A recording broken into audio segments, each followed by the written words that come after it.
Honored Prime Minister of Montenegro, Mr. Duško Marković, Honored Minister of Science of Montenegro, Dr. Sanja Damjanović, Honored Deputy Director General for Research and Innovation in the European Commission, Mrs. Signe Ratzo, Honored Secretary General of the Central European Initiative, Mr. Roberto Antonione, Honored Director of the Coast Association, Mr. Ronald De Bruyn, honored representatives of the governments and ministries of the Sea region and European Union member states, honored directors and representatives of the regional and international research and medical institutions, honored presidents, representatives of the academies of science from the region, honored members of the diplomatic corps, dear guests, ladies and gentlemen.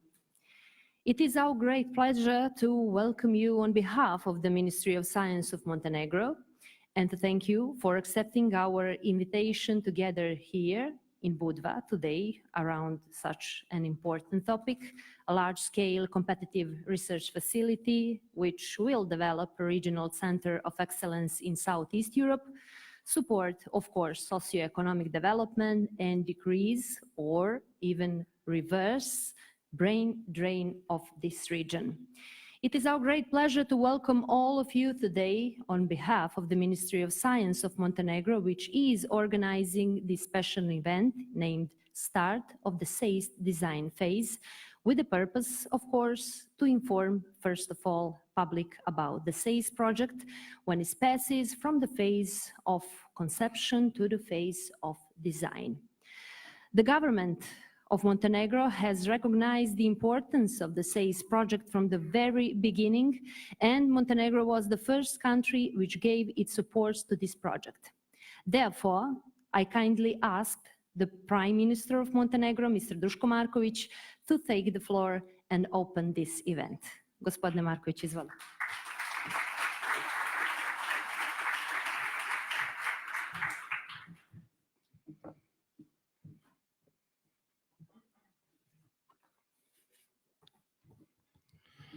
Poštovani gosti, uvažene kolege, dame i gospodo.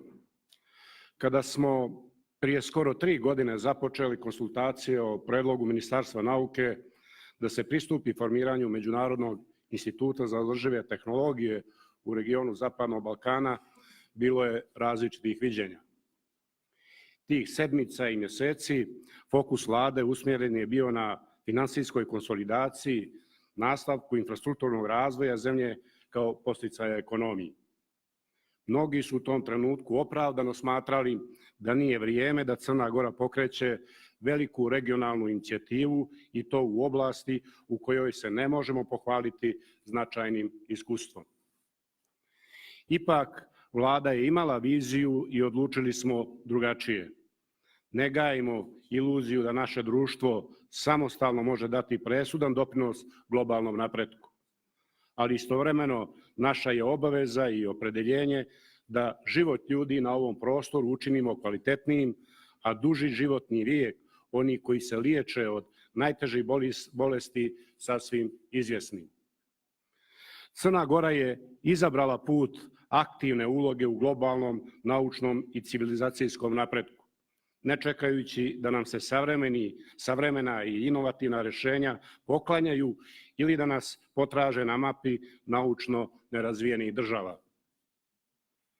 Danas smo ovdje da označimo početak druge faze SEEIST projekta koji je zapravo prelazak iz stadijuma konceptualnog rješenja u fazu konkretizacije, odnosno projektovanja. To podrazumijeva izradu precizne i sveobuhvatne tehničke dokumentacije za izgradnju instituta.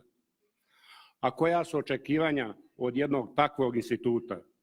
Njegova misija je fundamentalno istraživanje u fizici, u stvaranju uslova za praktičnu primjenu postignutih naučnih dostignuća i saznanja.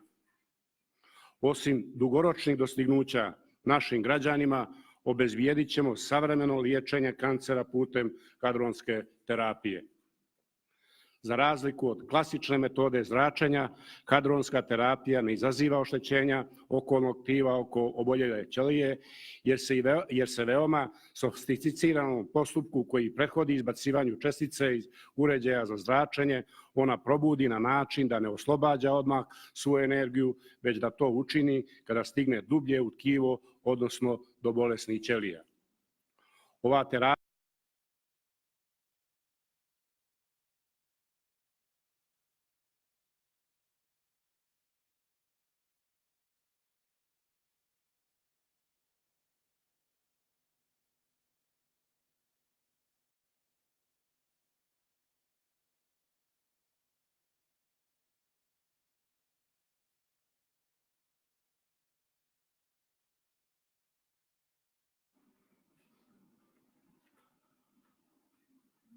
Sorry. It's okay. Uvaženi gosti, crnogorska ekonomija već punu deceniju bilježi stabilne stope rasta. Samo rast u posljednje 3 godine jasno potvrđuje napredak koji ostvarujemo. Razvoj nauke uz razvoj zemlje treba da prati i rast kvaliteta života. Ali dalji društveni i ekonomski razvoj ne može se zasnivati na već primijenjenim znanjima. Zbog toga želim da poručim da ćemo započeti razgovore na temu povećanja zarada u zdravstvu, ali i u prosvjeti.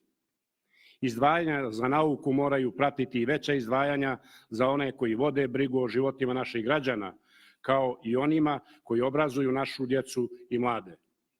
Bez njihove uloge, pruženog znanja i energije, ni naučna dostignuća neće imati svoj puni domet. Potrebni su nam dakle projekti naučnog istraživanja koji putem prenosa tehnologija i međunarodne saradnje donose nova znanja, bolje metode rada i bolju perspektivu za rad i život. Balkan više nema pravo da čeka da savremena tehnološka rješenja dođu do nas. Mlade i obrazovane ljude neće ovdje zadržati samo veće plate, bolji putevi ili nada u bolju budućnost. Trebaju nam aktivna jezgra naučno-istraživačke misli, nova znanja i kredibilni međunarodni partneri. Dame i gospodo, ovo je region koji nema dilemu po pitanju svoje evropske pripadnosti i koji će, vjerujem, biti dio zajedničke evropske utakmice za tehnološki napredak. Stoga je Međunarodni institut za održive tehnologije nasušna potreba našeg regiona. Uvjeren sam da je politička podrška ovom projektu očigledna i neupitna. Memorandumom o razumijevanju u julu ove godine u Poznanju potpisalo je 6 predsjednika vlada. Vjerujem da će se inicijativi formalno pridružiti i druge zemlje regiona. Posebno želim da istaknem podršku Evropske komisije vođenu vizijom komesara za istraživanje i inovacije gospodina Carlosa Moedasa, koji je u najranijim fazama prepoznao značaj instituta i kroz programe međunarodne podrške omogućio da se pripremna faza odvija neometano. Želim da istaknem i solidarnost naučnih organizacija na čelu sa CERN-om i GSI-em, kao i Međunarodne agencije Ujedinjenih nacija za atomsku energiju, bez kojih se ovakav poduhvat ne bi mogao zamisliti.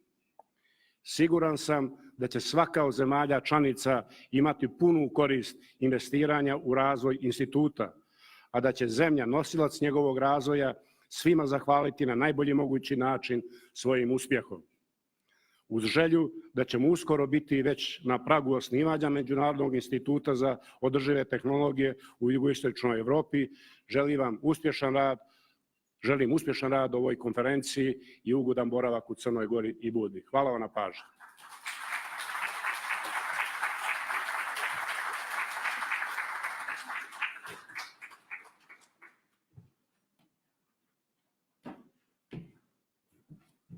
Zahvaljujemo premijeru. Thank you, Prime Minister.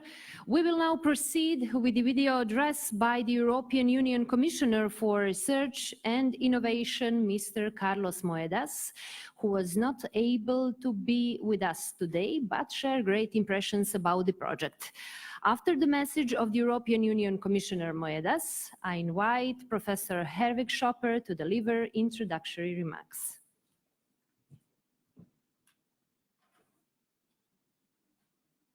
Ladies and gentlemen, I am sorry I could not be with you today, but I'm thrilled to participate, even if remotely, in this very special event. The reason for my excitement is that the Southeast European International Institute for Sustainable Technologies is now one step closer to becoming a reality. I have no doubt it will produce excellent science. But to me, you represent much more than that. Like CERN in the post-war Europe or Cezanne in the Middle East, it is a fantastic illustration of using science for peace and international cooperation. And this is why, before I continue, that I would like to personally congratulate Minister Sania Damjanovic and Professor Henrik Schopa for your vision. Your vision and commitment are unique, and they are the ones that allow the Institute to reach its design phase so swiftly. My congratulations to both of you. This project will benefit the region in several areas. One of them is talent. Scientists follow your opportunities where they are, which is why creating international science hubs like yours is fundamental. It is the way for Southeast Europe to retain the great minds it already has, and also attract new talent from abroad. Another benefit will be economic growth. This growth will start with the direct and indirect jobs that the Institute will create, but the spillover effects will be much larger. Just as CERN's work impacted areas much beyond particle physics, like the internet or medical imaging or cloud computing, so will your research lead to innovations and growth for the region in sectors that we cannot imagine today. Let me conclude by saying that science is by nature a borderless discipline. It has never been and never will be a one region or one country show. So if you want the most out of it, creating bridges and working together is the way forward. Thank you and best of luck for this next step.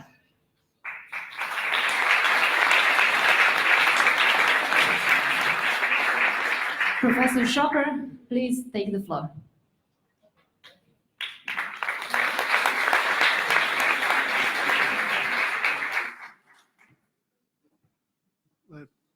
Prime Minister, Excellencies, ladies and gentlemen, let me, after these two beautiful speeches, let me just add a few remarks on the purpose of this event. The main purpose is to mark the start of this project, which has been mentioned by Commissioner Moedas, now is starting from having been a virtual dream to become a real project now. That formally is happening because since a month, this project has started its so-called first phase, which is financed and funded by EU. So we really can start the work now. So to present this project to a wider community is one of the purposes of this meeting. The other, and let me still underline and repeat what has been said. It is a special project. It is not just a project to promote science, technology, and health infrastructure in that case. It is a special project because it combines with this task, the task to help to bring countries together in a region where there are still a lot of political frictions. At the time when CERN was founded, it was called Science for Peace. Nowadays, it's called Science Policy, but the purpose is the same. The idea is to bring together science and diplomacy in such a way that both areas would profit from this collaboration. So that is the hope. Now, the second purpose of the event is to thank Commissioner Moedas for all his help, because it was only thanks to him that the project is where it is today. In fact, 2.5 years ago, I met him at the inauguration meeting of the SEEIST project in Jordan. And at that time, he encouraged me to go ahead with this project. And without his encouragement, certainly it would not have happened. But it was not only his encouragement. During the past 2 years, really, he supported this project in a very unbureaucratic way. And that after 2 years or so, the project really is taking off now, is already an incredible short time, even for a normal project on the national environment. I think to have that done in 2 years would be fantastic. So some people, of course, complain that everything is going not fast enough. But if you look back, I think we should be very grateful for that. Of course, the idea was to thank to Mr. Moedas today here himself, and we have chosen this date in following his suggestion because he thought he would be free today. But in politics, priorities are always changing, so we all regret very much that he cannot be today with us. But the project certainly would miss a real basis unless it would get support also from the countries in the region. And there, I think our thanks have to go to Prime Minister Markovic, because it was remarkable that Montenegro took the project up. And when I met the Prime Minister the first time, I was really impressed that he immediately had the vision to see what the project could mean, not only for Montenegro, but for the region. And I think it is really remarkable to hear from a Prime Minister here in this area, to hear that he is supporting a regional international project. I think an attitude which is remarkable in this area of Europe, and I think should be followed by other things. Thank you very much, Mr. Prime Minister. The fact that you are here today, I hope we can interpret it that also will support the project in the future. Now, the first steps, of course, on the political level, and we heard already from the Prime Minister that he supported it to get the signature of 6 Prime Ministers recently. But the first steps, which were taken already 2 years ago, were taken by the Research Minister of Montenegro, Sanja Damjanovic. And thanks to you, Mr. Prime Minister, you gave her sufficient freedom that besides her normal duties as ministers, she could devote a lot of time for this project. And the last 2 years, I think she was fighting on all fronts, political, technical, bureaucratic fronts, to get support for this project. And without her, certainly the project would not exist. And I might add, with my age, I can say it without blushing, it was her charm that convinced many people to join the project who were doubting for it. Of course, this project also needed the help of many other organizations. Many are represented here today, and we'll hear about it, and also by the support of many colleagues on the technical side who worked for this project very hard during the last 2 years without any reward, except being convinced that they were working for a project which is good for the region and valuable for society. We hope that we will need all your support in the future again, because although the project now starts officially, there are many hurdles still to overcome, and we will need all your help to bypass or overtake these hurdles in the future. So I hope that this meeting also will help to establish new contacts, maybe, which did not exist in the past. And I can only say again, please give us all your help. We need all the help we can get. I hope you will spend an interesting day here today and also have a nice hours in this beautiful environment of Budva. Thank you.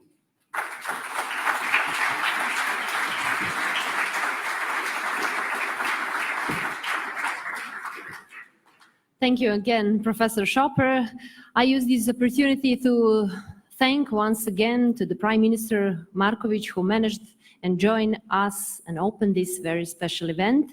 Now we will proceed with a short intermission and will continue at 9:35. Thank you.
Ali ćemo ovih prvih 15 minuta ćemo, ovih prvih 15 minuta ćemo, gdje otećemo od druga, otećemo od, vidje, ovdje sad,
Excuse me, can you please take your seats so we can continue? Thank you.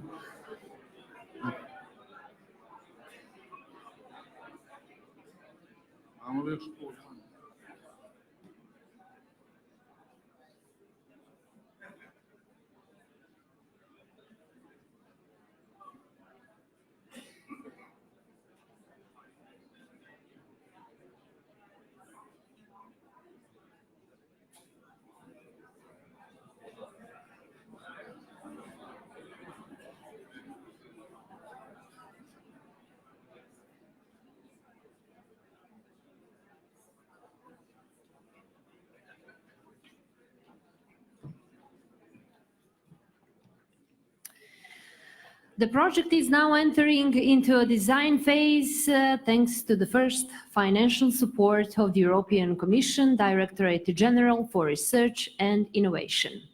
Two renowned international research centers, CERN in Geneva and GSI FAIR in Darmstadt, are providing generous support to the host, the SEEIST design phase, until the site in the sea region has been selected. Capacity building for the future operation of the facility will be supported by the International Atomic Energy Agency. We are very pleased and honored that today's addresses by international organization will be delivered by Mrs. Signe Razzo, Deputy Director General of European Commission Directorate General for Research and Innovation, Professor Fernando Quevedo, Director of the Abdus Salam International Center for Theoretical Physics, Mr. Ronald De Bruyn, Director of the Coast Association, European Cooperation in Science and Technology, and Mr. Roberto Antonione, Secretary General of Center European Initiative. Mrs. Ignarazzo, please take the floor.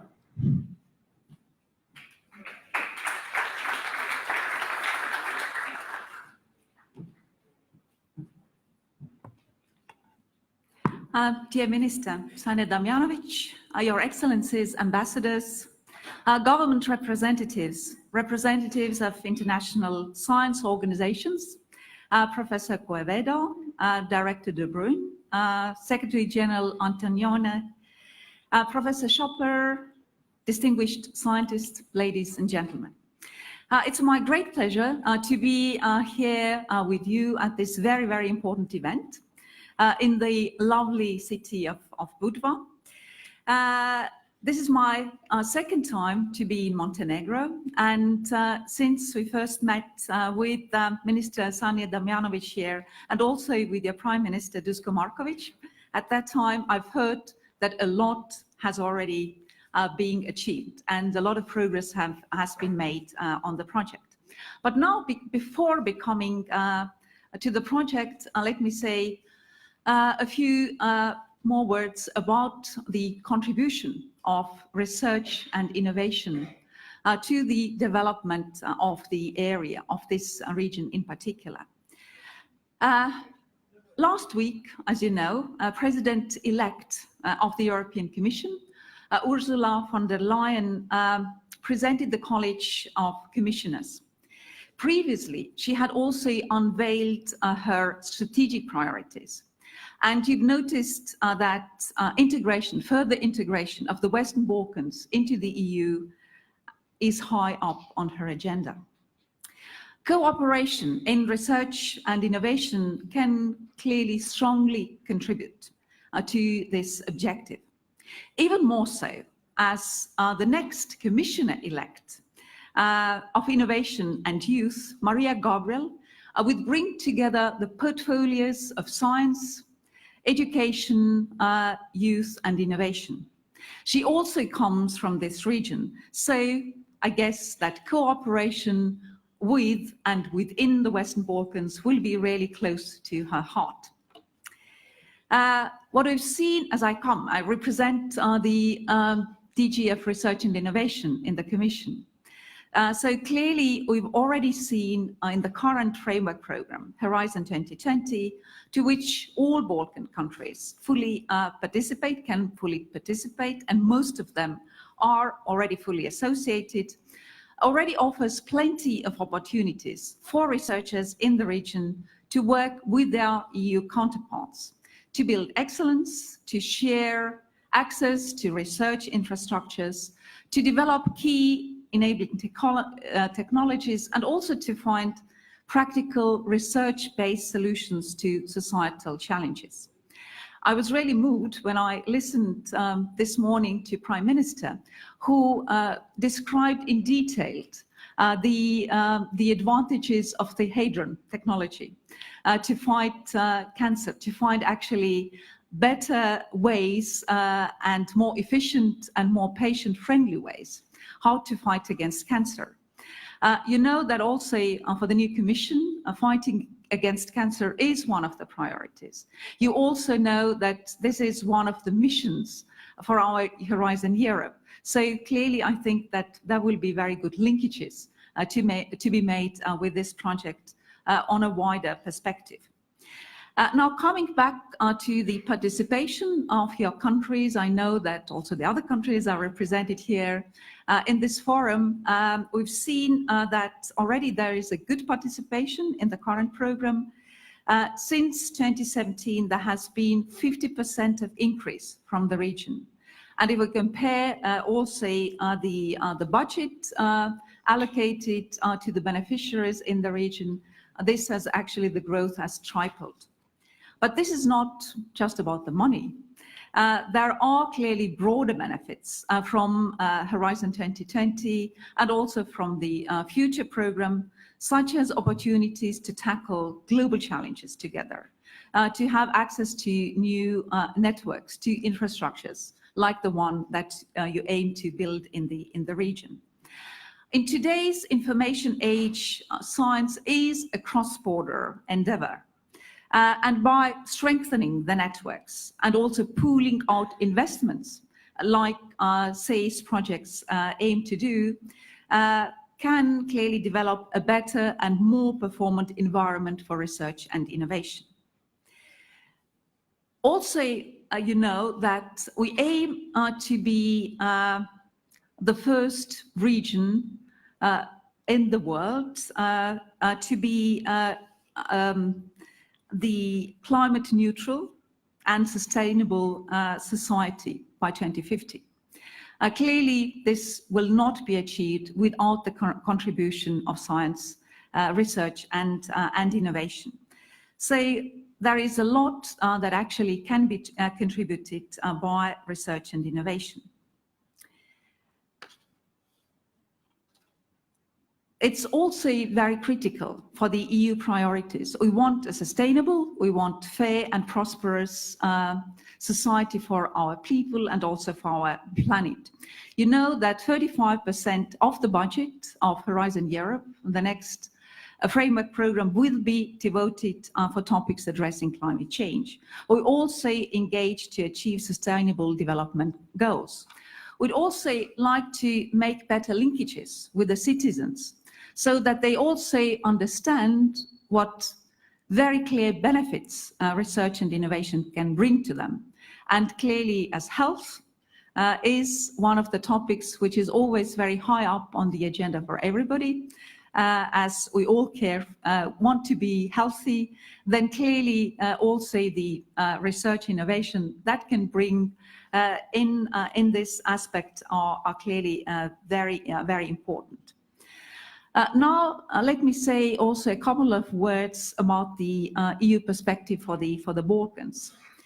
You know that the process towards EU membership has a powerful transformative effect, which triggers positive democratic, political, economic and societal changes.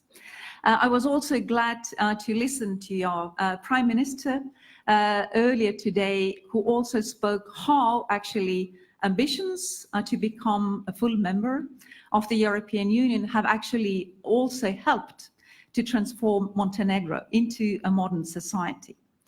The European Union has already provisionally closed enlargement negotiations with Montenegro and Serbia for the chapter on science and research. So you are fully well progressing towards full integration into the European research area. I understand also that the region is engaged in establishing national smart specialization strategies that identify key research and innovation areas, including measures to support competitiveness and growth. The colleagues in the Joint Research Centre of the Commission have done excellent work in facilitating this process. Before summer, Montenegro was the first one at submitting its smart specialization strategy, and the Commission services are currently assessing those. We are also looking forward to receive Serbia's smart specialization plans soon.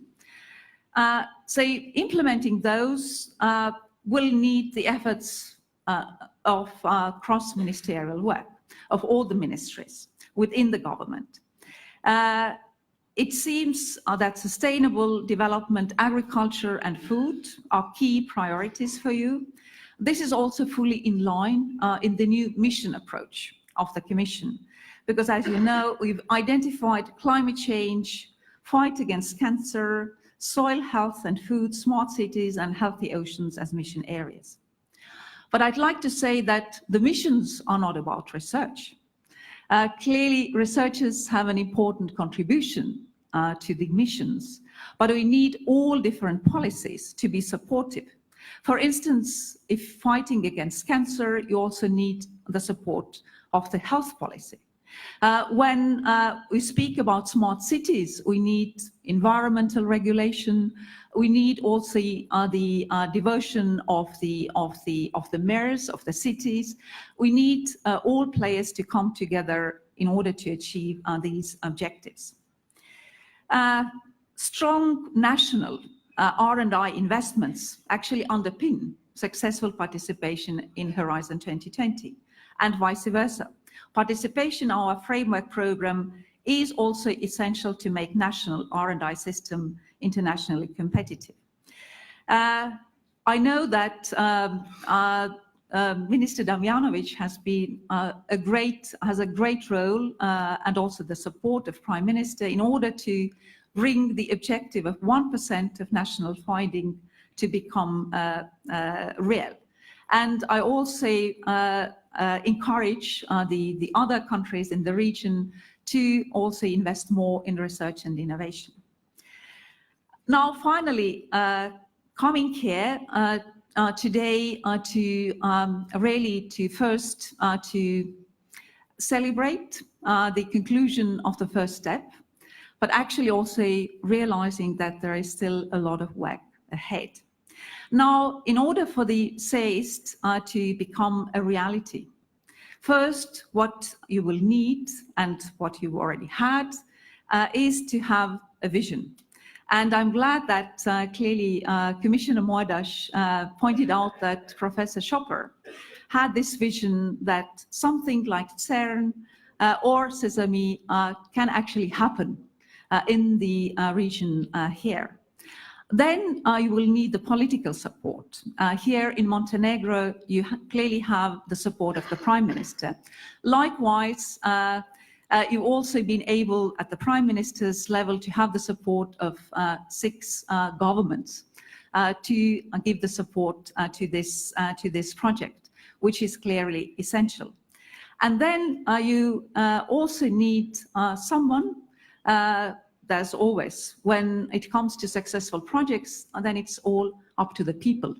And I'm really glad that you have Sanja Damjanovic, someone who's really devoted and committed to this project, and who has been really been also able to have the support of so many institutions. We are hearing from them in a few seconds, but also to have the support of the region to this project. So here I'm today here to hear more about the progress that has been made and also have come here to witness the motivation and also the engagement of various stakeholders in the Balkans and beyond.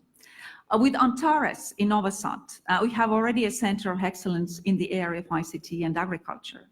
With ELI, we have world-class laser facilities in Bucharest and Szeged. In Trieste, there is Electra, since decades a lighthouse of research and innovation. Their success is based on a long series of European research projects, which have been driven by enthusiasm of researchers. They are also concrete examples of joint world-class science installations that have profound research innovation impact across Southeast Europe. So I wish that, well, clearly you can use also those as a model, and I wish you interesting presentations, discussions today, and I can assure you that European Commission has been and will be following this initiative closely and will be supportive. Thank you very much.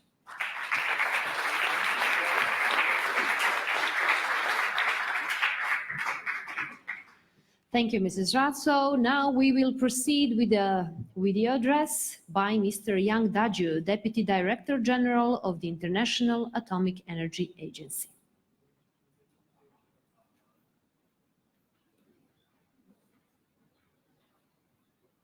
Your Excellencies, Ministers, distinguished participants, ladies and gentlemen, I'm very pleased to have the opportunity to address you today at your meeting on the Southeast European International Institutes for Sustainable Technologies, or SEEIIST. Allow me to congratulate you on your progress in moving from the concept to the design phase. I regret I can't be with you in person today. The IEA learned about this important new initiative in September 2017. And in response to a request from the relevant member states, a new 4-year TC project to support your efforts, focusing on human resource development, will be presented to our Board of Governors for approval in November this year. The SEEIST activities cover almost everything to do with nuclear science and technology. Our strength is in transferring nuclear technology and building capacity for its peaceful use, aligning closely with the needs and the priorities of our member states. The IEA places high importance on nuclear safety and infrastructure and implementation of international standards and best practices. The success of the activities to build sustainable capacity rests on the high level of national ownership and commitment of relevant member states. To make a real progress in establishing SEEIST, you have to build on the work you have already done and strengthen the commitment of many stakeholders, the decision makers, the relevant authorities, experts, and end users.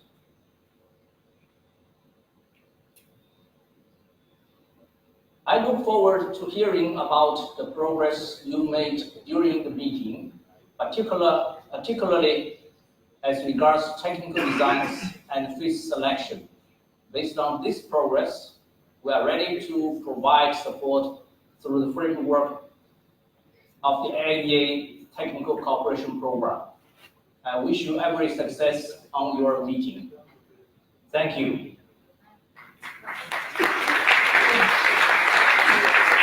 Thank you, Mr. Yangdaju. Now I invite Professor Fernando Quevedo, Director of the Abdus Salam International Center for Theoretical Physics, to take the floor. Please.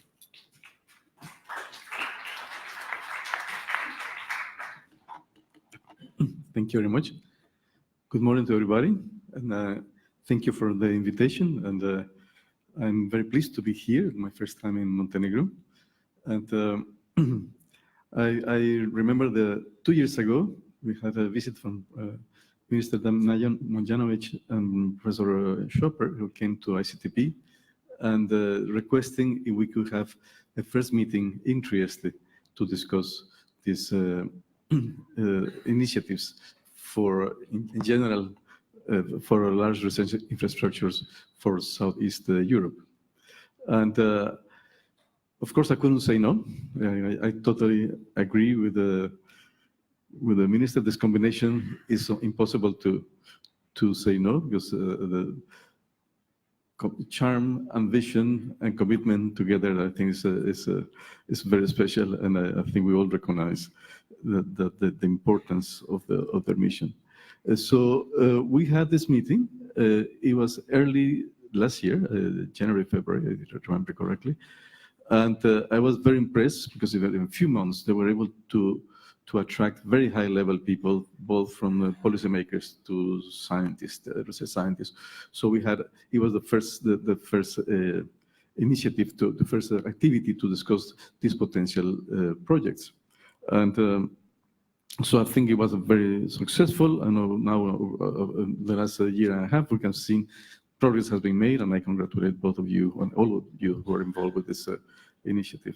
As I said, that fits very well with the mission of ICTP. I would say some of you may not know what ICTP is, and usually the word theoretical physics scares most of the people, or say people, what is it that it has to do with this kind of activity, which are much more experimentally minded. And so let me say a few words about ICTP, just to give the picture.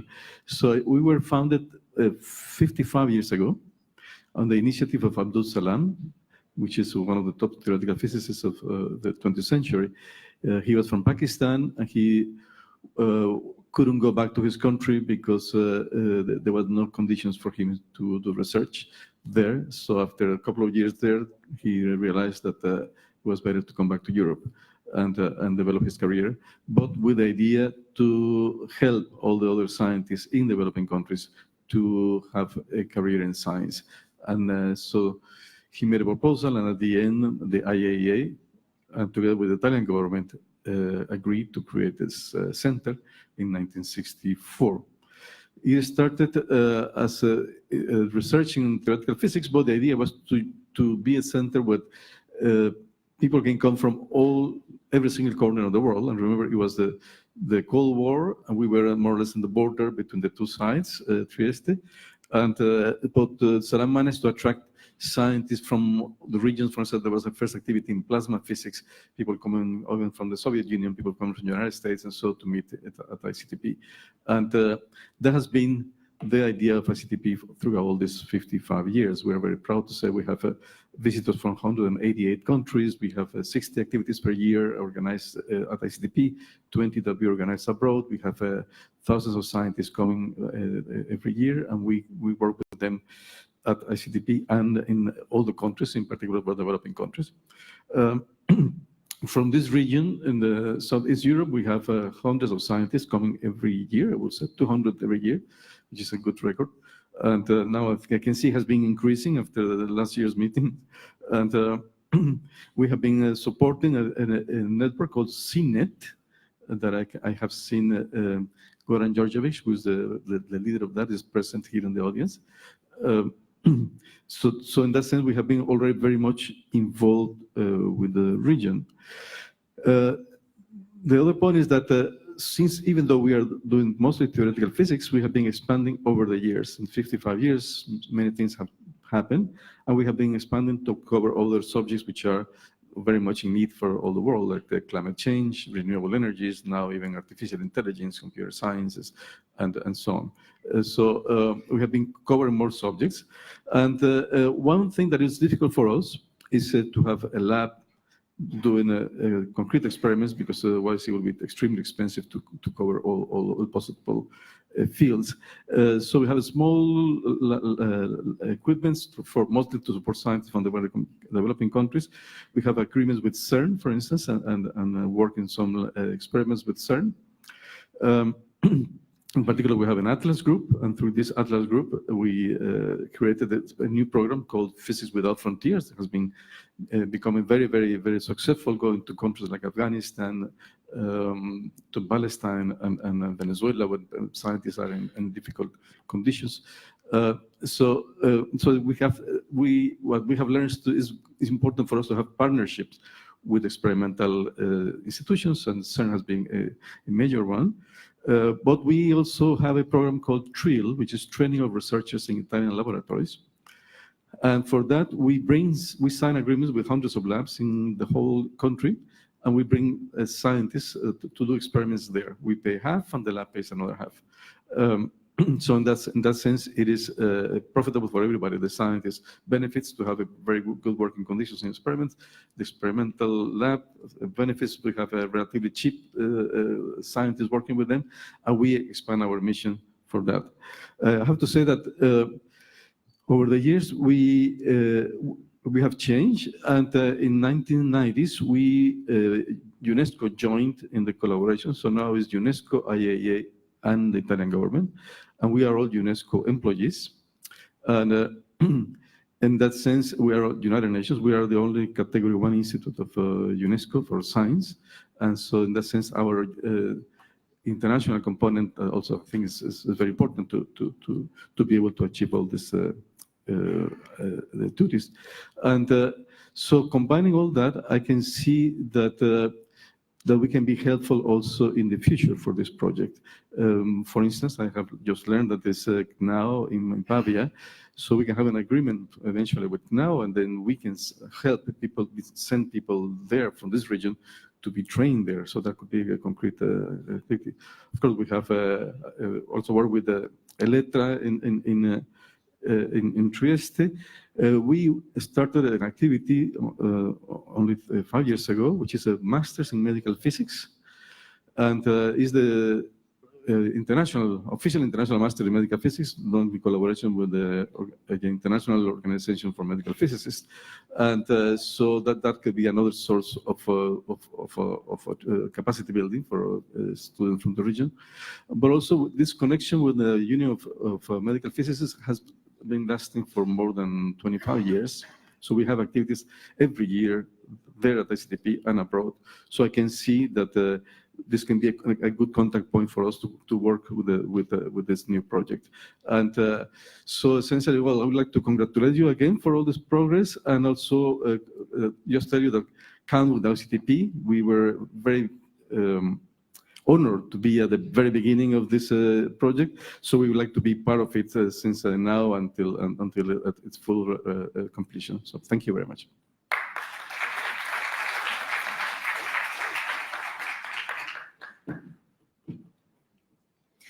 Thank you, Professor Quevedo. We will now proceed with Mr. Ronald De Bruyn, Director of the Coast Association, European Cooperation in Science and Technology. Please.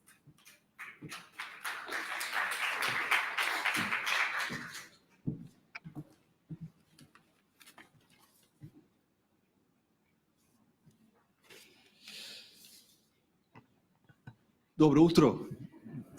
Good morning. It's really a pleasure to be here on the invitation of the Prime Minister and the Minister, Sanja Damjanovic. I think your name has been mentioned at least in every second sentence that I could register in the course of this morning. And I would say rightfully so. We met for the first time, I think 2 years ago, when you just took office. And we came here to have an information day on the Coast Association, of which Montenegro has become a member since 1995. And at that moment, apart from talking about cost, of course, we were very interested to learn a little bit more about what's going on in Montenegro. And then you showed me just a couple of slides. You had some ideas, you were talking to some people, and if I look into the room, I think you have managed to succeed, right? So you have managed to put this whole endeavor on pole position to start the real work. But you have paved the way in a collective effort already, and that is quite impressive. A few words about COST and why I received the invitation.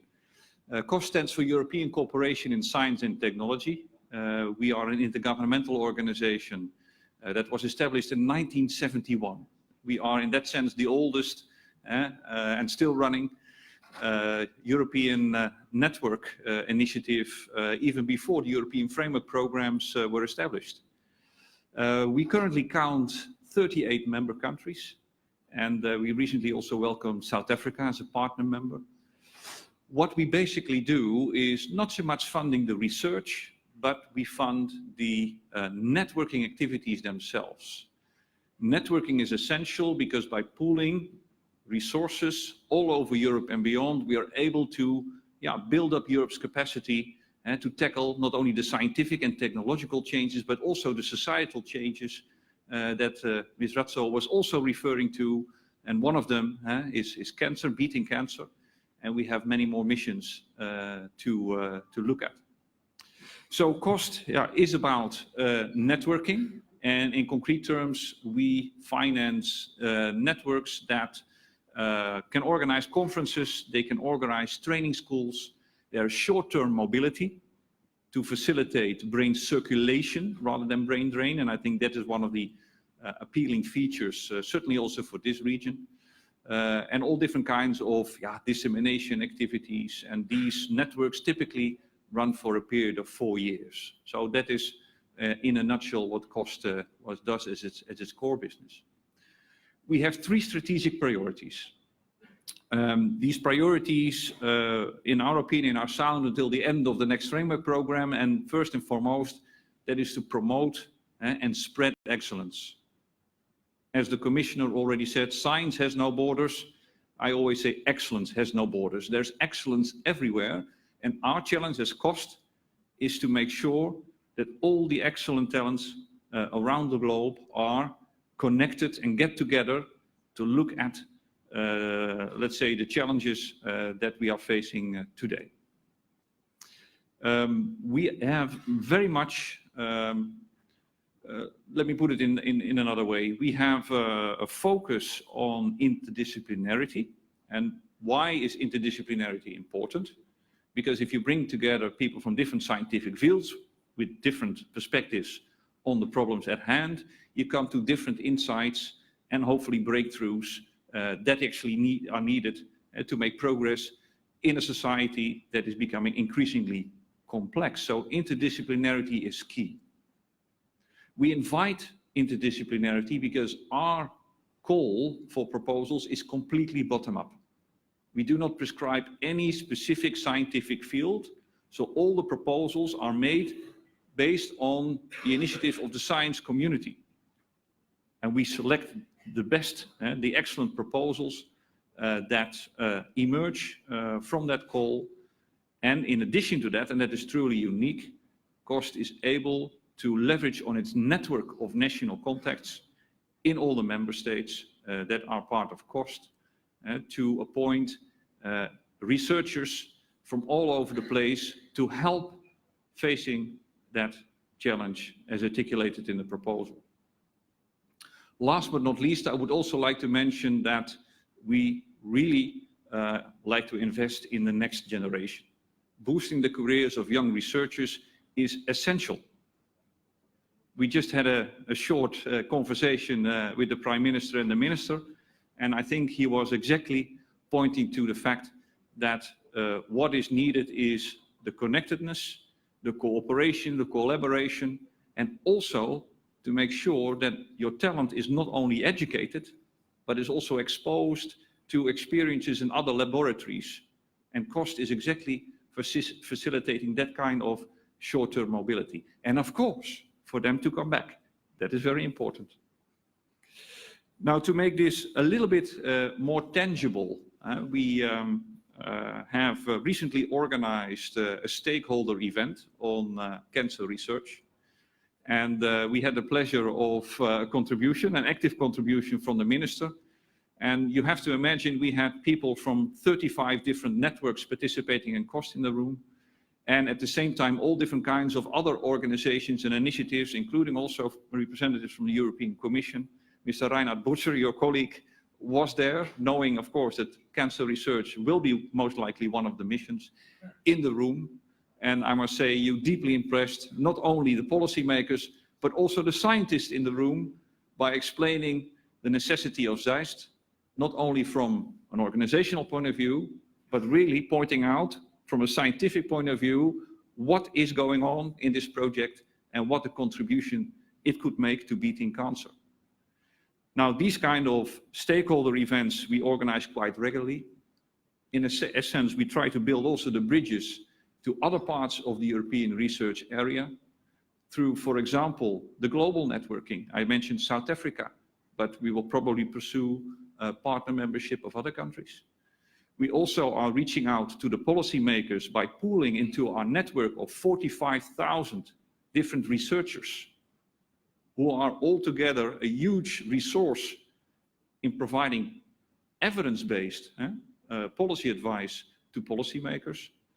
We also have put in place an academy. It's a training program for COST participants who are able to follow all different kinds of trainings, whether it is a training on the financial parts or on the leadership capabilities, where we invest in the young generation to be better equipped and to take leadership responsibility in those networks. And certainly also a new initiative where we invite the networks to explore a little bit more their innovation potential. And that altogether should build the bridges to other initiatives and other parts of the European research area, positioning us as the COST Association as the networking tool in this arena. So what can COST, and I'd like to point out a very concrete example, what can COST do for SEEIST? Because we are here to help, basically, and we have all those wonderful networks. But of course, it works only if you are participating. And the beauty of COST is that our networks are open even while they are running for new participants. So let me just give you one example. We have in this region 3 institutes, and this is not just a random selection, the Sofia University in Bulgaria. We have the University of SS Cyril and Methodios in Skopje. We have also a clinic of oncology and radiotherapy in Montenegro. So what does it mean for those kind of organizations when participating in COST? Well, there is one network focusing on biomarkers, and the Republic of North Macedonia is involved, and their institute in Skopje can already apply for short-term mobility schemes in that network. For example, to have short-term scientific missions to get the knowledge and experience from, for example, the International Agency for Research and Cancer based in Lyon, and then to come back and nurture, let's say, the SEEIIST initiative. Another example, the Clinic for Oncology and Radiotherapy here in Montenegro could, in the same action, also benefit from an exchange within the region. In this case, we identified also an opportunity linked to the Institute for Oncology and Radiology in Serbia. So it's just next door, but still these short-term mobilities are also paid. And we have a small, modest, but still helpful, I think, amount of 3,500 euros for people to travel and to stay there and to come back. By the same token, Sofia University, so we clearly see an opportunity for them to go, for example, completely in a different area, to a university in Linköping, in Scandinavia, in Sweden, where there is a Department of Clinical and Experimental Medicine. So to make it very concrete, the added value of COST to the SEEIST endeavor is really to leverage on the networks that we have built. We have only in the field of cancer research already 35 actions, and action participants in an action typically are sized up to 150 researchers. So you can imagine the potential of the expertise that you can leverage on to the benefit of this project. So I would like to conclude here by thanking you very much again for the invitation. It's a pleasure to be here. You already had my support, but you will continue to have my support, and I'm sure that we will see each other again in the next phase of SEEIST. Ladies and gentlemen, thank you so much for your attention.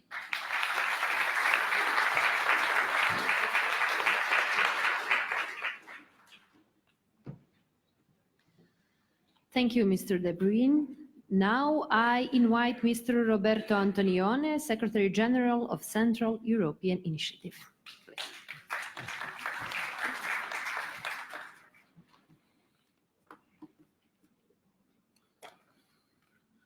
Dear Minister Sanja Damjanovic, Excellencies, colleagues, ladies and gentlemen, it's a great pleasure for me to share this opening session with distinguished speakers from key institutions of international science cooperation. I wish to start by thanking, first of all, Prime Minister Duško Marković and, of course, the Minister Sanja Damjanovic for hosting here today in this beautiful venue and in this beautiful country. Montenegro has always been a very active member of the Central European Initiative since its accession in 2006. Against a positive background, I'm glad that Montenegro has enthusiastically accepted to take over the CI chairmanship next year, and I am confident it will be a successful CI presidency. As you know, the CI was launched exactly 30 years ago as the first forum for regional cooperation in Europe. Since then, our organization has grown in terms of geographical outreach. With its 17 member states, it is the largest forum for regional cooperation in Europe. And in terms of its activities, through the design and implementation of regional projects reinforcing our core business, which was and still remain, is multilateral diplomacy. Our mission is very clear and straightforward. We promote regional cooperation for European integration and sustainable development through a combination of multilateral diplomacy and project management. Science can play a crucial role in attaining this goal. For these reasons, the CEI was always put international scientific cooperation high on its agenda and plan of action. This has always been facilitated by the location of the CEI Secretariat in Trieste, an important innovation hub with several centers of excellence. One of them, the International Center for Theoretical Physics, and we have the pleasure to have the Director General Quevedo here, hosted an important meeting, as you mentioned before, in January 2018, which marked a significant step in the development of Southeast European International Institute for Sustainable Technologies. ICTP, along with CERN, perfectly shows how international research infrastructures can help unite nations and bridge political and development divides by pursuing common scientific goals.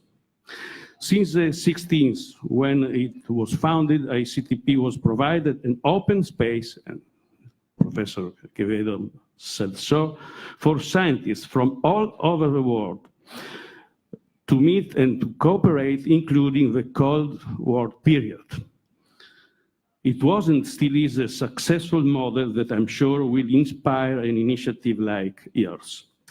The project of an international research infrastructure in the Western Balkans will be key not only to promote scientific progress and sustain brain circulation against brain drain, but also to enhance economic, social, and territorial cohesion of Southeast Europe.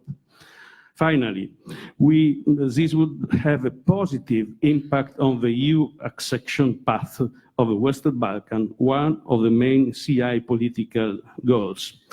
At the same time, we cannot disregard that the establishment of such a center of excellence requires a huge effort that involves several stakeholders, including diplomats and other actors in the real and international relations. It is therefore a clear and practical example of what is now called science diplomacy, a topic the CI intends to explore in the next future. As a first step in this direction, we are carrying out a research activity with the University of Trieste to analyze the different nation approaches to science diplomacy across the CI area. To the best of our knowledge, there are no specific studies on science diplomacy focusing on the CI countries. We are trying to fill this gap by gathering inputs and knowledge to promote further networking and training activities related to science diplomacy. Once finalized, we will be more than happy to share the results of this research among our member states and with the institutions that are here today. This will probably be carried out next year under the Montenegro presidency. I also wish to remark that 2020 will be an important year for science cooperation, also because Trieste is hosting the Euro Science Open Forum, the European largest interdisciplinary event on science, which will gather participants and speakers from all over the world. I would like to conclude by encouraging you to make use of the CEI as a platform where the community of science, diplomats, and policymakers can openly meet and cooperate.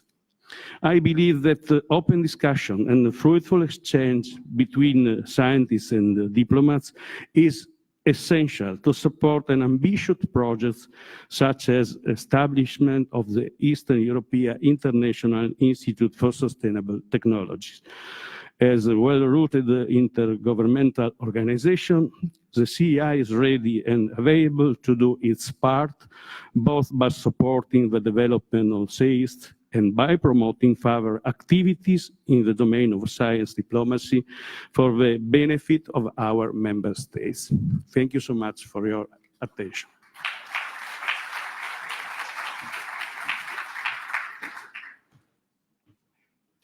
Thank you, Mr. Antonione. And now, Minister of Science of Montenegro and Chairperson of the SEEIST Steering Committee, Dr. Sanja Damjanovic, will now present the status and future of the project. Minister Damjanovic, please take the floor.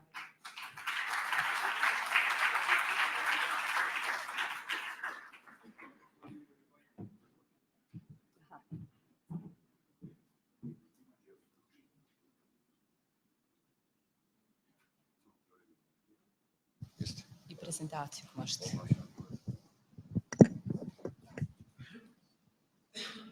Okay. So, Excellencies, ladies and gentlemen, dear colleagues, it's my great pleasure to present proposal to establish a large-scale competitive research infrastructure in the region of Southeast Europe, so-called SEEIST project. I know the acronym is not so nice, but we cannot change. The acronym is due to Professor Schopper, and it's late now to change this acronym. So now I'm addressing you not only as a Minister of Science of Montenegro, but as a chairperson of the Intergovernmental SEEIST Steering Committee.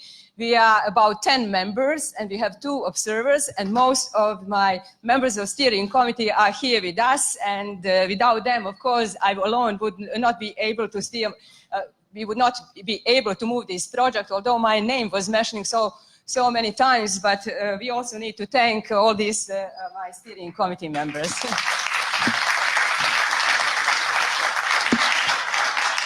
So we already heard about that. This initiative is due to Professor Schopper, and actually he had an idea about to establish such institute at the end of 2016 when he presented this idea at the World Academy of Art and Science meeting in Dubrovnik.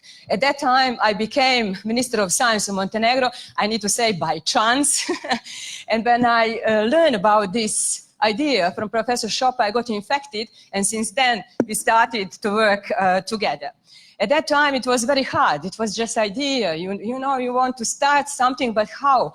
But thinking about it was hard. Actually, it was very simple. Why? Because very quickly there was a positive reception by many numbers of organizations and institutions. So you can see here all this list, and thank you also very much for that.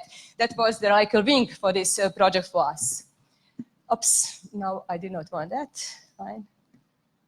So what we are talking about, our SEEIST project is a regional center of excellence, which we could provide first-class research for our scientists. This is the only way to keep them in our region. So this project has 2 main objectives. The first one is to promote collaboration between science, technology, and industry based on technology transfer from many European institutes like CERN and the others. Another important objective of this project is to foster cooperation between the countries in the region. However, we should not forget that our region in the past had incredible technological development. Due to recent history, all scientific, economical situation slowed down very much. As a consequence, this region suffered ever since from strong brain drain, which is, I would say, one of the largest economical loss of our region. But as I mentioned, there was an incredible period of technological development in this area. For example, in our region, there are 3 international institutes older than CERN. These are Vincia, which recently celebrated 70th anniversary, established 1948. And I'm happy here also that we have director of Vincia Institute with us. And then there is Ruđer Bošković, which was established a year later, 1949. And then 1 year later, Josef Stefan Institute. I'm also happy that today with us also is director of Ruđer Bošković Institute. Not only that, for example, in our region, the first research nuclear reactor started to operate only 2 years later than the first research nuclear reactor started to operate in Germany. So we have also Nobel Prize people from this region. I see Danica, who always like to emphasize this very much. But not only that, at that time Yugoslavia, but also Greece, were founder of CERN in 1954. For example, at that time, Austria was not a member of CERN. So now, the best way to slow the brain drain, or even to revert it, or the best way to recover this tradition, or technological tradition which we had in past, is to establish a large-scale facility in this region which can offer the first-class research for our scientists. I said the best way. I want to say it's not only the best way, it's not only the most efficient way, it is the only way that we can really revert the brain drain. So what is our SEEIST project? Our SEEIST project is facility for tumor therapy and biomedical research with heavier particles, protons and heavier ions, which today present the most modern and the most powerful method of treatment of a cancer. So in this picture here, you see the oldest machine of this type in Europe, HIT Heidelberg. We started to operate in 2009. From this picture, there is no size, but you can easily judge by comparing to the size of the patients, for example, sitting in this room. So altogether in the world, there are only 12 machines of such types and only 4 in Europe. However, our SEEIST project is not going to be just fifth in Europe. Our SEEIST project is going to be unique in the world because there will be a number of features, and you will see today in the afternoon session, which will really technologically bring this project up, which will offer many more things which other machines don't have at this moment.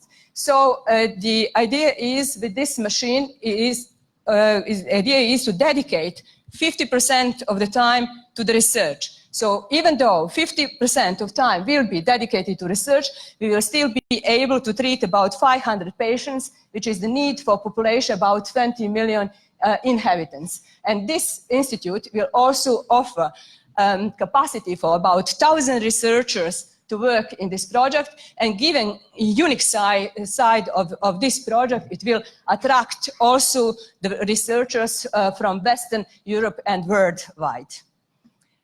Oh, sorry, I'm always pressing the wrong word. So now allow me to explain shortly why this method is the most powerful method of treatment of the cancer, although from the experts you will hear this later. So I now ask you for your attention to look at the picture on the left side. So what you see here is the dose which is delivered along the depth of the tissue. So the red arrow indicates the region of the tumor. So what you see, what happens if you use conventional method, these are this green and yellow continuum line. You see with the conventional X-ray radiation, you actually deposit the largest energy on the healthy cells. But different particles interact differently with metals, and the beauty of the heavier particles, proton and ions, is there is no deposition of the energy on the healthy cells, and all the energy you really stop onto the ill tumor region. And of course, you can, by changing the energy, and later will be decide how you can do 3D mapping of the dose only onto the ill tumor cells. And the power of heavier ions compared to protons is that with these heavier ions, you can treat radio-resistant tumors, which you cannot treat with the protons. So also this method is the only method, for example, to treat pregnant women, and it's very also delicate for children. But later from our specialists, you will hear more about this power of this method. And now I would like to ask your attention on the right side of this picture. So in this picture here, with the little points, you see the particle therapies in existing particle therapies in Europe. So there are many points because most of them are only proton machines. I mentioned before there are only 4 of heavier ion types. So but you see a beautiful western part of Europe in green with many, many points. But now, if you look at the Southeast Europe, which is the integral, large part of Europe with 40 million inhabitants. So what you can see here is a gray zone. Now you can take any type of research infrastructure based on the highest technology. What is would come in this picture is that there will be high density of the points in this green area, and including here into the Spain and Portugal. But our region remains again as a gray zone. So in this picture, I want also to flash again why this method of the hadron cancer therapy is the most powerful method of treatment of the cancer. Here is a very nice and powerful picture which shows survival probability after 5 years of treatment of the patients. And now you can see this is for a certain type of the tumor, but later in the talk, at the coffee break, you will see more updated results and the beautiful pictures of these statistics. So what you can see is the survival probability. The conventional method is about 10–20%. But if you go with protons, it's about 60. But look what happened. If you go with carbon ions, it goes up to 90 or 100%. So I think this is really, this picture is really strong message of this method.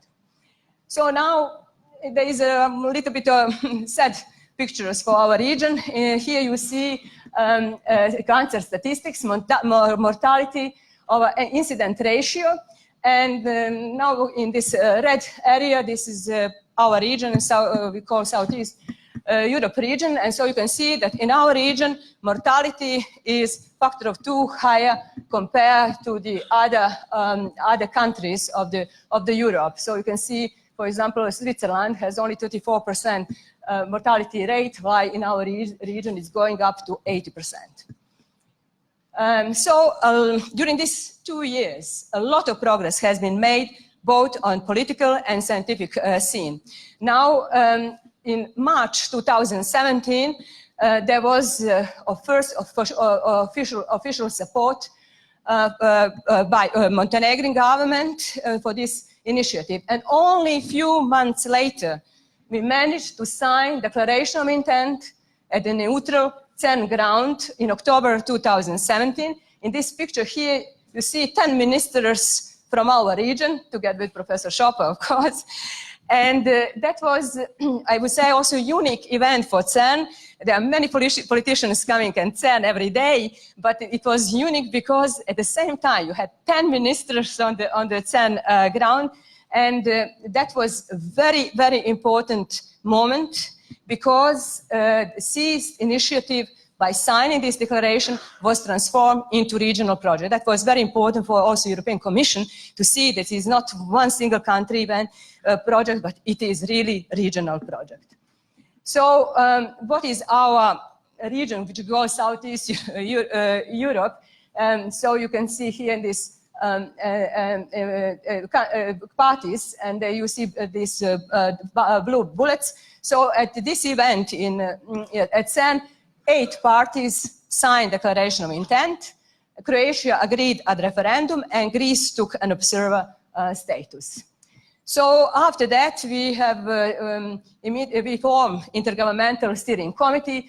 You can see here many meetings already were taking place. First in Sofia, then Tirana, Skopje. Then we had fourth meeting was on the ground of International Atomic Energy Agency, and last one in Sarajevo. And tomorrow we will have our 6th meeting of the steering committee. Always we had the very important messages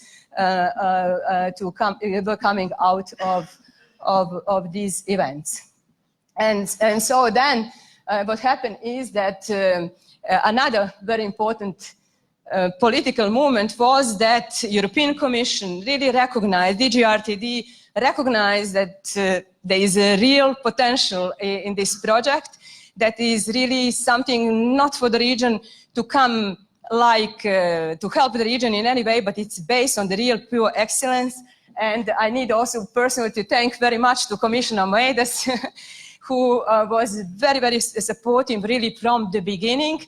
And then you decided to help us with the first financial support to move to the second phase, design study phase. So that, of course, would not be all enough to get financial support if we did not get really open hands from renowned international institutes, CERN in Geneva and GSI FAIR in Darmstadt. And I really like very much to thank to management of CERN, because we are in the best hands in what concern design of the medical accelerator. I also like to thank the management of GSI, because we are in the best hands if we talk about research, biomedical research part, because I want to remind you that the first 440 patients were actually not treated in the clinic, but first 440 patients treated with this powerful method were treated with this powerful method on the ground of GSI Institute. I'm also happy that Professor Hans Specht is here, who was at that time Director General of GSI, and probably there were some kind of difficulty, but everything can be overpassed easily if there is best project around. And of course, we are very happy that Atomic Energy Agency immediately opened hands to help us with capacity building. Because every time people ask, what about, do you have users? Of course, if we talk about research infrastructural project, and you will see later, it is not something that you can realize tomorrow. Every research infrastructure project has very well-defined phases, and the minimum timeline to realize the project is 10 years. So there is plenty of the time we can build up capacity using Atomic Energy Agency costs. We will apply for Marie Curie ITN project, and I'm sure there will be very, very easily then to build capacity if we know for what we are building also capacities. So then there was another political milestone for SEEIST. We also heard from Prime Minister recently in July, at the occasion of the summit of the Berlin process. There was a signature by prime ministers, by 6 prime ministers of the memorandum, which is very important, because we also heard this project is not project of the research, of only research. It also has it requires engagement of the Ministry of Health, and so it's always nice to get really the political support on the highest level, which we got by now. So, as I mentioned, a lot of success was also achieved on scientific scene. So we organized the forum in Trieste in January 2018. Also, we were surprised how we could manage in a few months actually to get an audience, as many people as we have today. It was a really great event.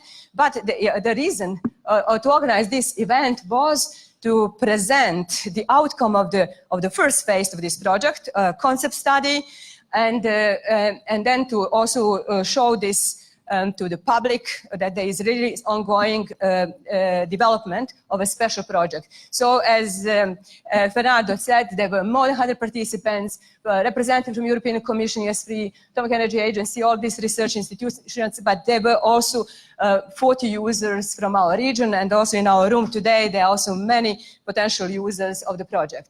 So as I mentioned, the concept study was present. This is a document about 100 pages. And this document is now being printed. I heard already it is printed as a 10 yellow report. Now I need to mention about who were behind the concept study. So in June 2017, we got support from the best experts.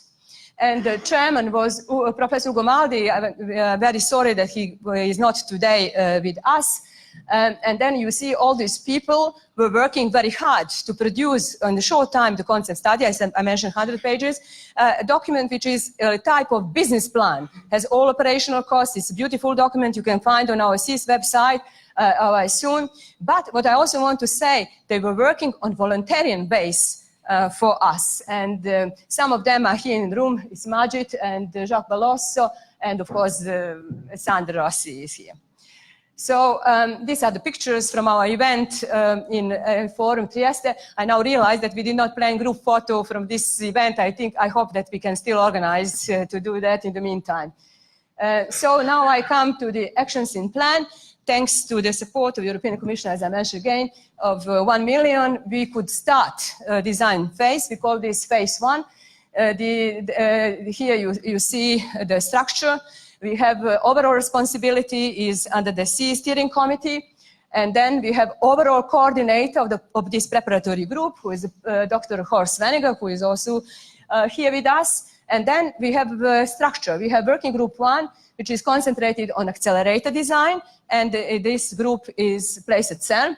Then in working group 2 is concentrated on the R&D scientific aspects, and it's at FAIR GSI. And then we have working group 3, which has also many tasks, legal aspects, business plan, constitution of institutes, and many, many other tasks. And I want here to just show the photos of our overall coordinator, and then, of course, of coordinator of the working group, Maurizio Bretene, who is with us, and he will give a talk. Marco Durant, who is also with us giving talk, and Mark Plesko, Kozilab, also he will give talk today.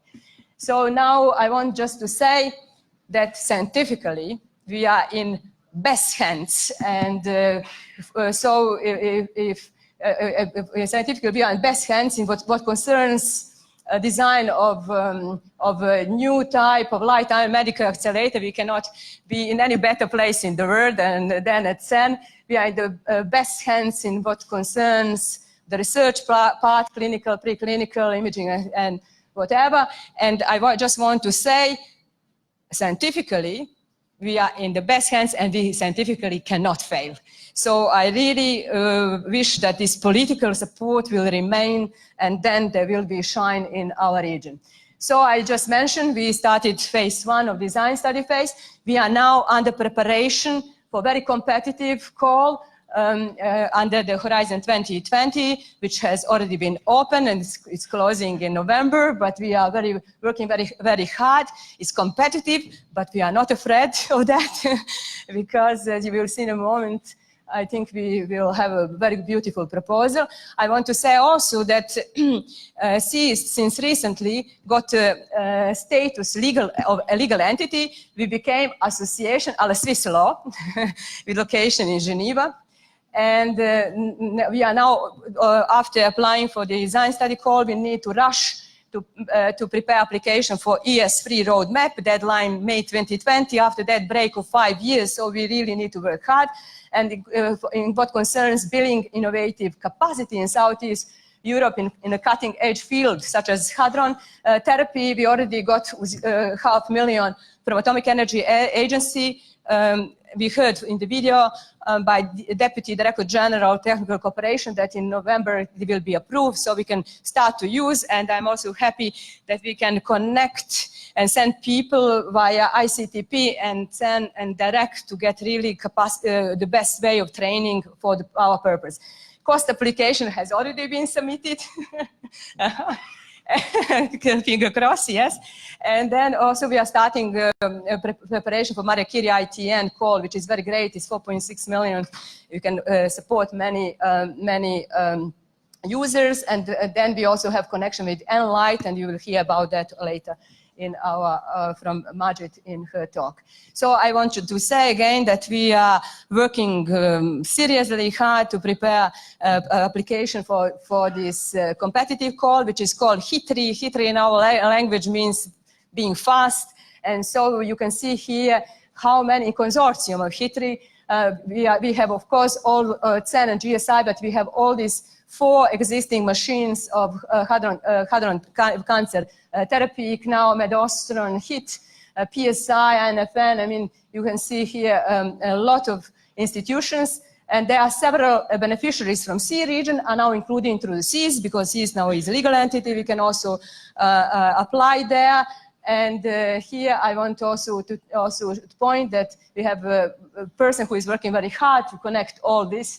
Is Dr. Nicolas Samut, who is now smiling there, happy, yes. Okay, thanks, Nicolas. And so I now need to stress something also important, additional drivers and missions of our SEEIST project.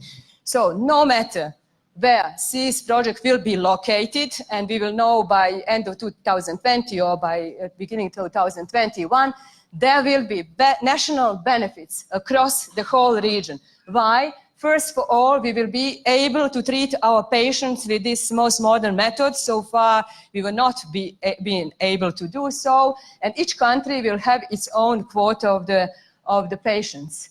But not only that, this is, of course, the final mission, but there are many, many more missions with this project. Another one is to involve our local industry. We want to really train our industry to be competitive.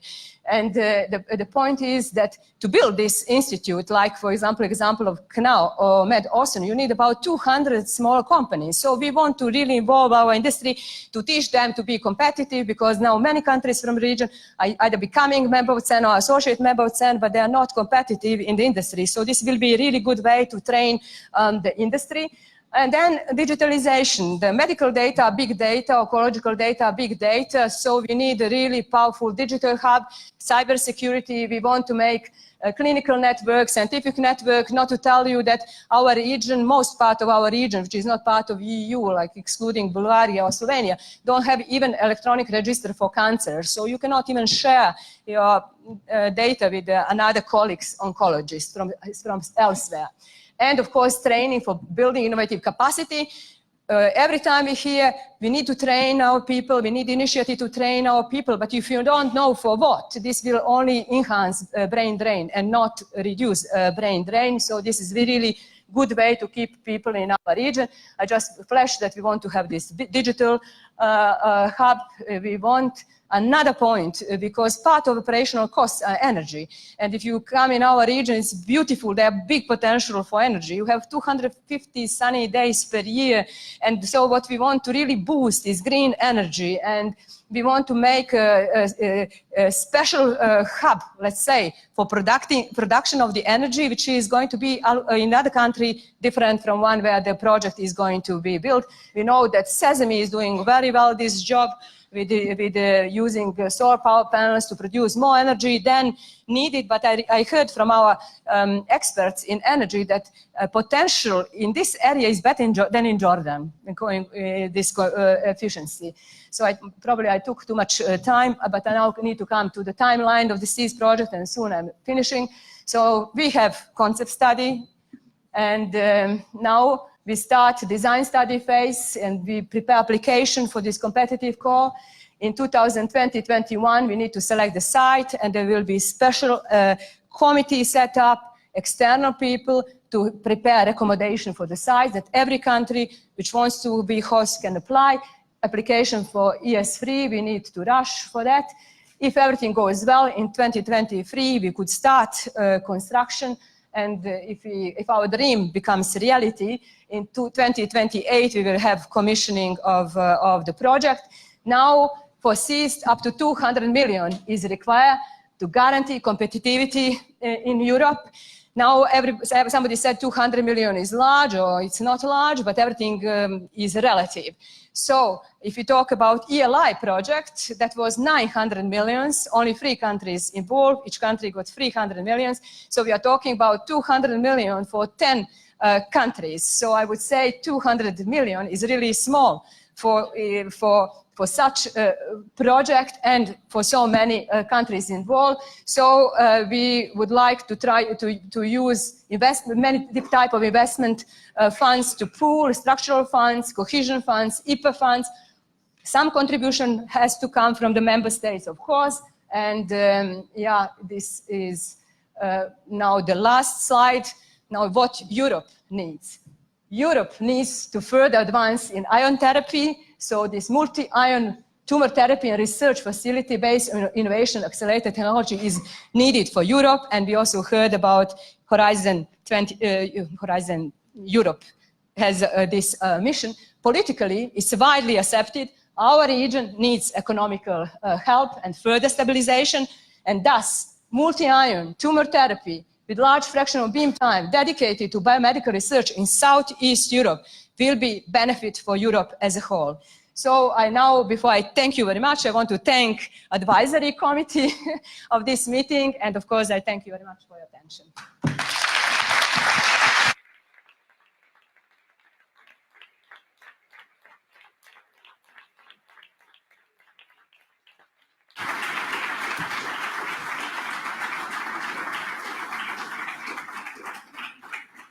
Thank you, Minister Demjanovic. We will proceed with a half-an-hour break, and I would kindly ask all the speakers to give their presentation to the organizers to arrange the technical details for the following sessions.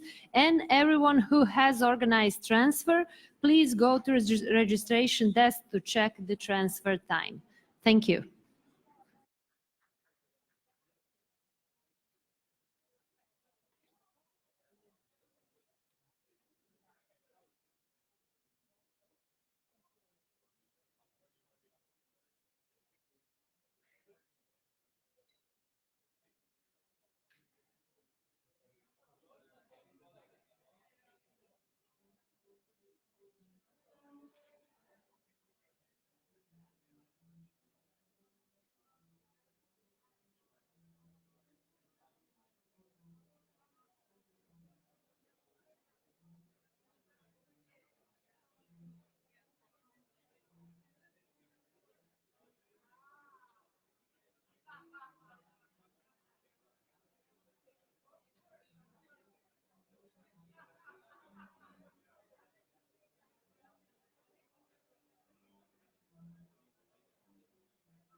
I would like just to bring your attention because we would like to make a group photo before starting the keynote speeches. So I would just ask you to gather around the stage here to make one group photo. Thank you.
Okay, ladies and gentlemen, it's my pleasure to open the first series of keynote talks of this morning.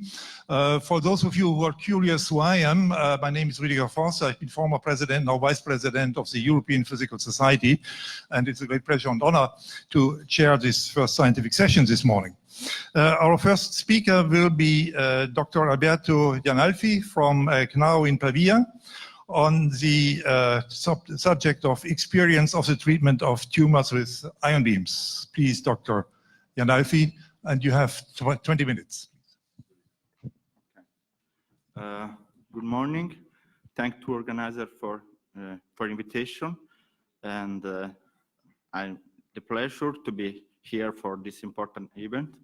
I speak to you about experience of treatment of tumor with ion beams. The radio hadron therapy is used to treat the difficult cases radioresistant high-grade tumors and not responsive conventional radiotherapy, and tumor close to critical organs, not only for physical characteristics of a particle, but also for new delivery system with active scanning. And the other situation in which the particle therapy is useful is the complex shaped and large tumor. Even in this case, the addition of physical particles, characteristical and spot scanning technology, it's useful to deliver the dose distribution in the better way. Hadron therapy, this is the center, 78 proton center now, and 10 carbon center worldwide, and more than 150 centers better in 2022 and 23. Now in Pavia is, along with Heidelberg and Marburg and Medaustern, one of the European dual center with active scanning protons, carbon ions, with total number of patients 2,250 after since 2011 of patient treated. More efficacy, as we have said before, in radioresistant tumors, especially head and neck cancer, an important chapter of this aspect, and in particular salivary gland cancer. As evidence in this experience of Heidelberg, the addition carbon ion plus IMRT conventional radiotherapy enhance the local control in significant way. And this is confirmed in the experience in Heidelberg on long-term overall survival and progression-free survival in this recent publication, and confirmed in this COSMIS phase 2 trial with very high local control and progression and overall survival. The progression-free survival depend obviously about metastatic spread. It's a target of eventually drug therapy. Okay, and G3 mucositis is an acceptable toxicity because in many cases the mucosal area is in the target of treatment because for microscopic infiltration. So given the aggressivity of tumor, it's acceptable toxicity. Similarly, in Japanese experience, where the salivary gland were treated entirely with carbon ion, with exclusive treatment with carbon ion, there is 80% local control rate. However, in this slide, all other histotypes are well controlled with carbon ion therapy in head and neck cancer.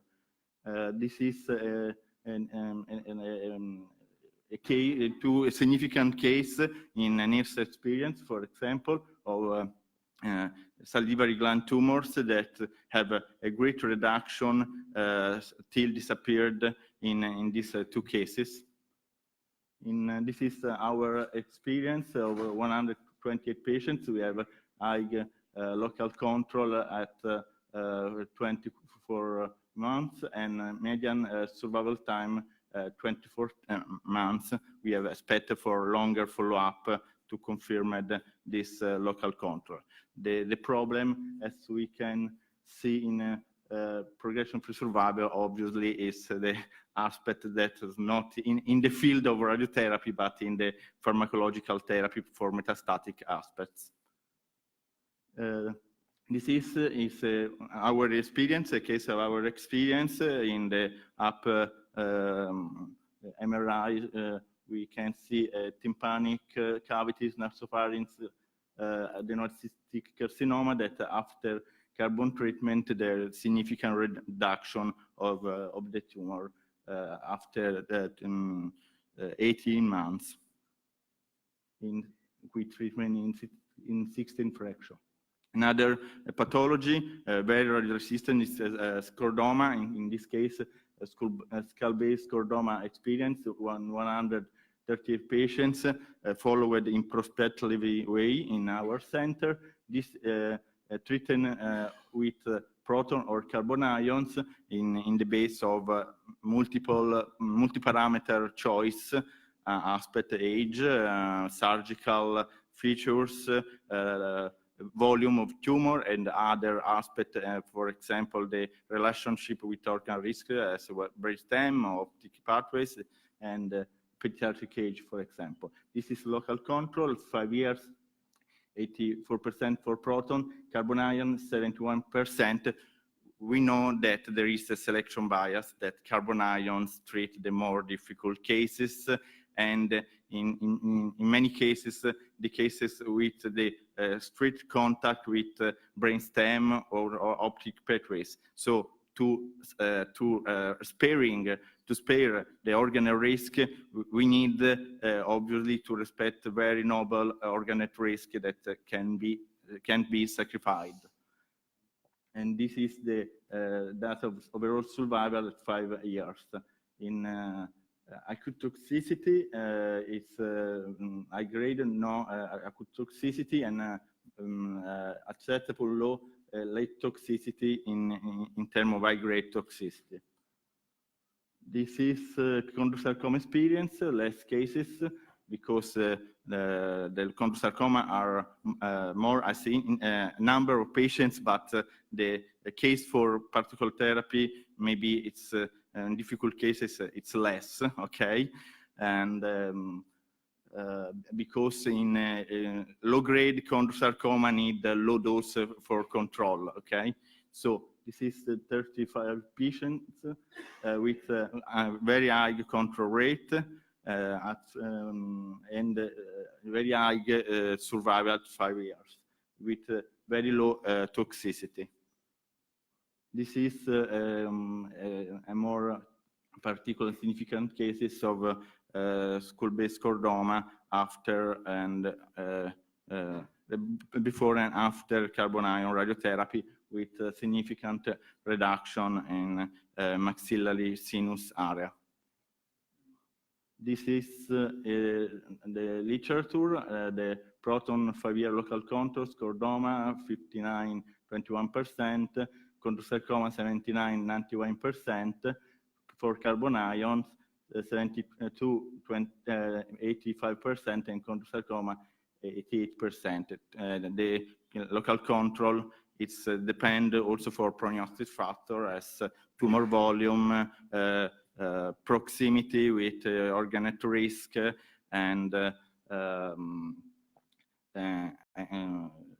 and extension of tumor, and goodness over surgery, extension of surgery.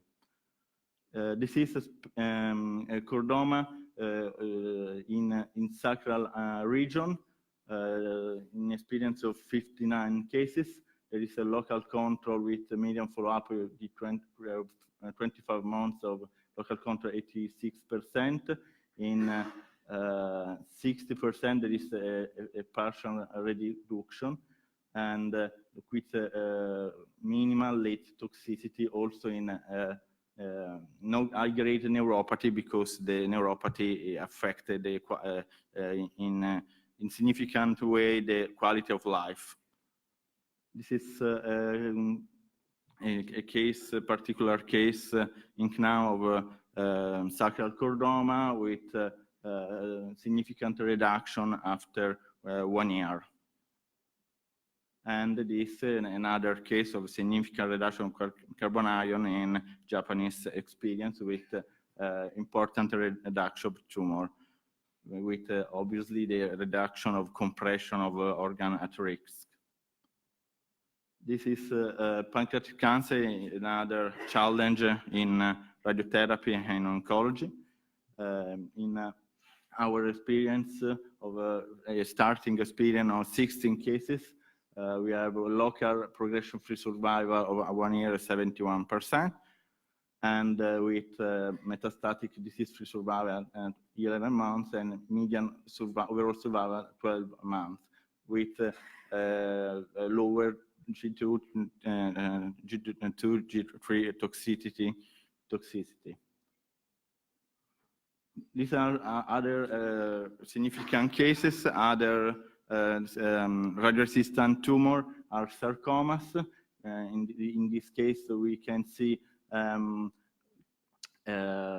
osteosarcoma, head and neck after radiotherapy. In this case, we have not reduction, but we can observe the black area in the tumor, that it's the death of the tumor or necrosis of the tumor.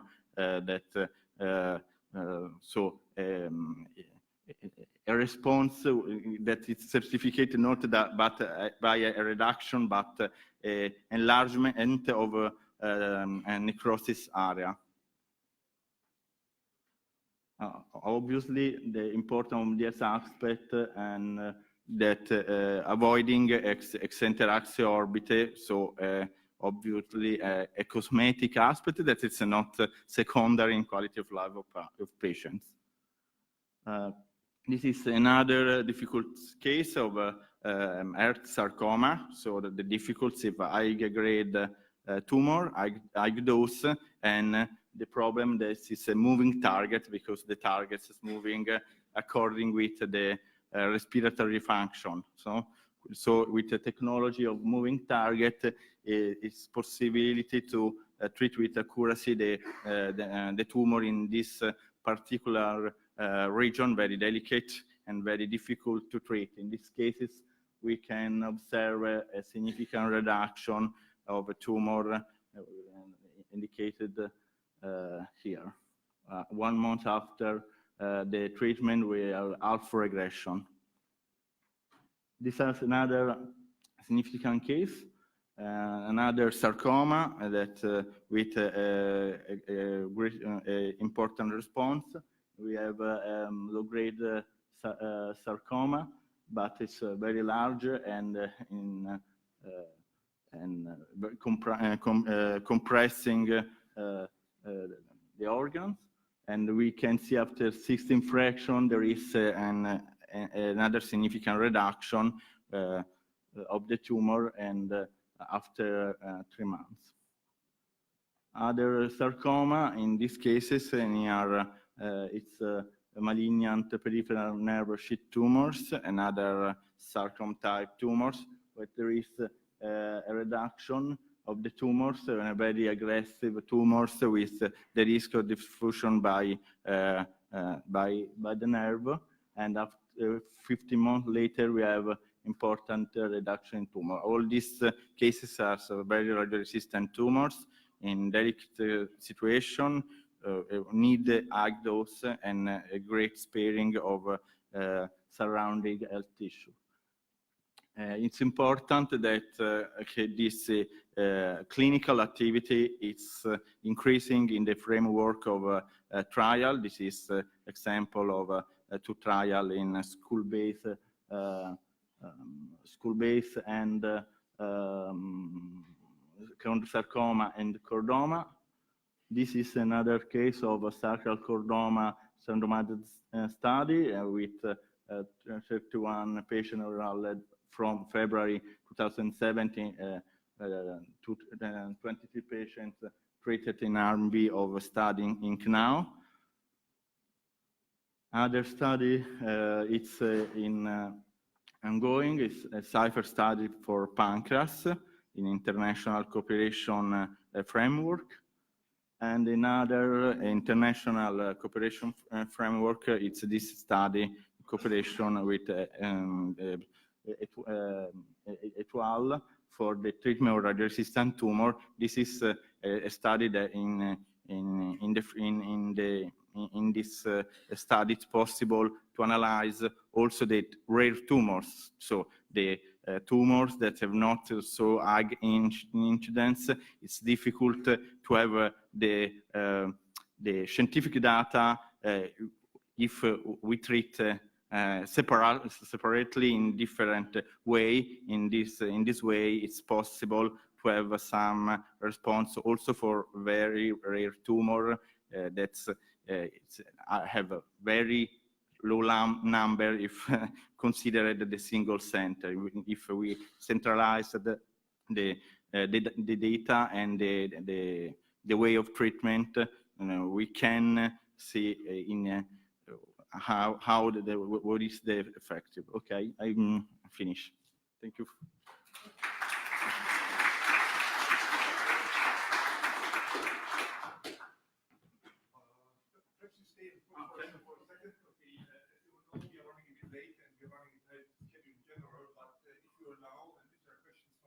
Okay.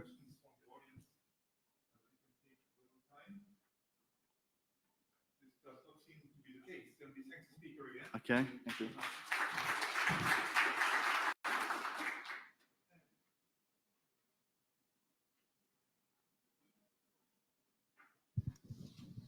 And we move on to our next speaker, who is Dr. Lukas Schaub from HIT in Heidelberg, sitting modestly in the back, who will speak to us on clinical experience with hadron therapy at HIT Heidelberg. Thank you. And also 20 minutes, please.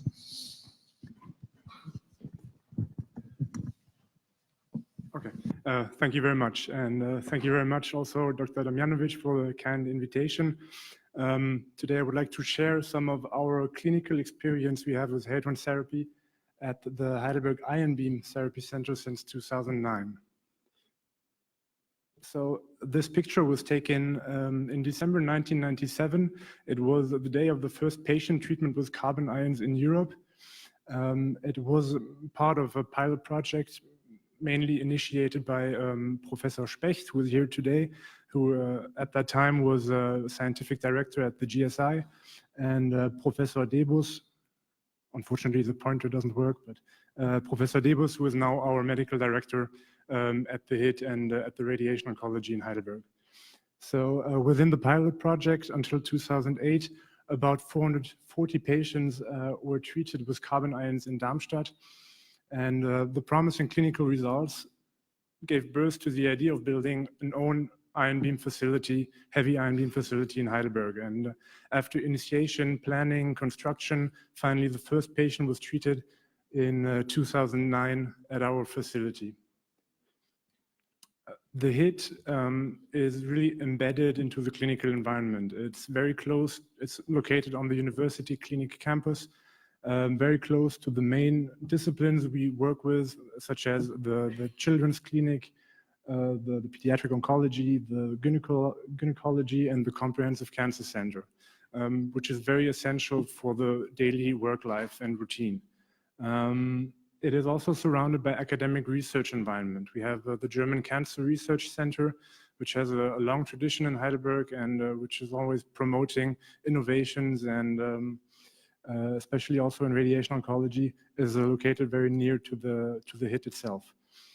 And one also important fact, it's of relatively compact size. It's 60 times 70 meters of ground surface required for the facility, so which should be manageable also in different locations. This picture, Dr. Damjanovic already showed it before. It's a plan of the HIT and showing the different parts of the facility. And I would like to point out a few of them which are important. So the ion sources, when we look at the first point, we have 4 of them. Protons, carbon ions, we are also using helium and oxygen, the latter 2 only for experimental and research purpose right now. Helium is being commissioned for clinical use, so we are expecting it to start very soon actually, but we are mainly working with carbon ions and protons. So once the ions are separated and integrated or released into the system, they are pre-accelerated in a linear accelerator and then introduced to the synchrotron. The synchrotron is the circular accelerator we work with, and it has the ability of accelerating the beam, the particles up to the speed of 3/4 of the speed of light.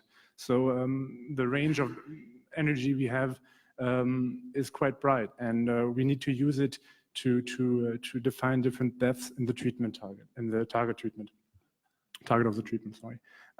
We have 3 treatment places at the HIT. 2 of them work with horizontally fixed beams, and the 3rd treatment place works with the gantry. The gantry is basically a very big steel construction. Very complicated. We only inaugurated it 2012 because it needed some measurements, and it was quite, it wasn't easy to inaugurate it, but we made it happen. So it's 600 tons of weight. It's as high as a 3-story building, and we needed actually to deviate the beam in a way that 360-degree rotation around the patient is possible. Why do we need that? In our daily routine, we really often have the situation that we have tumors located at the spinal cord in the pelvis area, and they cannot be reached adequately by using horizontally fixed beams. So we really use it commonly, and we are happy to have it. Also, this picture was shown before. It's just to give an idea of our beam delivery technique we use. So it's the active raster scanning technique. Active because there is continuous modification of the beam energy, the intensity, and the focus. And raster scanning because fast-moving dipole magnets, when you look at the second arrow, continuously deviate the beam. So that at the end, it's a continuous scanning of all the points in different layers of the 3-dimensional target volume, which receive the prescribed energy and the prescribed dose. So the result of all of it is very, very sharp dose gradients at the tumor itself. This is an example of a skull-based chondrosarcoma, where we see that basically there is no dose to adjacent relevant organs. And this is what makes carbon ion therapy and particle therapy in general so important. The patient numbers treated at the HIT really saw a large improvement in the first years of the treatment, and reached its maximum in the year 2015, where we treated 723 patients in that year. And by the end of 2019, we will probably have reached a number of 6,000 patients treated since 2009. This is just to give an overview of our beam time plan and of our timetable, the weekly routine. Basically, we treat patients from Monday to Saturday, from 8 a.m. to 8 p.m., which can vary. We sometimes treat longer, depending on the number of patients undergoing treatment right now. But daily routine is Monday to Saturday patient treatment. Sunday and during night shifts, the beam time is reserved or blocked for experimental and research purpose. So, and of course, quality assurance, the blue squares, always at the beginning and at the end of every patient treatment. The main tumor entities, a few of them, Dr. Janalfi already spoke of them: chordoma, chondrosarcomas, the salivary gland tumors are the well-known one. But the number and the number of entities treated at the HIT is continuously increasing. We also treat, for example, high-grade glioblastomas, which are very recurrent, aggressive brain cancers, which receive carbon ion therapy at our facility.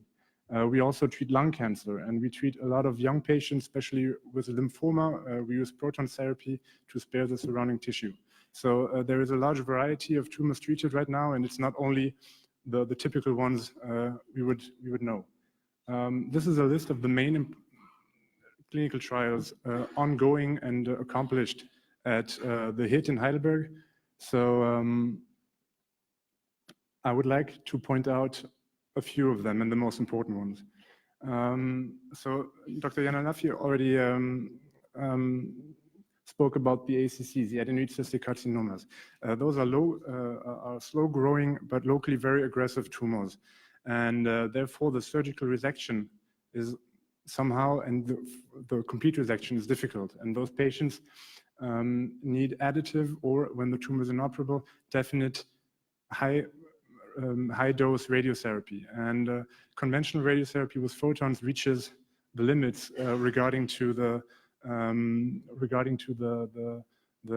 escalation of dose, because toxicity, surrounding tissues, skull base, very important structures are close to the tumors, so the dose cannot be escalated anymore. Within the pilot project at the GSI, we have treated 58 patients with carbon ion boost, 18 Gray equivalent, and have compared them to the ones treated with only photons. And when we look at the curves, they were shown before, but I would like to point it out. It was a significant benefit in local control, but also in overall survival, meaning that those patients significantly benefited from carbon ion boost. In the second trial, the COSMIC trial, we then tested dose escalation. So the carbon ion boost was not only 18 gray equivalent, we raised it to 24 gray equivalent to see whether it's going to be well tolerated and whether it brings an effect concerning the local control. So it was very well tolerated. There were no dose-limiting acute toxicities. There were no high-grade or only few higher-grade toxicities above or underneath 5%. So this is a case example of an ACC of the left sinus maxillaris, which aggressively grew and was inoperable at first. So we planned the carbon ion boost, and the primary plan was photons. And 6 weeks after the radiotherapy, already a significant tumor reduction was feasible. And what we also saw, just go back, the local control after 3 years was still 82%. So it did not improve significantly compared to the initial trial we had at the GSI. So the next step and the upcoming ECHO trial we are planning is to go a step further and to say we get rid of the boost idea, but we would like to try the radiotherapy with carbon ions only, because we know that the relative biologic effectiveness is higher. We have a better sparing of tissue. So the potential is there to have better tumor control because this tumor is aggressive and is relatively radio-resistant. So this is what we are going to test in the upcoming randomized trial. Another situation where we use right now the combination of carbon ion therapy and of a boost of carbon ion therapy and a primary plan with photons are cancer located in the nasal cavity and paranasal sinuses. Those tumor entities are also growing aggressively and have the problem that in total resection is rarely feasible or it would be very mutilating. It's tumors in the central of the skull, and it's rarely feasible to really cut out the tumor itself with sufficient security distance. So those patients are treated with this combination therapy, and it's an ongoing trial, which actually the last patient was enrolled last week. So we will finish the treatment and hopefully we will have the first clinical results of this trial very, very soon. 36 patients were recruited, and yeah, we hope to see a better local control and less toxicity. Another topic we have every day actually at our department is radiotherapy. It's a situation, 50% of advanced head and neck cancers will at some point have a recurrency in their life. So 50% is a high number, and those patients already have seen surgery and already have seen radiotherapy. So the options those patients have are few. Basically, surgery again is not feasible as salvage surgery, and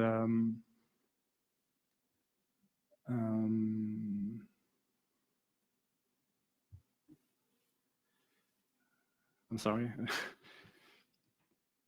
As a salvage therapy and chemotherapy is associated with a lot of toxicity. So actually the radiotherapy is important for those patients. But the challenge of radiotherapy is that the total dose, the organs at risk have seen in those areas should not exceed a certain limit, because when exceeding it, toxicity rates get higher and higher. So we analyzed 229 patients treated at our institution who had received 51 gray carbon-only radiotherapy in order to treat the recurrence, and have seen that the toxicity compared to the toxicity of only photon radiotherapy was significantly lower. We only had 11% of high-grade toxicities compared to 30–40% of the other of conventional radiotherapy with photons. This is an example of an ACC of the base of the tongue on the right side. After 7 years, it had local recurrence and received this radiotherapy as scheduled here. And 22 months after the radiotherapy, the local control was still very good. Another trial concerns lung cancer. Pancreas tumors are particular lung cancers that arise from the lung apices and infiltrate the surrounding tissue. they were often, resection was often incomplete. Therefore, the today's standard therapy is a combination of neoadjuvant chemoradiotherapy and surgical resection. And we have enrolled 11 patients. We are planning to enroll 15 patients in total in this trial, and they receive carbon ion therapy combined with chemotherapy in a neoadjuvant concept. And then 2 weeks after the end of radiotherapy, they receive surgery, so the tumor is resected. And now we want to analyze whether the carbon ion therapy increases the local control after surgery because of the faster and probably stronger shrinkage of the tumor, and whether we can reach better overall survival for those patients. So what is interesting in this trial too is that the protocol says we need an FDG PET scan, which shows metabolism of tumors, which is very important for us to see, is there any activity? And what is interesting here is that we have one at the trial initiation and we have one at the end of the trial, only 2 weeks after radiotherapy. So that enables also to get an idea of how active and how fast-acting radiotherapy with carbon ions can be. And when you see the CT scan of this lung cancer before treatment and before surgery, but after radiochemotherapy, you see that it significantly reduced its size, but it also stopped showing metabolism. So the tumor cells really are actually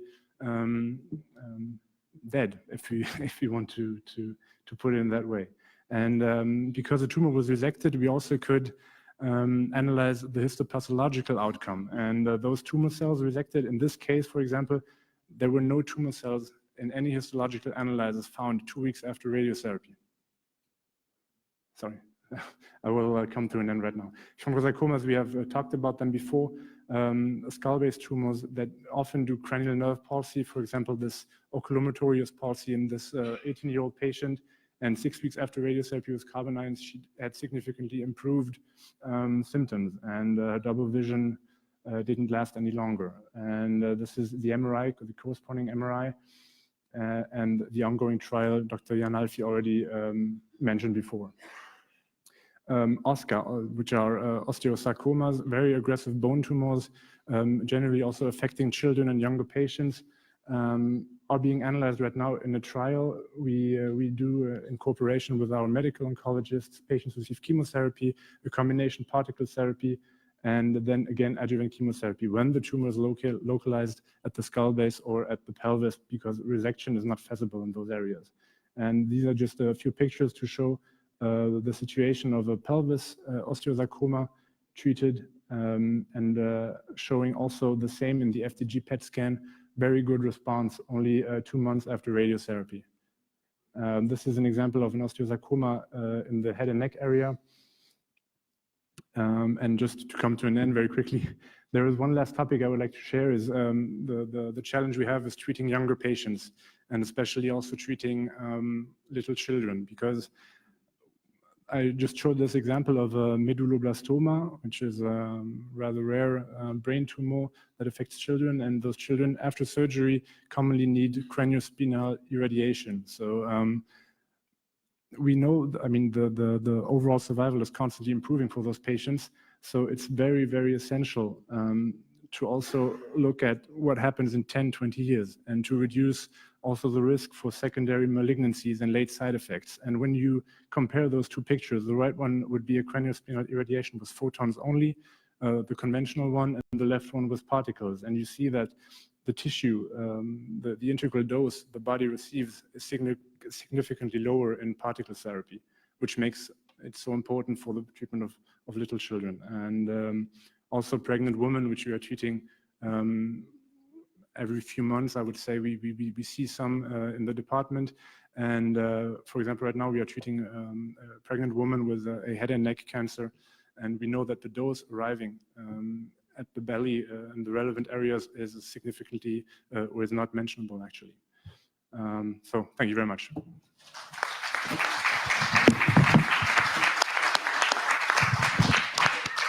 Okay, thank you, Dr. Schaub. Are there any questions on this presentation?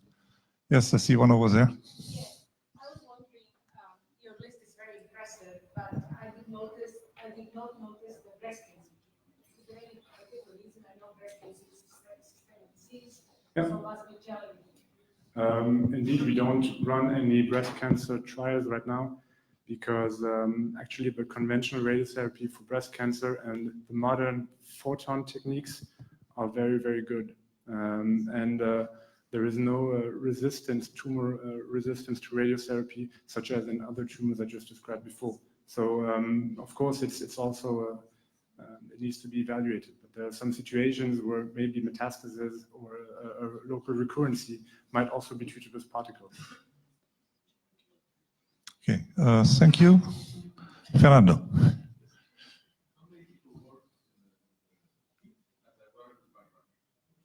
Sorry, I didn't understand the last one. Number of people at the back. How many people work in heat, and what is their background, the education level? Okay. Unfortunately, I didn't bring that slide. Basically, the HIT has a lot of support. We have a big physicists team. We have our physician team, and I would say roughly, probably 50 people are working in total at the HIT facility itself. Physicists, we have so 2 attendings, Professor Herford, our leading attending at the HIT, and 3 residents, so we would be 7 physicians working there. Physicists, we have a lot of technicians. I would have to estimate, honestly, but I would say about 20. They have a PhD? Not all of them. No. I mean, we also have, of course, a program where part of the studies, we have a lot of students also from studying physics that do internships at our place. Not all of them necessarily have a PhD. Okay. Since time is running a little short, I suggest we leave the continuation to coffee break discussions. Thank you. Let's thank the speaker again.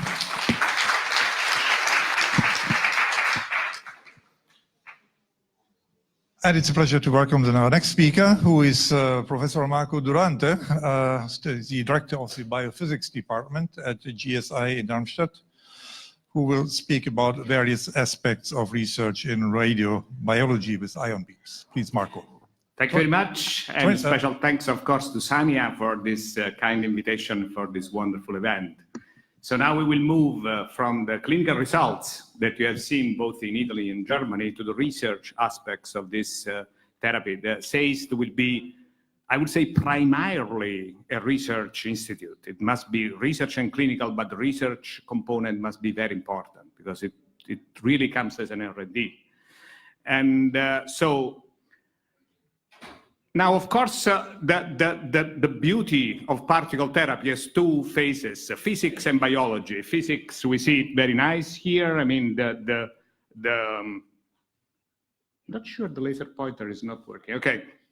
You see very nicely the Bragg peak that you all know, but there are also biological advantages when you use particles. So the question that I will try to answer is, where is the next breakthrough coming from physics or from biology? I will anticipate. My conclusion is that will come from biology. And I'm sure many people will be upset here because there is a full of physicists, but that's my challenge today. So, of course, physics and biology in particle therapy are very much entangled. You see here to the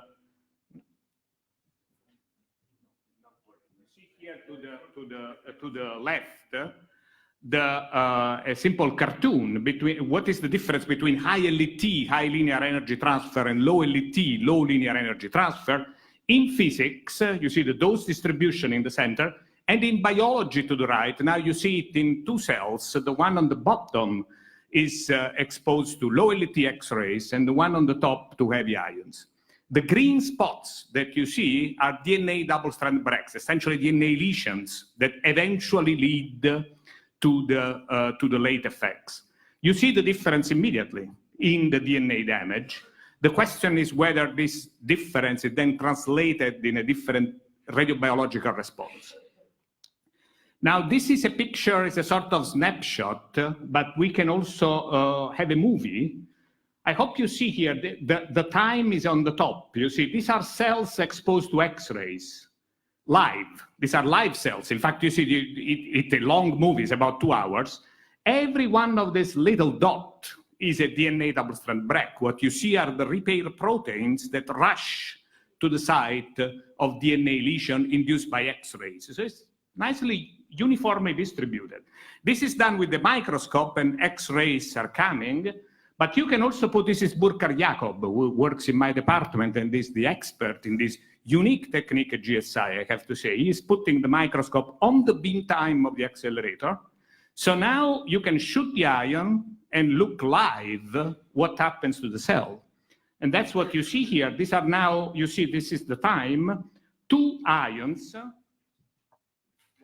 2, going through the nucleus of the cell. And now you clearly see the difference between X-rays and heavy ions. Of course, the physicists know very well that the track structure is complicated. You know, the track structure of the ions has a core in the center, and then you have the delta electrons coming out from the main track. Can we also see them in biology? Actually, we can. You see to the right now, you see, boom, the particle going through, and you see the DNA repair. But if you look at the cell to the left, you will see little dots coming also in that cell. And these are caused by electrons that fly from the main track even to the neighboring cell. So that's how the radiobiology of this particle really looks like at the microscope. And of course, you have even more here. You see the repair, for example. Here you can see this protein repair single-strand break, so it leaves the DNA damage side, and you see that the signal disappears. And you can see in a zoom here, when the particle come, boom, you see the particle going through the cell, and then you see the repair, it disappearing from the cell. So that's the big difference, let's say, between particles and X-rays from the biological point of view. And of course, this streaks of damage, this different spatial distribution of damage, is reflected in different type of chromosomal aberrations. For example, this is a high dose chromosomal aberrations by gamma rays. Low dose iron ions is a very heavy ion. And you see that monster chromosome, those are 4, this is actually my own chromosomes, but they are irradiated out of my body, of course. They look much better in my body. And you see the chromosome, the monster chromosome with the 4 chromosomes fused together, that really makes you think to the streak of damage that you have seen, and the chromosomes that misrejoin, the broken chromosome that misrejoin and form that monster chromosome with 4 chromosomes fused together. So physics and biology entangled. And one of the first questions where physics and biology have to answer is why we use carbon ions, for example. Why don't we use, and protons, of course, why don't we use iron ions? We have seen iron before. At GSI, we can even use uranium. You say, okay, I have a radioresistant tumor, I shoot uranium, I will kill. Not a good idea. You see, this is the LET as a function of the depth for a spread out break peak single beam. So it's a one beam coming from the left to the right. This is the tumor region, and this is the normal tissue region. So what we want to have a low LET in the normal tissue, because we don't want to be toxic in the normal tissue, but we want to have a high LET in the tumor. So we want to have something below this bar in the normal tissue and something above this bar in the tumor. And this is difficult. You say, if you use protons or helium ions, you are very safe. You are fine in the normal tissue, but you are not so good in the target region in terms of high LET, the densely ionizing radiation. If you use oxygen, you are very good in the tumor, not so good in the normal tissue. It's a little bit risky. And of course, if you use ions heavier than oxygen, this figure looks even worse. So you see that carbon is a very good compromise. That's why people use mostly carbon now, if not protons, of course. But you also see from the figure that in specific cases, helium, oxygen can be very useful. Helium has a better physics because there's much less lethal scattering, of course. And oxygen can be more effective for hypoxic, very radioresistant tumors when you want to allow a little bit more toxicity because you really want to smash a tumor that is very, very resistant. So that's why also Heidelberg, we had this beautiful lecture before from the medical doctor in Heidelberg. That's why Heidelberg is investing so much in helium and oxygen. And I think also Canao, now I think Sandro Rossi will show, will be able to use these ions in the near future. So what's the next breakthrough now in biology? Now, this is a long list, so don't worry, the chairman don't have to be worried. I mean, I'm not going through all the points, otherwise it will be like 3 hours lecture, and I'm sure you are all already hungry. So I will only concentrate on 2 points in the long list. One is FLASH, and one is combined treatments. And I will tell you why. I think I want to focus on these points because they are probably the hottest topic now in the research, I would say in radiotherapy in general, and of course as a consequence of particle therapy. It's very important to remark that particle therapy is a part of radiotherapy, should not be seen as something isolated. In Heidelberg, as we have seen, the heavy ion therapy is part of the whole photon therapy center. So it's of course, the topics are very often, I mean, what is interesting in radiotherapy is also interesting in particle therapy. This is clear. So FLASH. What is FLASH? FLASH is something that is relatively new, even though it's an old story, relatively new, has been, it became a hot topic. The paper from the French group was published in 2014, and essentially means dose rate very high, actually higher than 40 gray per second. And if you do the experiments in mice using electrons, you cannot use X-rays as this very high dose rate. I mean, it's impossible. You find that the normal tissue is spared, is less toxic in the normal tissue, but is not changing, apparently, the response in the tumor. So you see what happens in the picture here. This is pulmonary fibrosis in mice. So it's a normal tissue toxicity. You see what happens at 1.8 gray per minute as a function of the weeks after radiation. 60 gray per second is the blue curve. You see that is much lower. So if this is true, you can actually widen the therapeutic window because, you know, you can increase the dose without increasing toxicity. So you can kill the tumor before killing the patient, which is the whole point of radiotherapy, let's say. So it's very interesting, and it's quickly going to the clinics. Actually, this is a paper from July 11, where the colleagues at the University of Lausanne have actually treated the first patient with FLASH, with electrons, of course. I mean, the problem with FLASH, of course, you can do it with electrons. You can do it with protons at the cyclotrons. You have to do some upgrade, but this is possible. The problem is to do it with synchrotrons, so with heavy ions. So, of course, if you come to GSI, well, then really no problem, because the whole point of one of the 2 main points of GSI is the upgrading intensity. And the upgrading intensity will make FLASH relatively easy at GSI, even with very heavy ions. And actually, we are now already in the so-called fair phase 0, where even using cis-18 will be possible to have high intensities. But we decided to do the experiment with carbon ions at HIT together with Thomas Haberer and our colleagues in Heidelberg, using a little trick. So the idea is to use a 3D modulator. This is a 3D modulator which is put in front of the patient.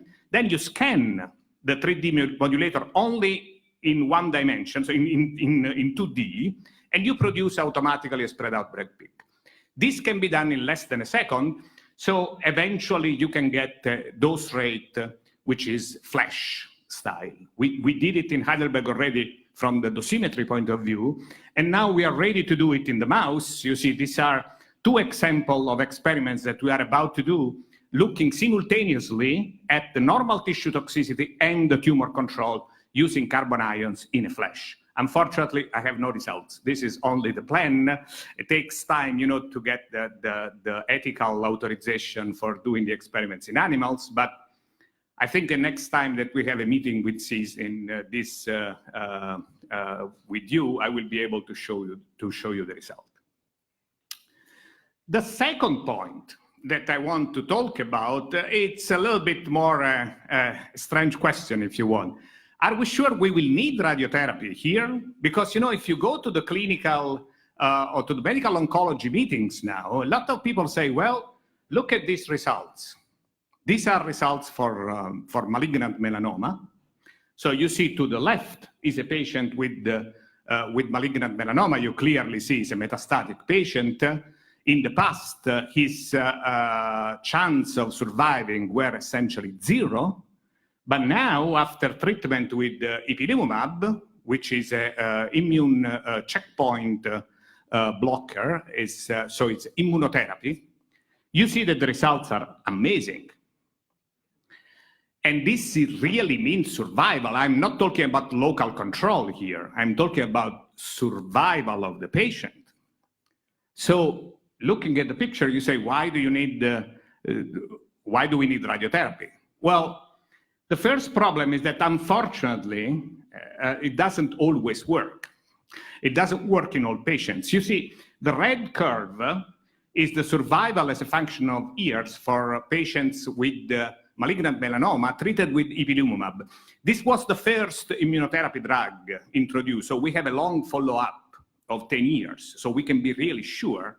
And you see that it works in 20% of the cases, which is already fantastic. It's already a very good results, but still is 20%. We would like to have 100%, and actually people in melanoma are now doing trials with other drugs, especially the anti-PD-1 are very popular and very effective.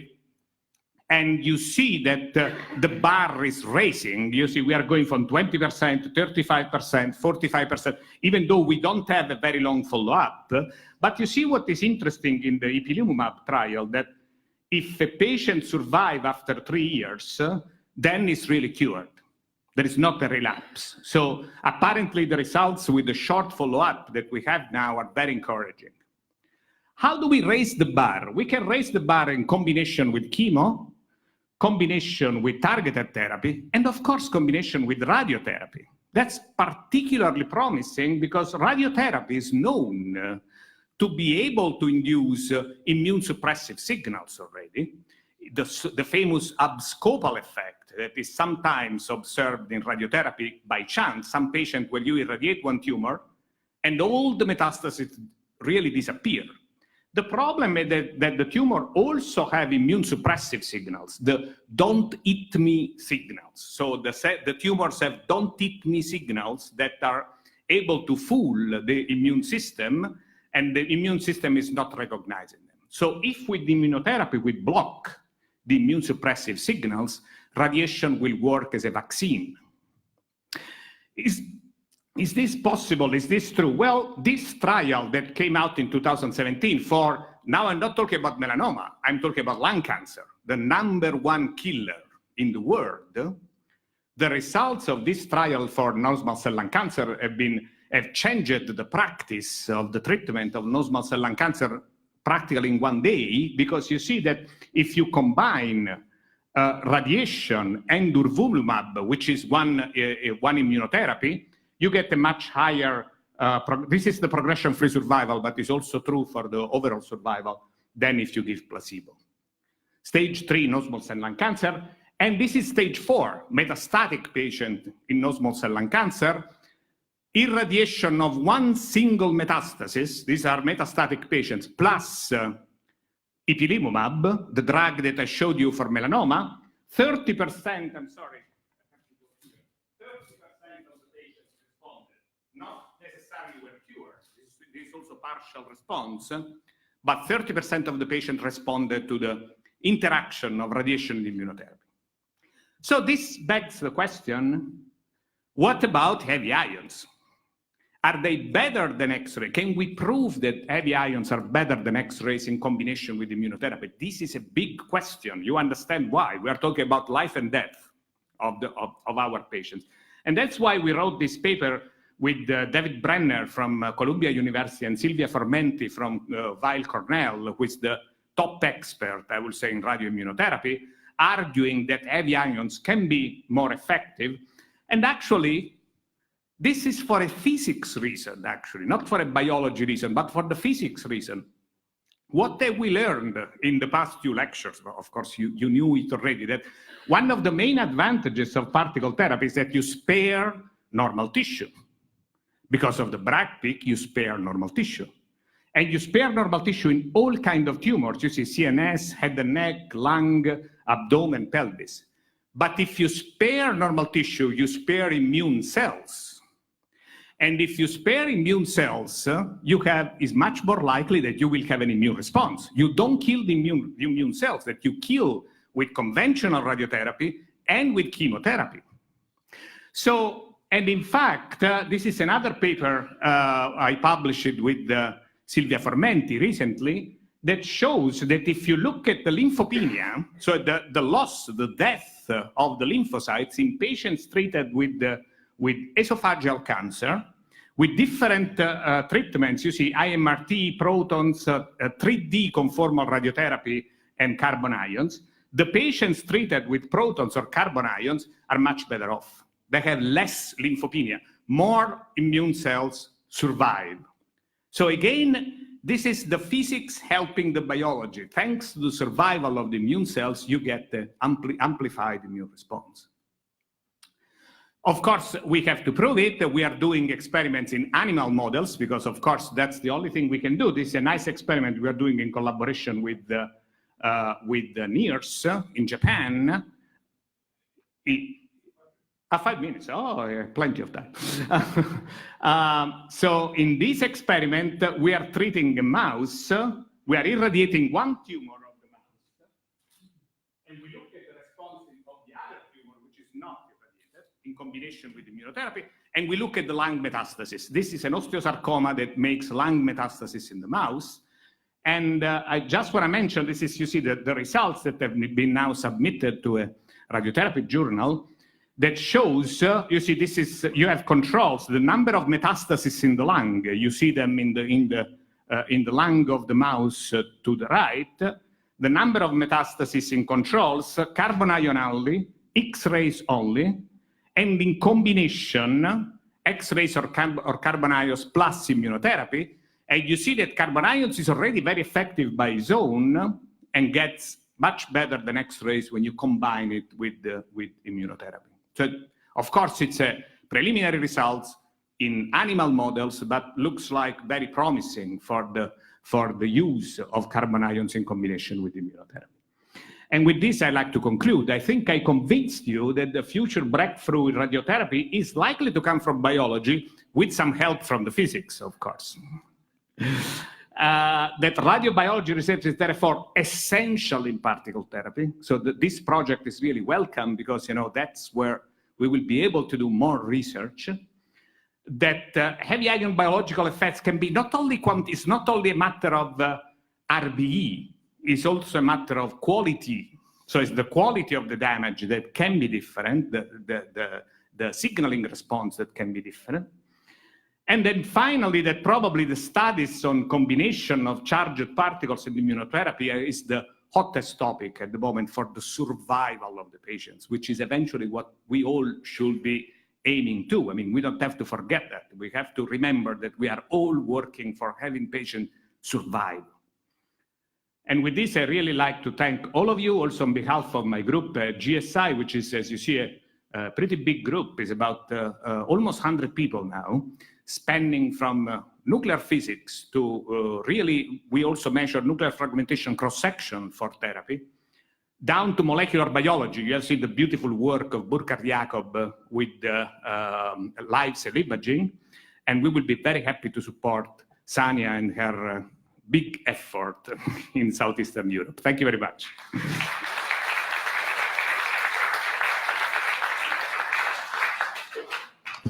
Thank you, Marco, for giving us some fascinating insights into the biomedical aspects of this research. I'm sure we would all love to listen to you for another 3 hours, but we have to move on. Quick questions or comments? Yes, please. Someone over there. Interesting lecture, especially for the melanoma cells, because it is known it is a very resistant tumor cells, unfortunately. But in what way you make a combination radiotherapy and immunotherapy at the same time, and you make some schedule? That's a very good question. That's a very good question. If you see the protocol that we decided to use after many trials, we use one drug essentially on the same day. We give the drug and then we do the irradiation. That's the anti-PD-1. And then we use a second drug at day 4 and day 8.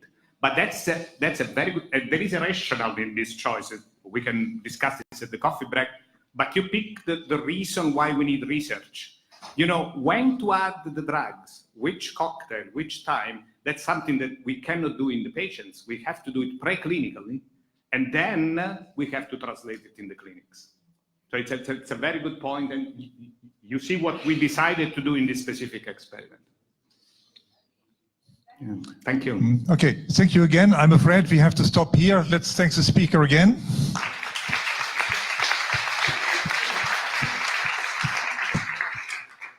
Now please listen carefully, because there is a little change in the program, because we are running late and because on logistics grounds we cannot defer lunch and lunch break too much. The morning session will stop here. The talk by Dr. Rossi will be the first, he will be the first speaker in the afternoon session.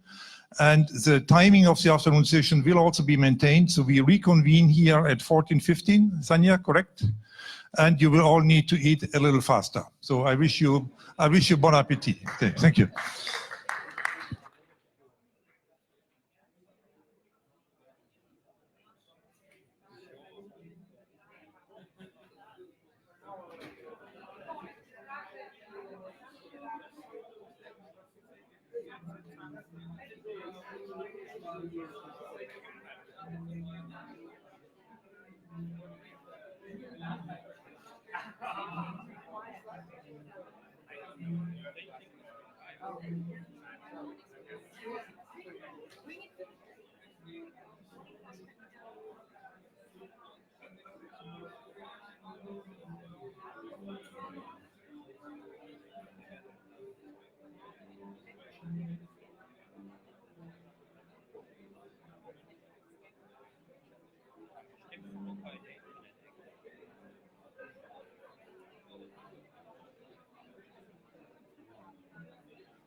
It shows that you know.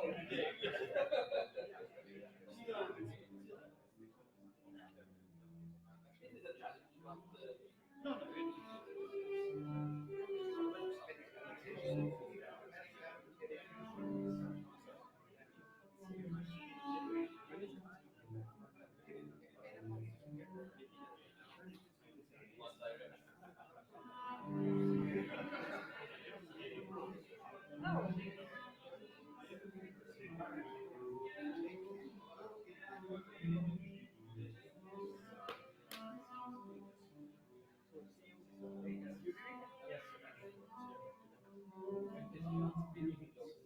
Like back to Germany. yes. Okay, good. We'll go back to Germany. Yeah, it's there, yeah? Yes, and you can obviously latest will be the AFC meeting because we will try to have a special session.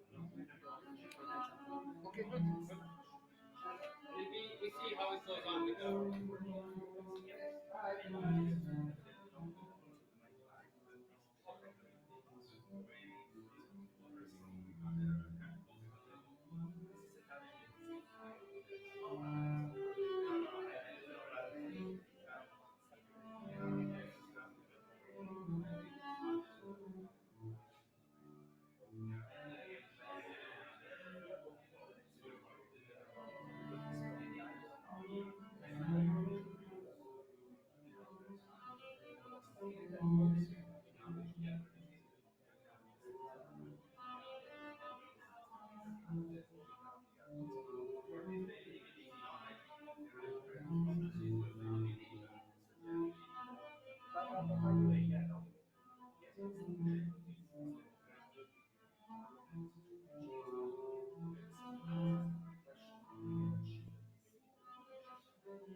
It's turned on. Okay, so you understand me? Yes, fine. We are a bit late, but there's important meetings in between. But now we had been told that after the lunch, we will hear from Dr. Rossi what he has to tell us about the important developments in the field of the Italian project and the CERN project and the SEEIST project. Everything. Everything. Thank you. Thank you, Mr. Minister Damjanovic, for the invitation, and also Professor Schopper for the kind invitation to this meeting. I was asked to make a presentation that is dealing with physics, technology, and experience in existing centers. So it will not be focused only on CNAO, even if, of course, I will use my facility for some arguments, since I know it better than the others. This slide that you have seen in a different form before, I just want to drive your attention on one fact that there has been, I mean, hadron therapy in general is known since decades, but became really something useful for patients when went from research centers were devoted some time, from time to time, for clinics to hospitals. And this happened at the beginning of the 90s, and from that period you see that there was really an exponential increase in the number of centers and in the number of patients. Nowadays we reached more than 220,000 patients treated with particles, 190 with protons, that is the most used, of course, and we have 78 centers with 190 rooms that apply proton therapy. This number is going to be doubled in 5 years from now. There are, on the other side, 10 centers with 17 rooms, 2 of which gantries, and we'll come back on this issue. And so far, they have treated 28,000 patients. The growth of patients by year is indicated on the top left, 22,000 per year on protons and 4,500 with carbon ions. So there is an increase in the number of patients, and this is going to give data that give the basis of medical evidence to this kind of application. In the early 90s, I told you there was this movement toward the hospital-based facility, and the first one for proton therapy is in Loma Linda, California, close to Los Angeles. This is the footprint of the center with the small synchrotron, 7 meters in diameter, and you see those big wheels there are called gantries, and they hold the magnets in order to direct the beam around the patient from many angles. And this is going to ease the treatment and focus the delivery of the dose really on the tumor, sparing at best the healthy tissues. But this is for protons. So far, they have treated 20,000 patients. They have large statistics on many pathologies. And proton therapy, since seeing the numbers, is becoming more and more commercial. Nowadays, you can really buy on the market. There are different vendors. You can buy a proton therapy facility that is composed by an accelerator. There are cyclotrons and also synchrotron in the case of Hitachi, and also gantries. So this can be installed like a new treatment room in conventional hospitals. And this is something that is happening more and more. Concerning carbon ions, the story is a bit different because the machines are larger, because carbon is basically more difficult to bend, and so the footprint of the accelerator is much larger, and you will see only synchrotrons that are basically used for treating patients with carbon ions. The first hospital-based facility has been built in Chiba, close to Tokyo, and started treating patients in 1994. At the beginning, the facility was equipped without this part. And this was added later on in this last decade with 2 rooms with active scanning modality. I will explain afterward what is an active scanning modality. And more recently, last year in April, with a second gantry, a gantry, superconducting gantry built by Toshiba.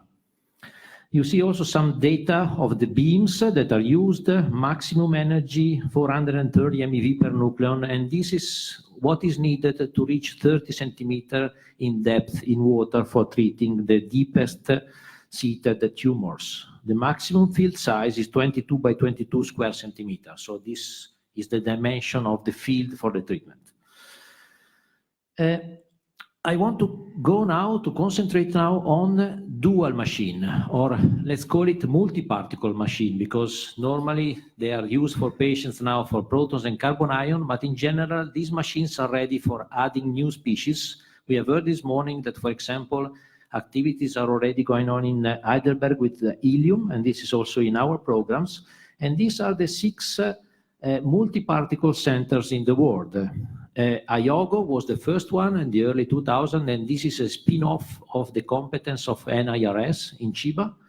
And the other 4 have origins, basically, conceptually and technologically in Europe. The first project, the first pillar of the European competence on multi-particle facility is coming from GSI, the GSI pilot project that was led by Professor Specht with Professor Kraft and Professor Debus. And they were pioneering this activity in Europe. They treated 440 patients in 11 years, but they were also important to introduce new modalities, in particular 2 technical topics that are the active scanning system.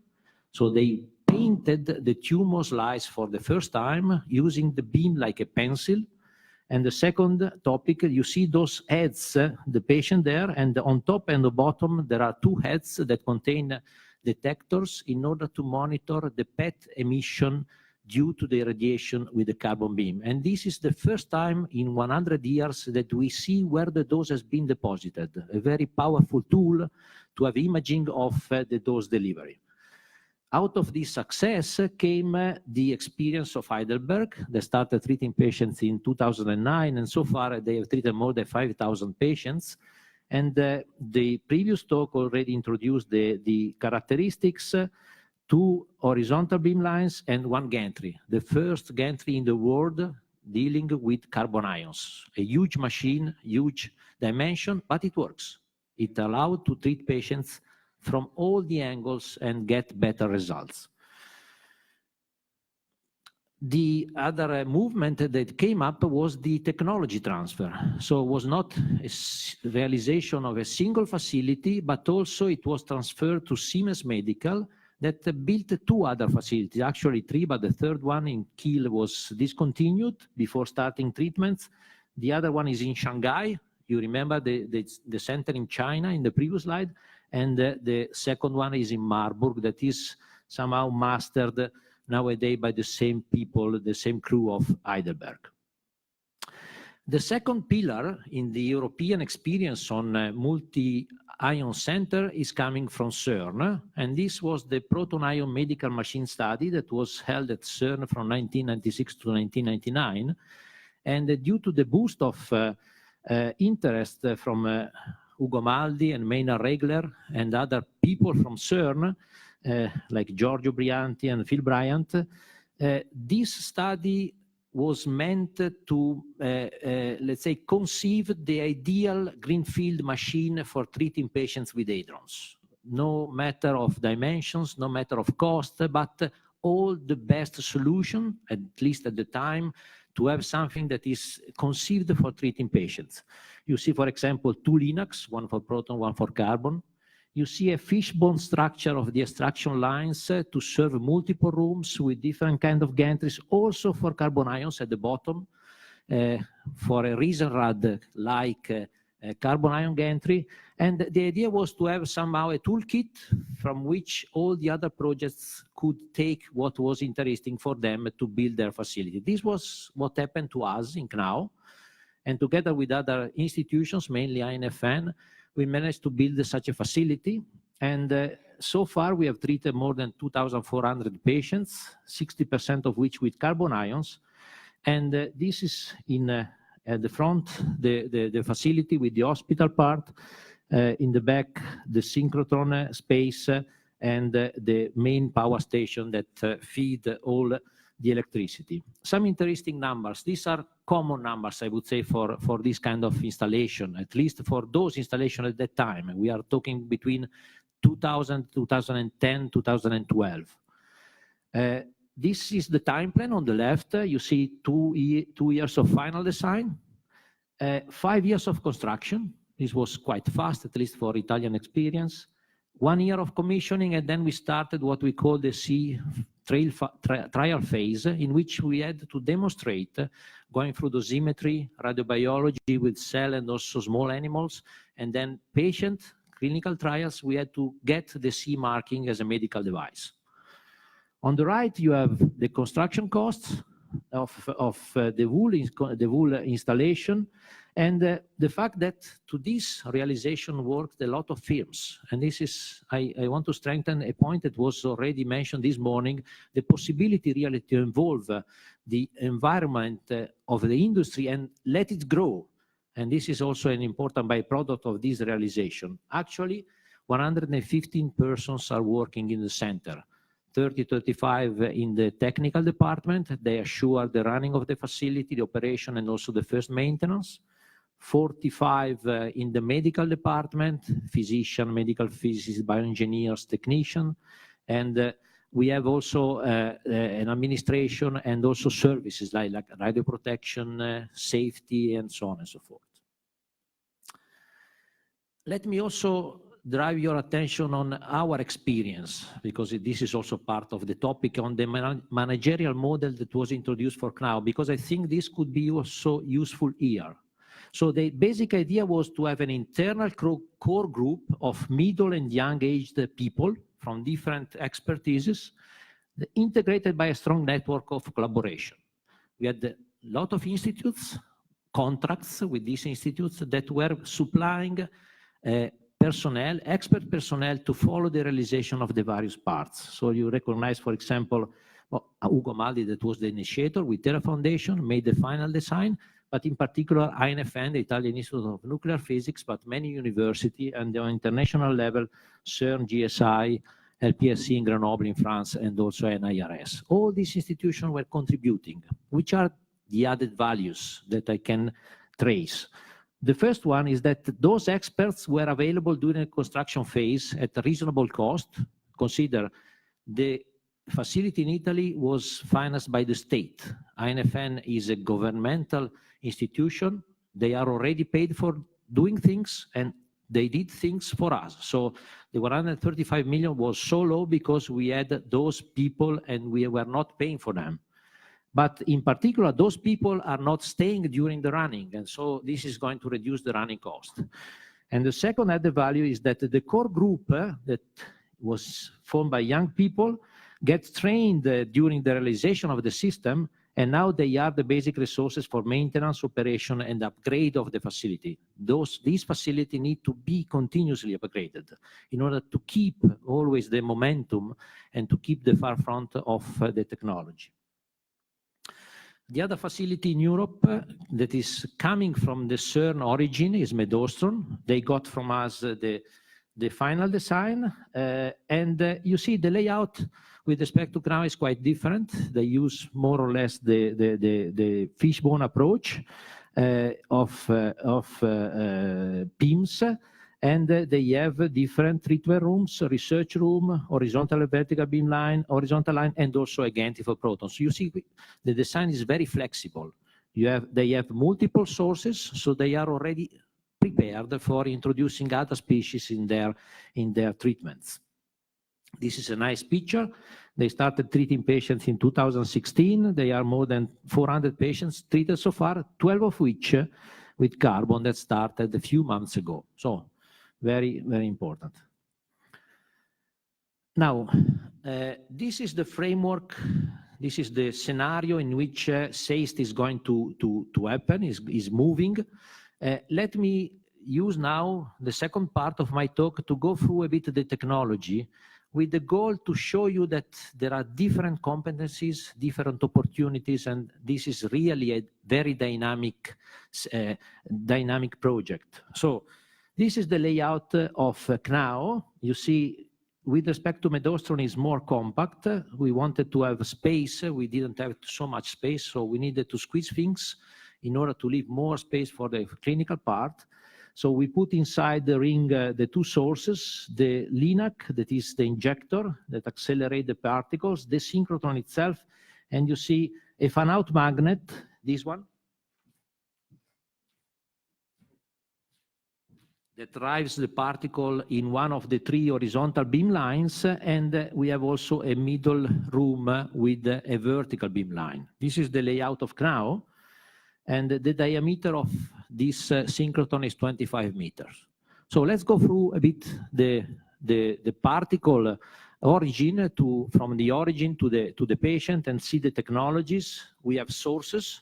The sources you have to imagine are somehow a micro oven. There are electromagnetic fields, and in these fields you inject a gas. If you want carbon, you inject methane. If you want proton, you inject hydrogen, and these electromagnetic fields separate protons and carbon ions. Billions of protons, billions of carbon ions, depends on the gas choice, and then these are the starting point of the journey to the patient. Of course, if you add the sources and you add the gases, then you can really select the different species, and this can be done easily. The energy at the beginning is very low. So you need to speed up the energy because otherwise you cannot inject those particles into the synchrotron in an efficient way. And this is done through linear accelerators. You have radio frequency quadrupole, top left. You have IH structure, bottom right. And in 6 meters, roughly, the energy is increasing from very low value to 1/10 of the speed of light. So this energy, 7 MeV per nucleon, is what is needed to start injecting into the synchrotron. Once injected, the beam is captured, we say, by a device, this one in red, that is an RF cavity. It's like a battery. And each time the beam turning into the synchrotron, in the ring, passes through this point, receive a kick. It makes 1 million turns in 1 second and goes from 7 MeV per nucleon to 430 MeV per nucleon, as I was telling you. Of course, why it's called synchrotron? Because there is a synchronism between the energy of the beam and the field that keeps the particle on the same trajectory, circular trajectory. So there is a synchronism between energy and B field in order to drive the particle always on the same circle. So they are bending. There are quadruples that are used to focus the beam, that is keeping always the same dimension. And there are correctors. You imagine that in 1 second, this beam is traveling something like 30,000 kilometers. And if it is not well aligned, then you lose it. So you need really a very careful system for alignment. And in the end, this beam is turning in a vacuum chamber in which you deplete basically all the gases, all the atmosphere, in order to avoid to have obstacles on the trajectory. So you see many competencies, from magnets to vacuum, mechanics of precision, power supplies, and so on and so forth. Then you extract the beam. You want to go to the patient. And I've shown you before only horizontal and vertical beam lines. Sorry. Actually, the best way, I told already, is to use gantries. And you have already understood that this is not a low price because the dimension and the cost are very impacting. But today we have the gantry in Heidelberg. Sorry. The gantry in Heidelberg. This one on the left. And the superconducting gantry in Chiba that I showed before, built by Toshiba. Still, there is room for improving the technology, and this is one of the goals of the project that is ongoing in ITRI. The beam is in front of the patient. Now you need to use it to treat the tumor. You have 3 dimensions. You can reach different depths in the body that correspond to different slices of the tumor, and this is done changing the energy. And then once the energy is fixed, you paint the slice that is seen by the beam itself. Slice by slice, from the distal one to the proximal one, you fill all the tumor volume by these spots of particles. Of course, this is done in a controlled way. You need to measure, you need to understand how many you deliver, the form of the beam, and the field size in order to be very precise. When I say very precise, means sub-millimetric precision. So it's a very tricky system. And to master all this activity, you imagine 1 second, 1 million turns, 30,000 kilometers. You cannot react with your hands and with your eyes. You need a system that is the control system that from the field at the bottom take over all the parameters, all the measurements, react in real time, and transfer it to the human-machine interface that are the computer in the control room that master this activity. But by the way, this is done automatically. In the treatment room, there is a technician that is pushing a button, asking for beam. Once beam is there, everything is done by the machine. The operator is only looking at the fact that nothing contrary to what foreseen has to happen. Is not finished because now the beam is under control, but the patient, I mean, if the patient is not in the correct position and you don't monitor correctly what's the positioning of the patient and how is evolving during the treatment, you imagine the treatment is lasting a couple of minutes. The patient is breathing, for example. If you breathe, you move all the organs in the abdomen by centimeters, and you want to be sub-millimetric precision. So you really need the control of the position of the patient with the very sophisticated devices. So that's why, for example, you see the 3 treatment rooms of the 3 facility in Europe, Knau, Medostron, Heidelberg. You see usage of pantographs, robotic system to align the patient. you use imaging device. That ring on the top right is a CT room on rails. This is done in order to check that the tumor position before the treatment is correct. If it is not, you have to modify and to change the positioning of the patient. But look at the 3 TV cameras on the bottom left. These are sending with a frequency of 100 times per second an infrared signal to markers on the patient, and they monitor online the respiration phase. With this device, you can really synchronize the delivery of the beam with the position of the tumor. If you don't have this mean, you cannot treat moving targets. And in perspective, we already discussed the PET system in GSI, but you have other means that are in the treatment room in order to monitor really 2 things: where the tumor is and where the dose is delivered. These are the 2 key measurements that you are dealing with. All this information then needs to be transferred to a complex, let's say, software system that takes into account the treatment. And this, the record of the treatment, but also the planner of the treatment. And this should be able to accept all this hell of information in order to react saying, okay, you are performing correctly, or you should change a bit your treatment plan. So really here the goal is to build a robust and adaptive planning on a daily basis. We are not yet there, but this is where we are going. And this is the best way to profit of these technologies. Now,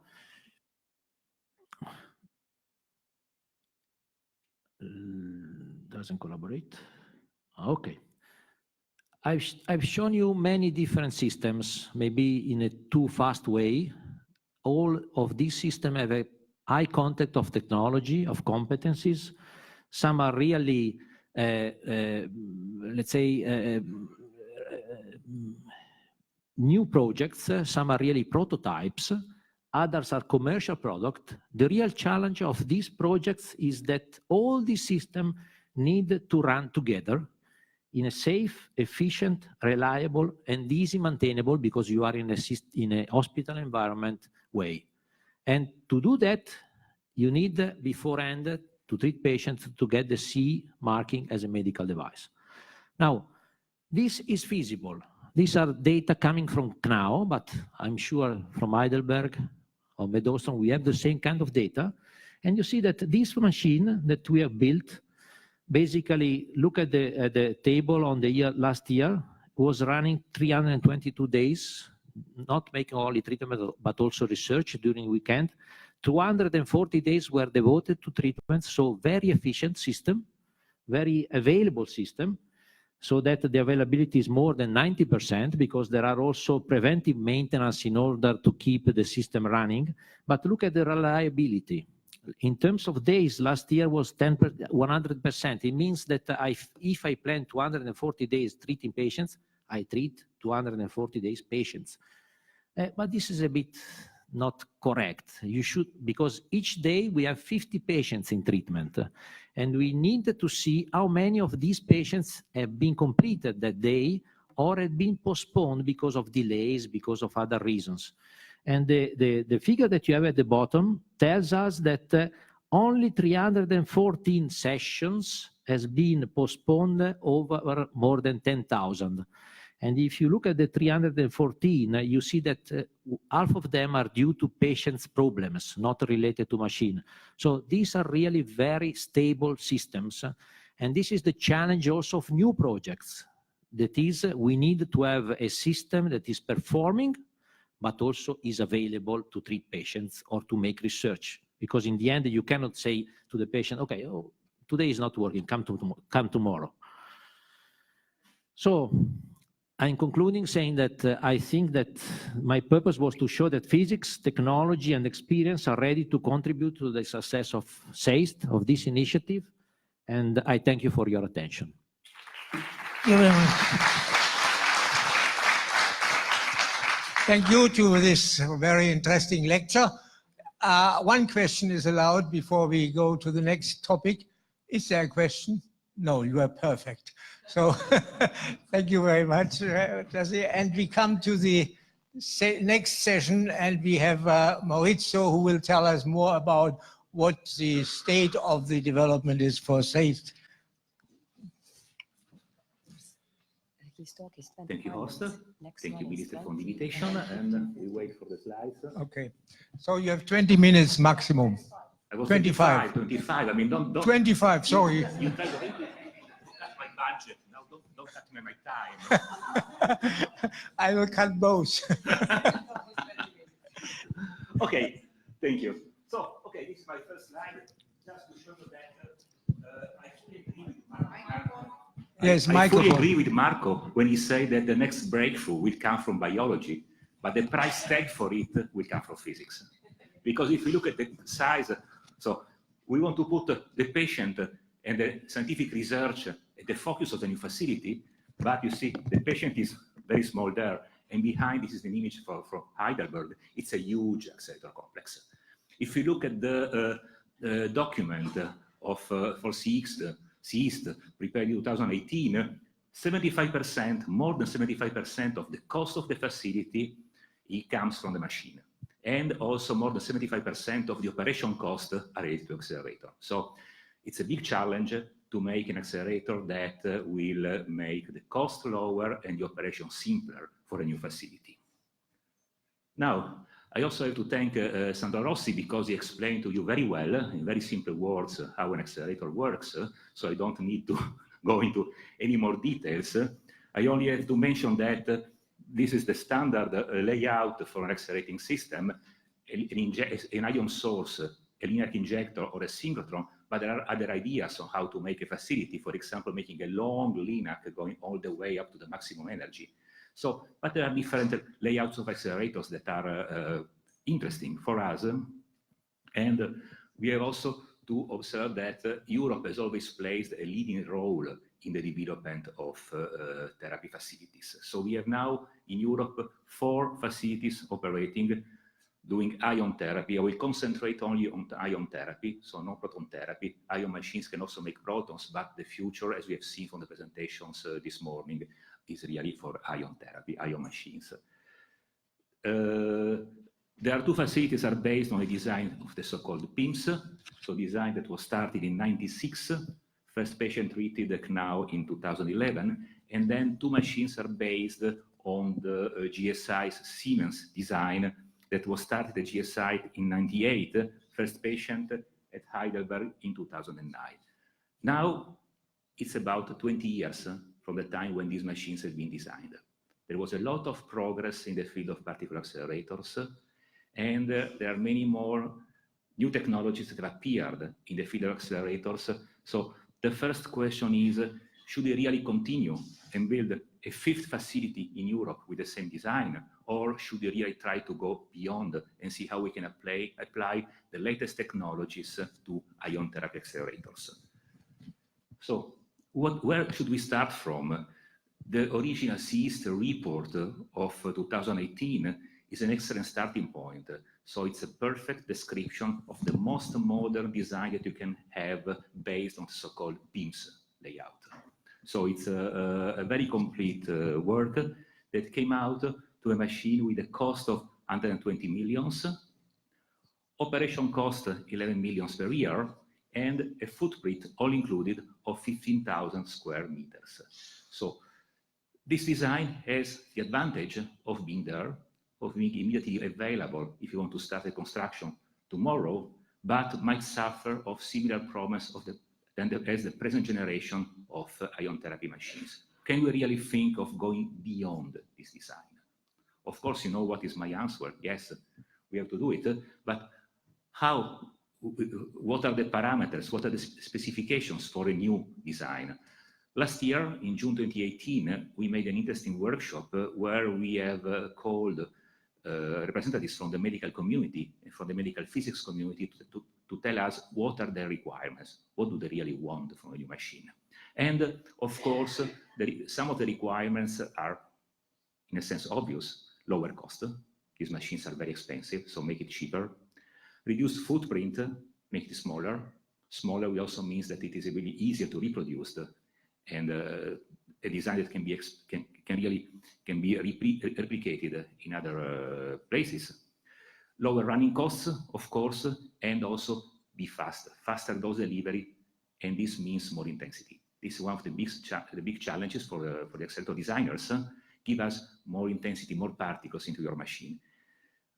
Then, of course, a rotating entry, as those that we have seen for some of the existing centers, is considered as a must by the medical community. They really want to have the precision to position the beam on the patient that is provided by a gantry. And then use of multiple ions. So these are requirements that are very general coming from the medical community. And if you build a machine in the Southeast Europe, there are some additional requirements that also something that should be easy industrialized, should really be able to involve industry in the construction. This is a very important point. It is important everywhere, but particularly, I think, to grow this region. Then reliability, easy operation, and built in acceptable time. You cannot wait for 10, 20 years to build a machine, and with reduced technical risk. So we can do something new, and an innovative design also has many advantages because it can attract more support than replicating an old design. So CERN, for example, is in only because there is something challenging. There is a challenge of a new design where really we can apply new technologies. And this also is very attractive to other institutes, as we will see, from Europe and in particular from the region. But what type of machine can we build? So what should be this new design? What are the options? So for the moment, we have considered 3 options. The first is a synchrotron with conventional warm magnets that is similar in the magnet design to the previous facilities, but has many innovative features, including a factor of 10 higher current than Heidelberg or Knau or the present facilities. And this has a lot of technical requirements on our side, so we have to develop a new linear injector at higher energy. We have to inject multiple turns. We have to pile up particles in the synchrotron from different pulses in the LINAC, multi-turn injection. And so to reach this factor of 10 in intensity, we can work to have different extractions to allow modalities like the flash therapy that has been shown this morning possible in this new facility. So you have to couple a conventional slow extraction like in all present accelerator centers with faster extraction. So there are a number of improvements that one can make with respect to the present machines, even keeping the limitation given by standard magnets. But the big advantage would be to go to superconducting magnets. Superconducting magnets, you see that in the center you have a scheme where you have only 4 magnets that bend the beam by 90 degrees. It's kind of a square, no longer a ring, in fact. And if you look at the circumference, the size is about a factor of 3 lower, thanks to the higher fields that you can reach in a superconducting machine. And the cost also is considerably lower, thanks to the fact that you have less components, shorter distances, and you save quite a lot of money in real estate, in the cost of the building, thanks to superconductivity. We have also explored a third option, which is going to the LINAC, using the LINAC to go to the final energy. You can build a high-frequency LINAC that goes to the full 430 milli per unit. So the third image shows how this LINAC looks like. It's not a scale, unfortunately, but it is about a size similar to the superconducting synchrotron and a similar cost, more or less. So 3 options for the accelerator and 2 options for the gantry. For the gantry, also, nowadays, a gantry, if in Europe is built a new gantry, it must be superconducting. For the gantry, there is no, let's say, other option. You have to go superconducting. You have to profit of the advantage of superconductivity, either with a conventional rotational gantry, the first image. So this is a scheme that comes from the Terra team for a gantry equipped with superconducting magnets that rotates by slightly more than 180 degrees, where you can simply move the patient by 180 degrees. You save in the range of movement of the gantry, and it's a promising idea. But this has to be compared to other modern ideas using superconductivity of gantries where nothing moves.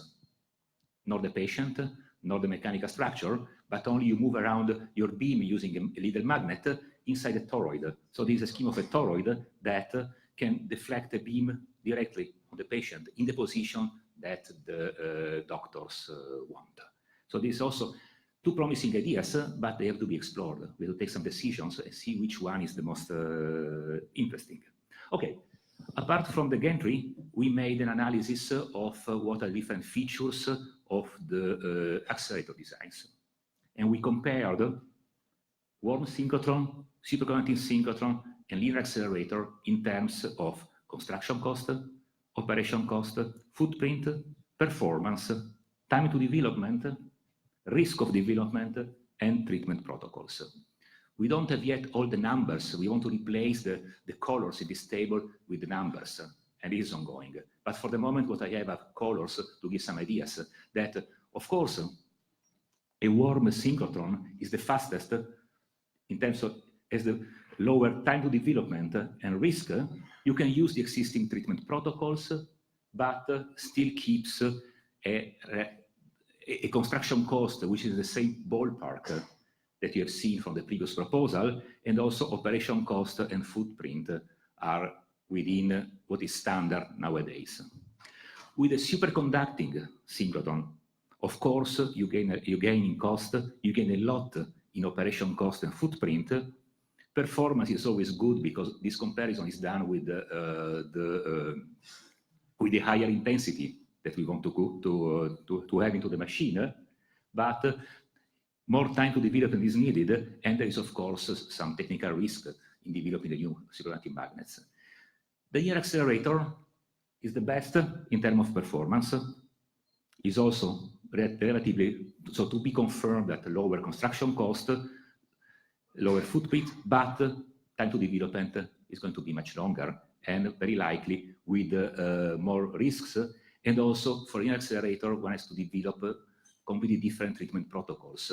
And all the license is going to take more time. So what we have decided is that just to take out the LINAC option and concentrate on these two synchrotron options for the future. And this is now what we propose the strategy for the future SEEIST machine. So in the future now, we are going to work on two designs. One which is an intermediate design, which is innovative, can be built relatively quickly, and then something that it is for with a longer development time, the full superconducting version. These two designs differ only for the type of magnets that are used. The first machine, the warm machine, is already very innovative because it will have 10 to the 10 carbon ions per pulse. The standard now is about 10 to the 9. It will have fast flow extraction, will be equipped with a LINAC of new design up to a higher energy, and will have, you see, a superconducting gantry at the end and operate with multiple ions. The second design keeps all the advantages of the previous design, but on top of that, it is much smaller and possibly less expensive, thanks to superconductivity. To this design, this design has in common the intensity, the beam parameters, and in particular, with 10 to the 10 carbon ion per pulse, this would be the world record in beam current for a therapy facility. On top of that, what we want with these designs is to keep the additional features of something which is upgradable. So it is always possible to start with a beginning with only experimental rooms and using only the fast flow extraction, and then in a later stage add the superconducting gantry. We should not be afraid of superconductivity. Superconductivity is now the key to modern particle accelerators, and is what has allowed the main progress in the past, in the last generation of accelerators. It's a reliable technology. At CERN, we operate the superconducting magnets of the 1400 superconducting magnets of the LHC in a very reliable way. In a sense, it is more solid, I believe, as a technology. There are less battles to play with. So it's just a superconducting magnet is something which is more compact than a standard magnet. And in a sense, it's something that requires some time to be built, but it's very reliable.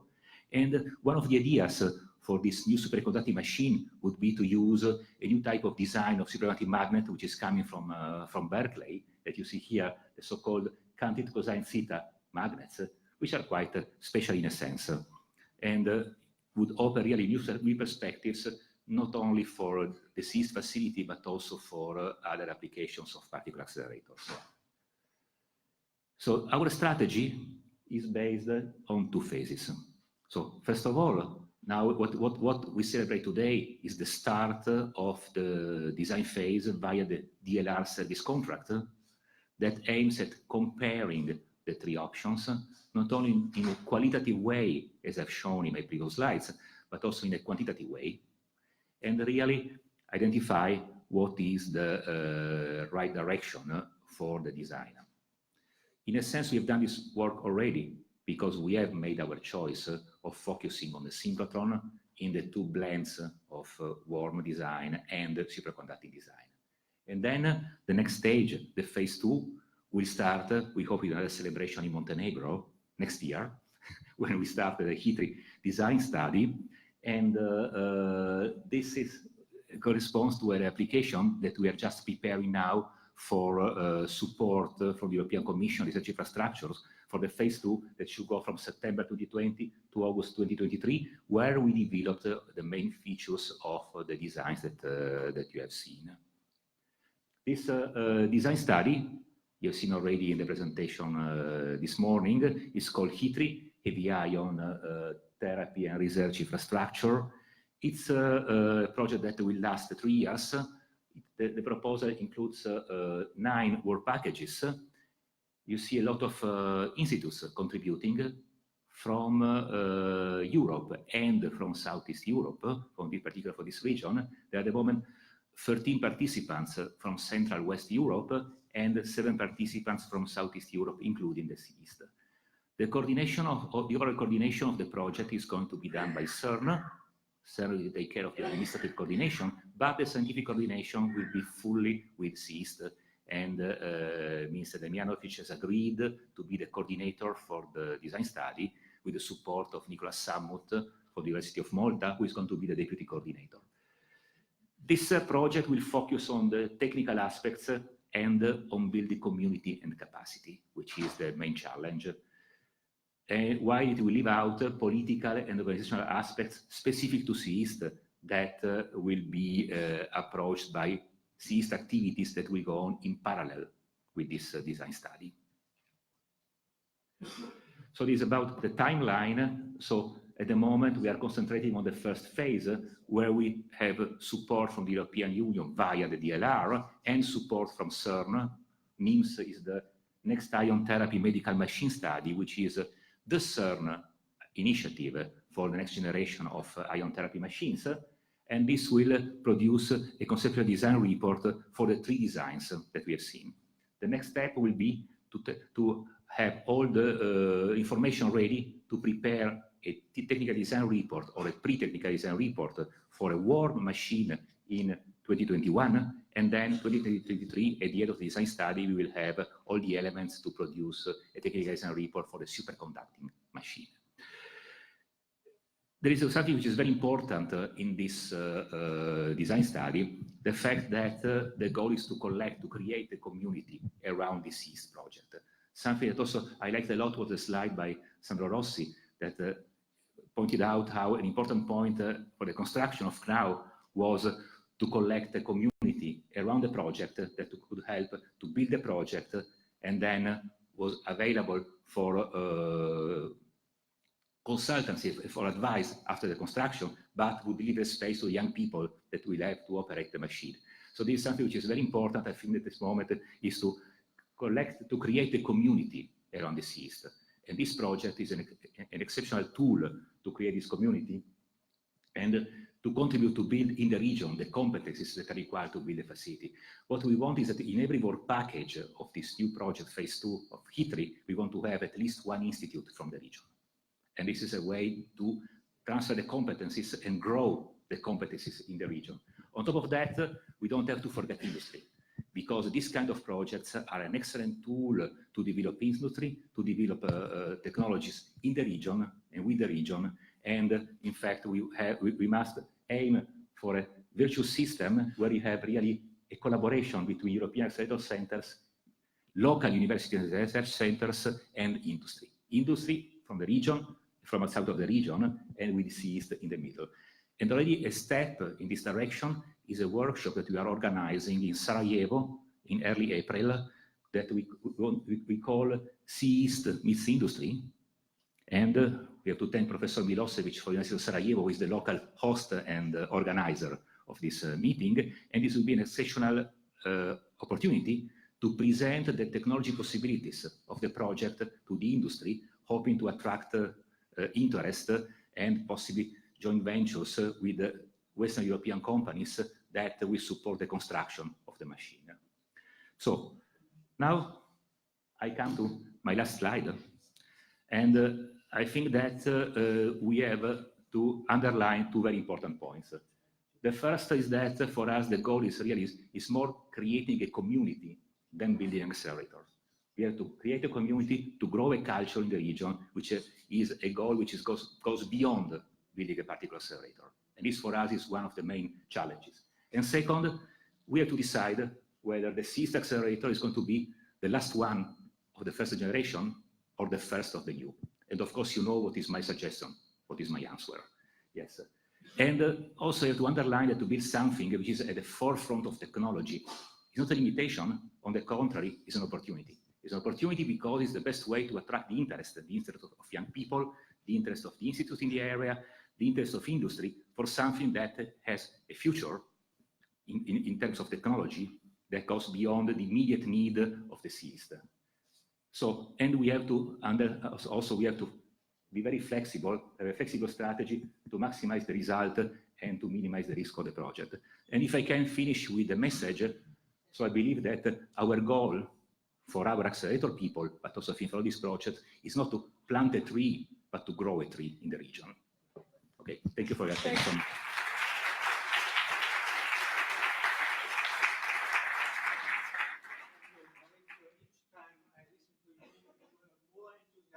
Optimistic. So I appreciate your approach. That's why I have the more optimistic I am. So Yeah, okay, good. One question. Otherwise, we are a bit late in the program, and maybe we should ask now to get the next talk, which is on the agenda, from Professor Gershal from the North Macedonia. Okay. So thank you to tell us about the building community in the region. Okay. Thank you, Chairman. Thank you. Firstly, I would like to thank the organizer for kind invitation and this opportunity to present an overview about the availability of imaging and radiotherapy equipment in the South Europe, and from future back to the Southeast Europe. So the content of this short presentation is availability of medical technology, imaging equipment, use of imaging equipment, radiotherapy treatment equipment, and cancer statistics, incidence mortality ratio. This is the list of countries which belongs geographically to the region of Southeast Europe. The data for this presentation were taken from the Eurostat database, mostly, and I have to say that it was quite challenging to provide reliable data for Bosnia and Herzegovina, Kosovo, and for Montenegro.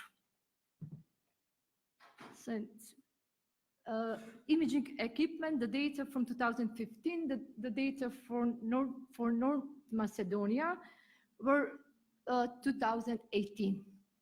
This is the number of computed tomography scanners per 100,000 populations. As you can see that in Southeast European region, the most scanners are 3.5.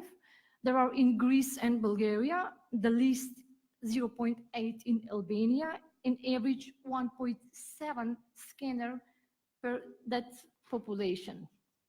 In Europe, the highest number of scanners there are in Denmark and Switzerland, the least in Hungary, and in average 2.3.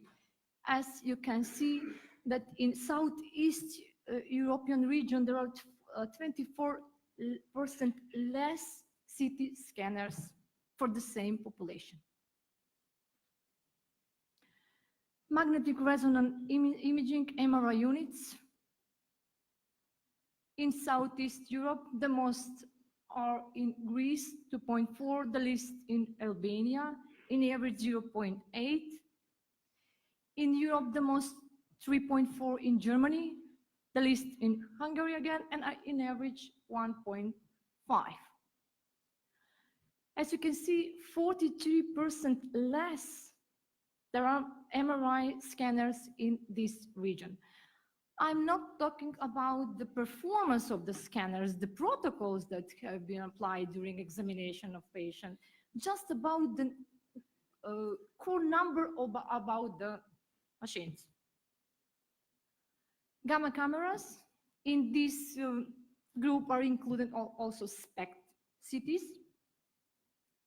In Southeast Europe, the most are in Greece, 1.4, the least again in Albania, in average 0.52. In Europe, the most gamma camera are in Belgium, the least in Estonia, and 37% less availability of gamma camera, nuclear medicine. PET scanners,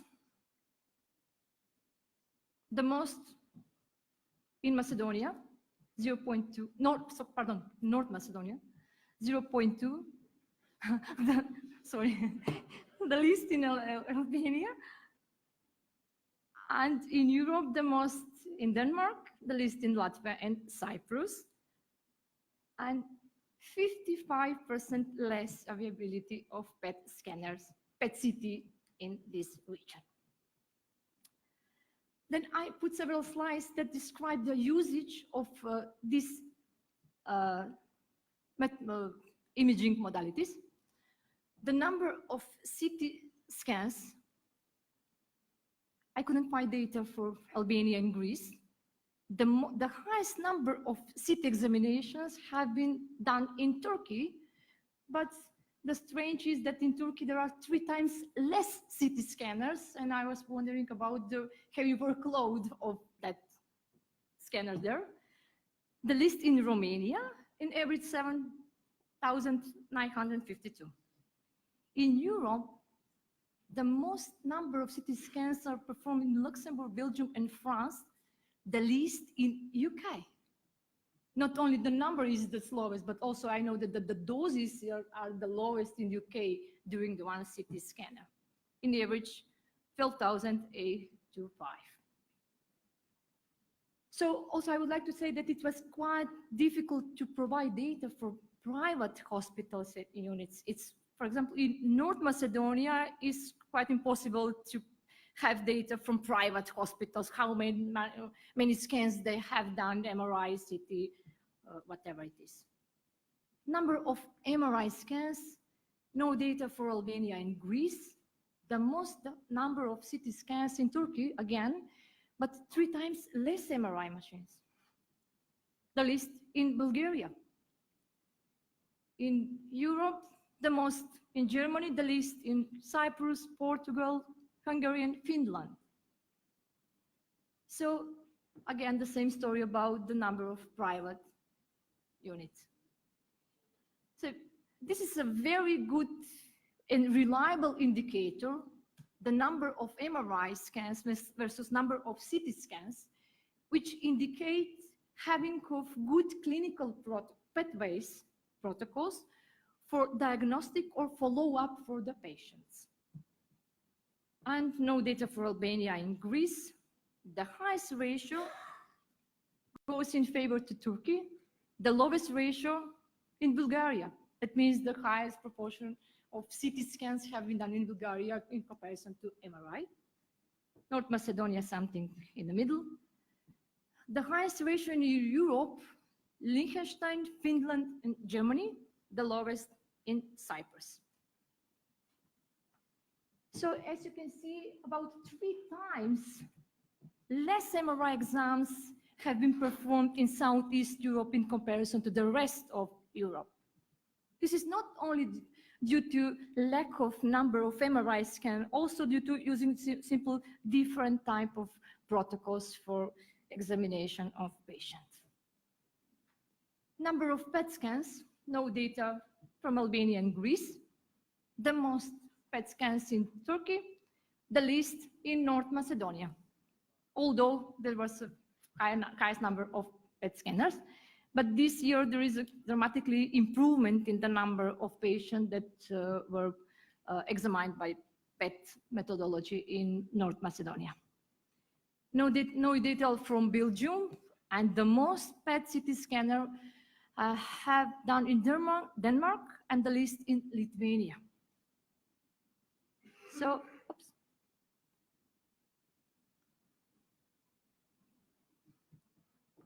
A few slides about the therapy equipment. Any type of radiotherapy equipment, Linac, Cobalt, if there is something such equipment. So in Southeast European region, the most radiotherapy equipment there are in Bulgaria, the least in Albania. In Europe, the most in Belgium, the least in Estonia and Liechtenstein. And in average, 38% less equipment in this region. Again, I would like to point out that I don't talk about the performance of that equipment. This is very interesting from my point of view. On the graph represented the tendency between 2010 and 2015 about the number of available radiotherapy equipment, and the highest increasing number of radiotherapy equipment was noticed in Croatia, Belgium, Lithuania, and Bulgaria. But according to the available data in Eurostat, there was a decreasing of number of radiotherapy equipment in Germany and Switzerland in this period of time, maybe due to building of new radiotherapy facility, I don't know. And this was quite tough to prepare this slide for this presentation.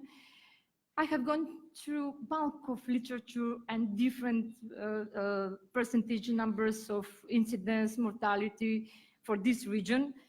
And I decided to choose mortality incidence ratio as an indicator of cancer management outcomes. This slide, Minister Sanja Damjanovic presented this morning. And it's clear that the highest mortality incidence ratio is in Bosnia and Herzegovina, Albania, North Macedonia, Montenegro, and Greece, the lowest in Slovenia. And in Europe, the highest ratio mortality incidence is in Hungary and Lithuania, the lowest in the Norway, Sweden, and Switzerland. Well, this is not very reliable data because there is no cancer registry in the most of Southeast European countries. And very often heart lung failure is declared as a cause of death in cancer patients. The exception is Slovenia. They have a very good, for a long time, decades, cancer registry.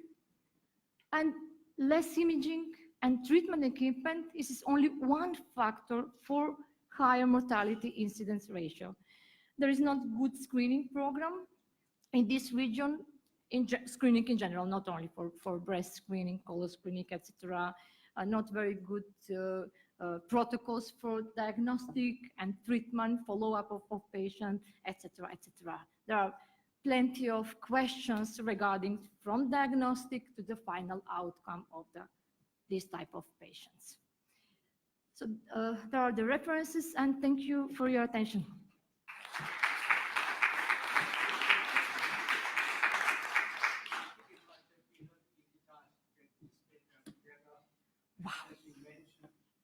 One has to continue to improve the quality of the data to be sure that it's not giving wrong messages. Yes, there's one question I see. The mortality versus the mortality versus incidence ratio says something about how well a country deals with it. However, the incident ratio in itself, normalized to the population, would be extremely interesting. So it's the next task.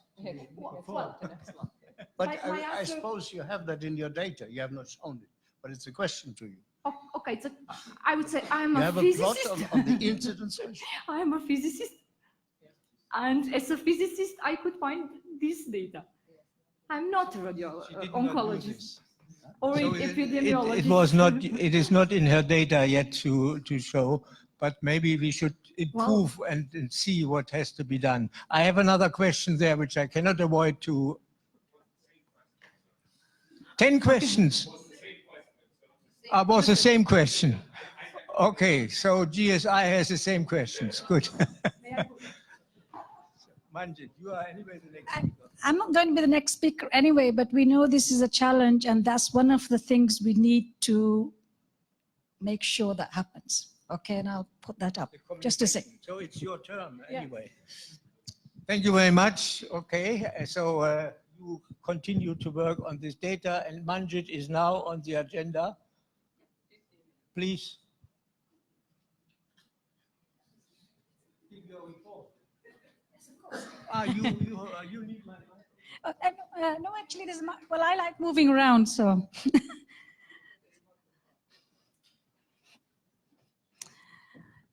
So thank you very much. Good afternoon. I know it's already been a long time. You've been hearing about all the things, wonderful things we would like to do and need to do. And what is clear is in order to be able to do that, you need a community who's fully on board, from accelerators, imaging, radiobiology, treatment, all of the people behind, okay? So what I was asked to do is, how do you build a community in Southeastern region for the CS facility, okay?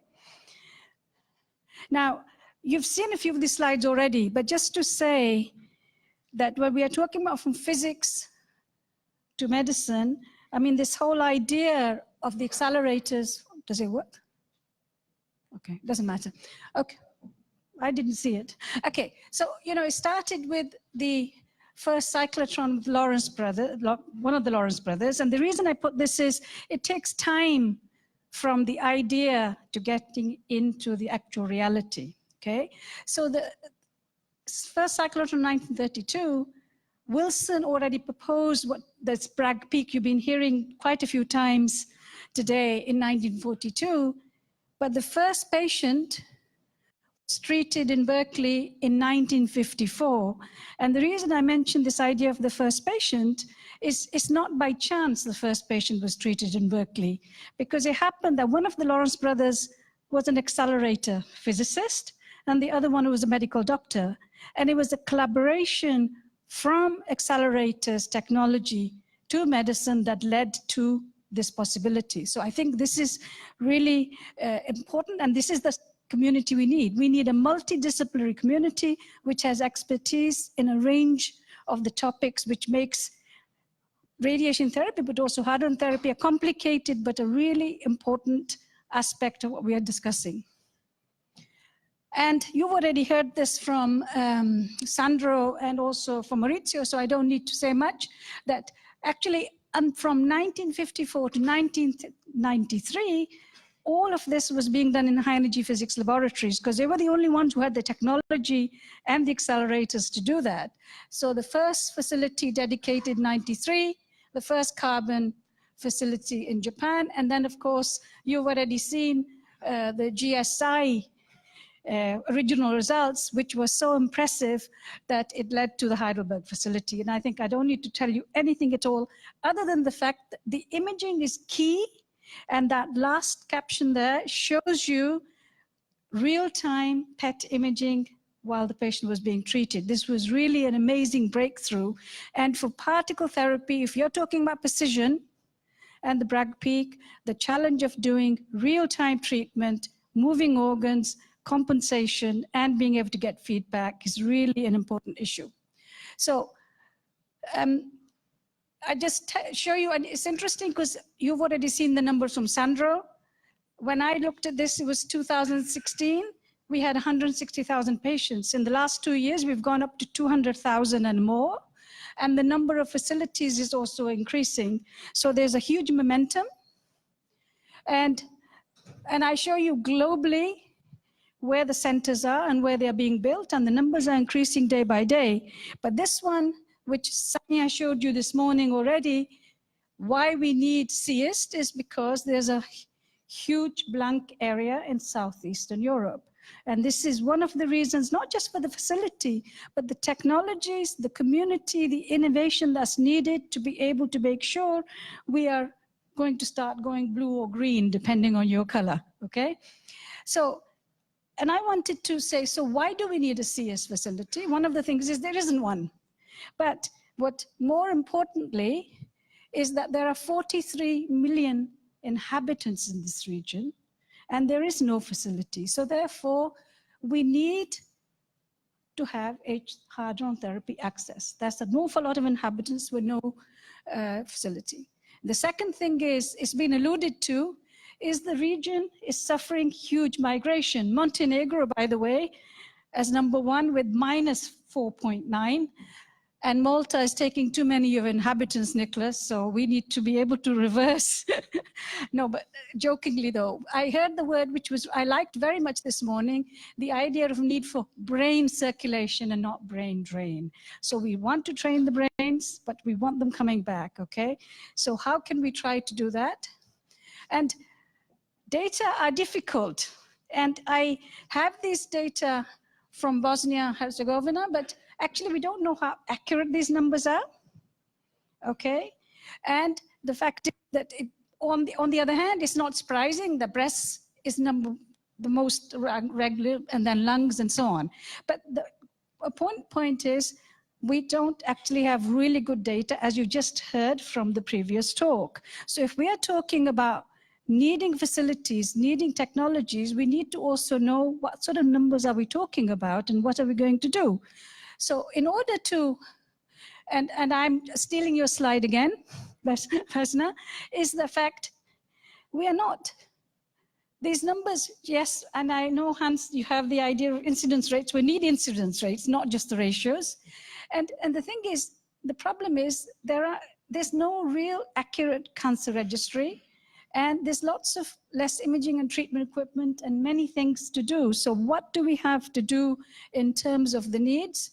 Is let's see what building a community and having a SEEIST facility can do. And one of the things is there are more than 40 million people, as I said, who could benefit from this. There's a possibility of education, training, innovation, and capacitance building. There's cancer is, I mean, I don't think I need to tell you because you've already heard that particle therapy is a really effective cutting edge treatment. So therefore, it should be possible to make it available in the region and also to be able to join in the clinical trials Europe-wide, because one of the things is we need data and proof as to how effective particle therapy is. It will be a unique facility. You've heard this, that 50% of the time will be for research, education, training, translational research, RD trials. And we need more data because we are talking about the fact that particle therapy is really effective, but there's still a lot of research to do. It's going to be attractive for the external community as well. So rather than brain drain, you have brain exchange, and maybe some of the people will stay here. And also it's cheaper in terms of research and living costs to be here, okay? And possibility to boost the regional development and create a new generation of young scientists, innovative companies and industry. And really the idea of mitigating brain drain and reversing the brain drain in some cases. Because if you have a really attractive cutting edge center, I think we might get some of the people coming back to the region as well. And coming back to Vesna's presentation, I think what has become very important is that we need to have data gathering and data sharing in order to solidify the case, but also to see where we are going. So creating an effective cancer information and digital network, regional development, communication, handling data, but also not just networking within oncology centers in the region, but also in Europe and beyond. So being able to do all of this, effective patient selection and patient referral, and coordinated staging, follow-up, and treatment. But if we have a common electronic sharing platform, it's not for epidemiological data only, it's for many of the things that you can do. And I think the idea of the region and the country sharing this information with each other and seeing what's happening in one country, for example, Slovenia is doing really well. So it would be interesting to see what somewhere like Albania can do, for example, to be able to match and join with this. And so I wanted to say, how could we perhaps leverage the ENLIGHT network? And ENLIGHT was launched in 2002 following the PIM study that's been referred to earlier. And the whole idea for the ENLIGHT network was to build a common multidisciplinary platform to be able to help each other identify challenges, share education, training, all the things we're talking about today. And you know, it's leveraging the spirit of physics collaboration philosophy into the multidisciplinary field. So this has been now existing for a number of years. And we have annual meetings, which are open, free, in this normal way we work. And it's networking, it's building bridges, it's raising awareness, and also sessions on education and training as well. So I think that this is totally open to the community, but also to have the meetings here that would perhaps be the most effective. But as it happens, the next, so it's one of the training days, because last year we had the meeting in London. This year we had it in Caen. So Jack Palloso is there, who organized the training. And this training is for students, but also professionals who would like to hear what's happening in the other fields. And the idea of ENLIGHT is really with the patient in the middle, bringing all aspects of imaging, financing, hospitals, industry, with the idea that the patient gets the best treatment. So that's the motivation by the ENLIGHT network. Oops. And then, so what do we do now for the next steps in terms of a community? You've already heard about history and design study, etc., but it's just from our community point of view, preparing the cost action, which we have just actually prepared and submitted recently, 6th of September. Building an epidemiological platform which can be shared and trying to define the data Vesna was talking about that we are missing. There is a Marie Curie call out in January, so we will submit this. In the HITRI, there's a work package too, which I'm leading together with Mimosa, also with the Montenegro Oncology Clinic, to try to see how we can also leverage this. And ensuring that the C region is represented in the 2020 Bergen ENLIGHT meeting, and then maybe the following year having one in the region. I think is really important. And I think while we are doing all of this, we need to raise the role of SEEIST and the activities using any of the communication platforms in order to be able to secure not only more funding, but get more people interested in this project, particularly the people who are outside the region, but come from the region. It would be very interesting. And so talking of Maurizio's theme of planting and growing trees, I'm not as into a big tree yet, just a flower. And the idea of this flower is we need all the petals. Okay, so this is really the membership of the cost proposal that went in, and the petals must contain all of the people in the region as well as the other leaders, so we work together to make a flower at least. Tree maybe in a few years from now, okay? And so I've told about the future possibilities. So they really, from my perspective, the urgent needs are a multidisciplinary network, build on existing networks rather than starting something new, bringing in existing facilities, raising awareness, I think is really important of hard-on therapy in the region, is really important. Integration, common cloud platform, open access, training next generation, I mean, all the things we've discussed. But I think also it's a multi-stakeholder, shareholder a network, including industry, public bodies, and ministries of health, and not just research. So I think this is my feeling of with being in light, that what are the things we need to be able to build a community so that when we have a center, but even before we have a center, that we have people who are trained, who are interested, who are involved. So we have the researchers as well as the users. So thank you.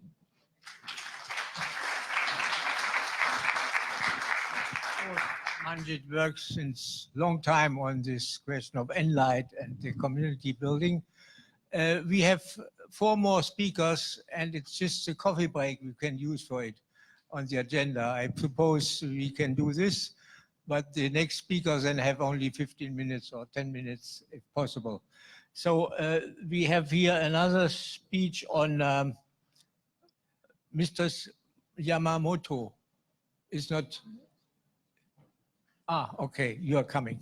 Sorry, I didn't see you in the. You have a. Thank you.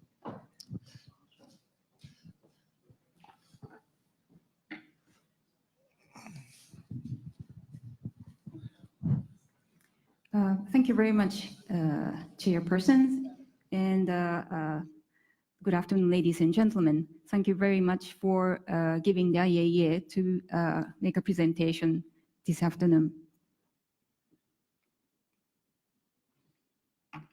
I would like to give an overview of the IAEA Technical Cooperation Program for Capacity Building in the SEEIST project. The TC program, the IAEA's TC program, abides by a number of key principles, as outlined on this slide. The program contributes to development goals while responding to member states' needs, and member states must undertake to use the technologies for peaceful use only, in a safe and secure manner. Member states drive the program and share responsibility for it. And TC support its availability. Support is available to all member states without any discrimination. The program depends on cooperation among member states and with partners, and aims to be as transparent as possible. The IAEA has a long history of supporting member states in capacity building under the TC program framework to ensure the effectiveness and sustainability, as well as safety of the infrastructure. The training opportunities will be arranged to fellowships or scientific visitors to already existing centers to get their experience and knowledge shared by qualified experts.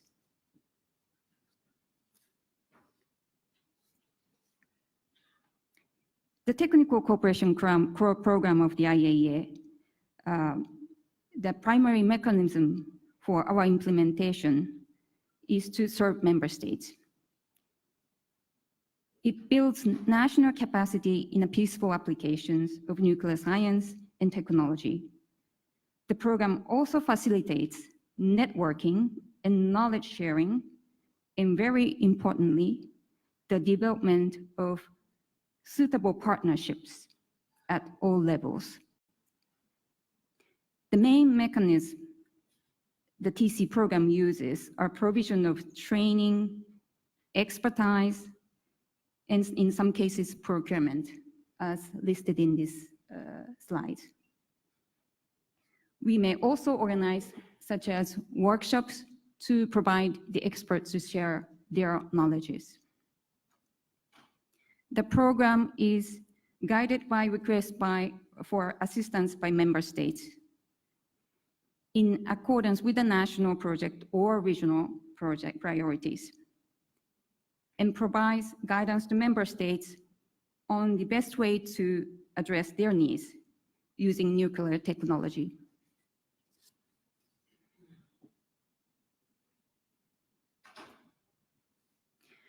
As in many other development-oriented programs, the TC program cycle consists of program planning and approval, program implementation phase, and program review phase.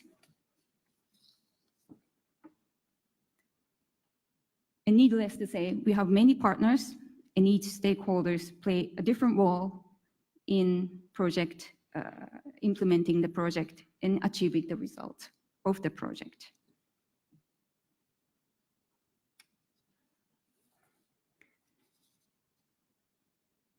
The TC program cycle consists of a preparation period and implementation, which comes hand in hand. Normally, the preparation period consists of 2 years, and most of the TC projects are 2 years or 4 years cycle in duration. Now, this is the whole process of IAES project design phase.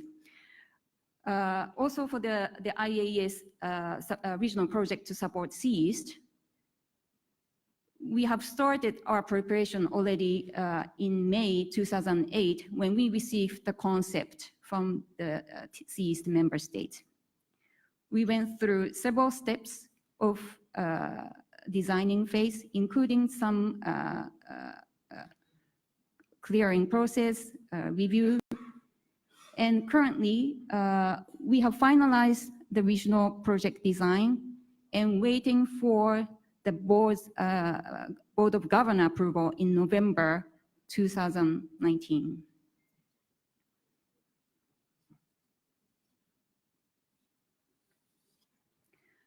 I would like to touch upon the design of the IAES regional project related to the SEEIST.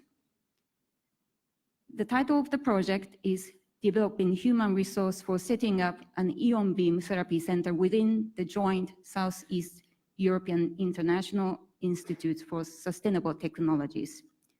And objective is to build critical mass of human resources initially needed for the merits of the emerging hadron tumor therapy and research facility. And the listed countries are the member states of the IAEA TC Europe region, which will be considered as potential possible member states to participate in this regional project.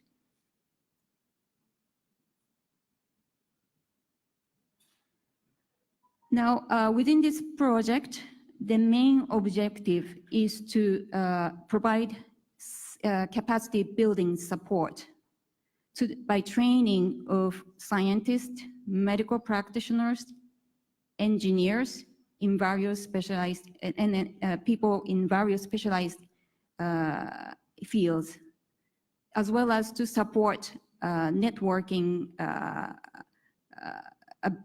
opportunities by those relevant stakeholders who will be involved in the project.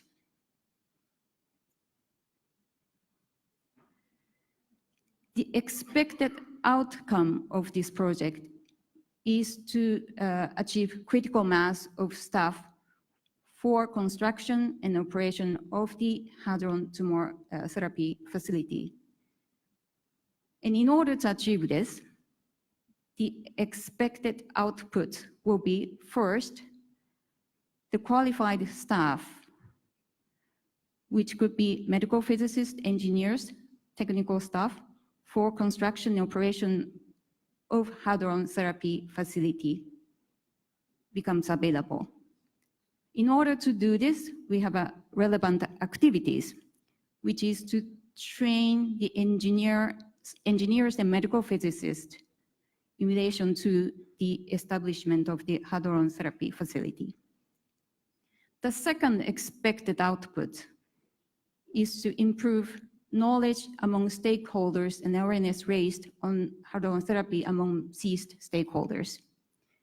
In order to achieve this output, the expected activities could be the training on knowledge of hadron therapy technologies and related applications for relevant stakeholders. And the third expected output is transfer of knowledge of Southeast European research. And in order to achieve this output, the planned activities could be promoting networking among scientists.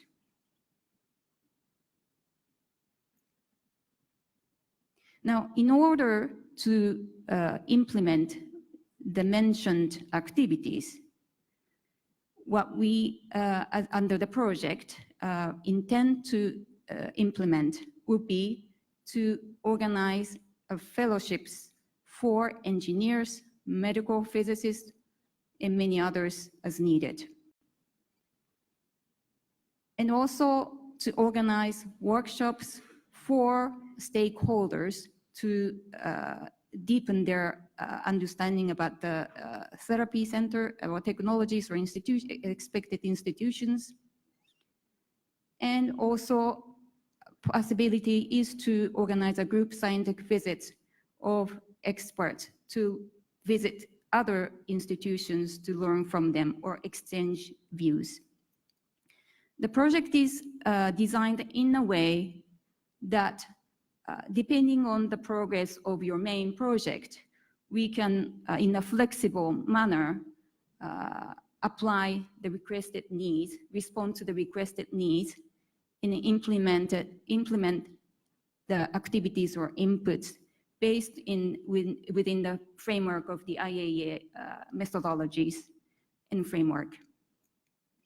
And currently, the project is designed for 4 years, and we have budgeted 500,000 euro for this project. Currently, it is going to be approved by the Board of Governors as a footnote A, which means once the project is approved, and also depending on the progress of your main project, we will allocate the necessary funding in order to respond to the required needs, such as to organize fellowships, workshops, or group scientific visit. I think my presentation is scientifically the least interesting for the audience, but I hope this has given you some kind of overview of the activities of the IAEA. Thank you very much.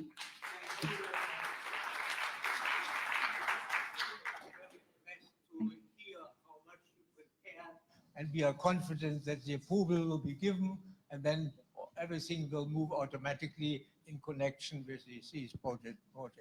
So thank you very much, because this is something which is real support which we need. Thank you.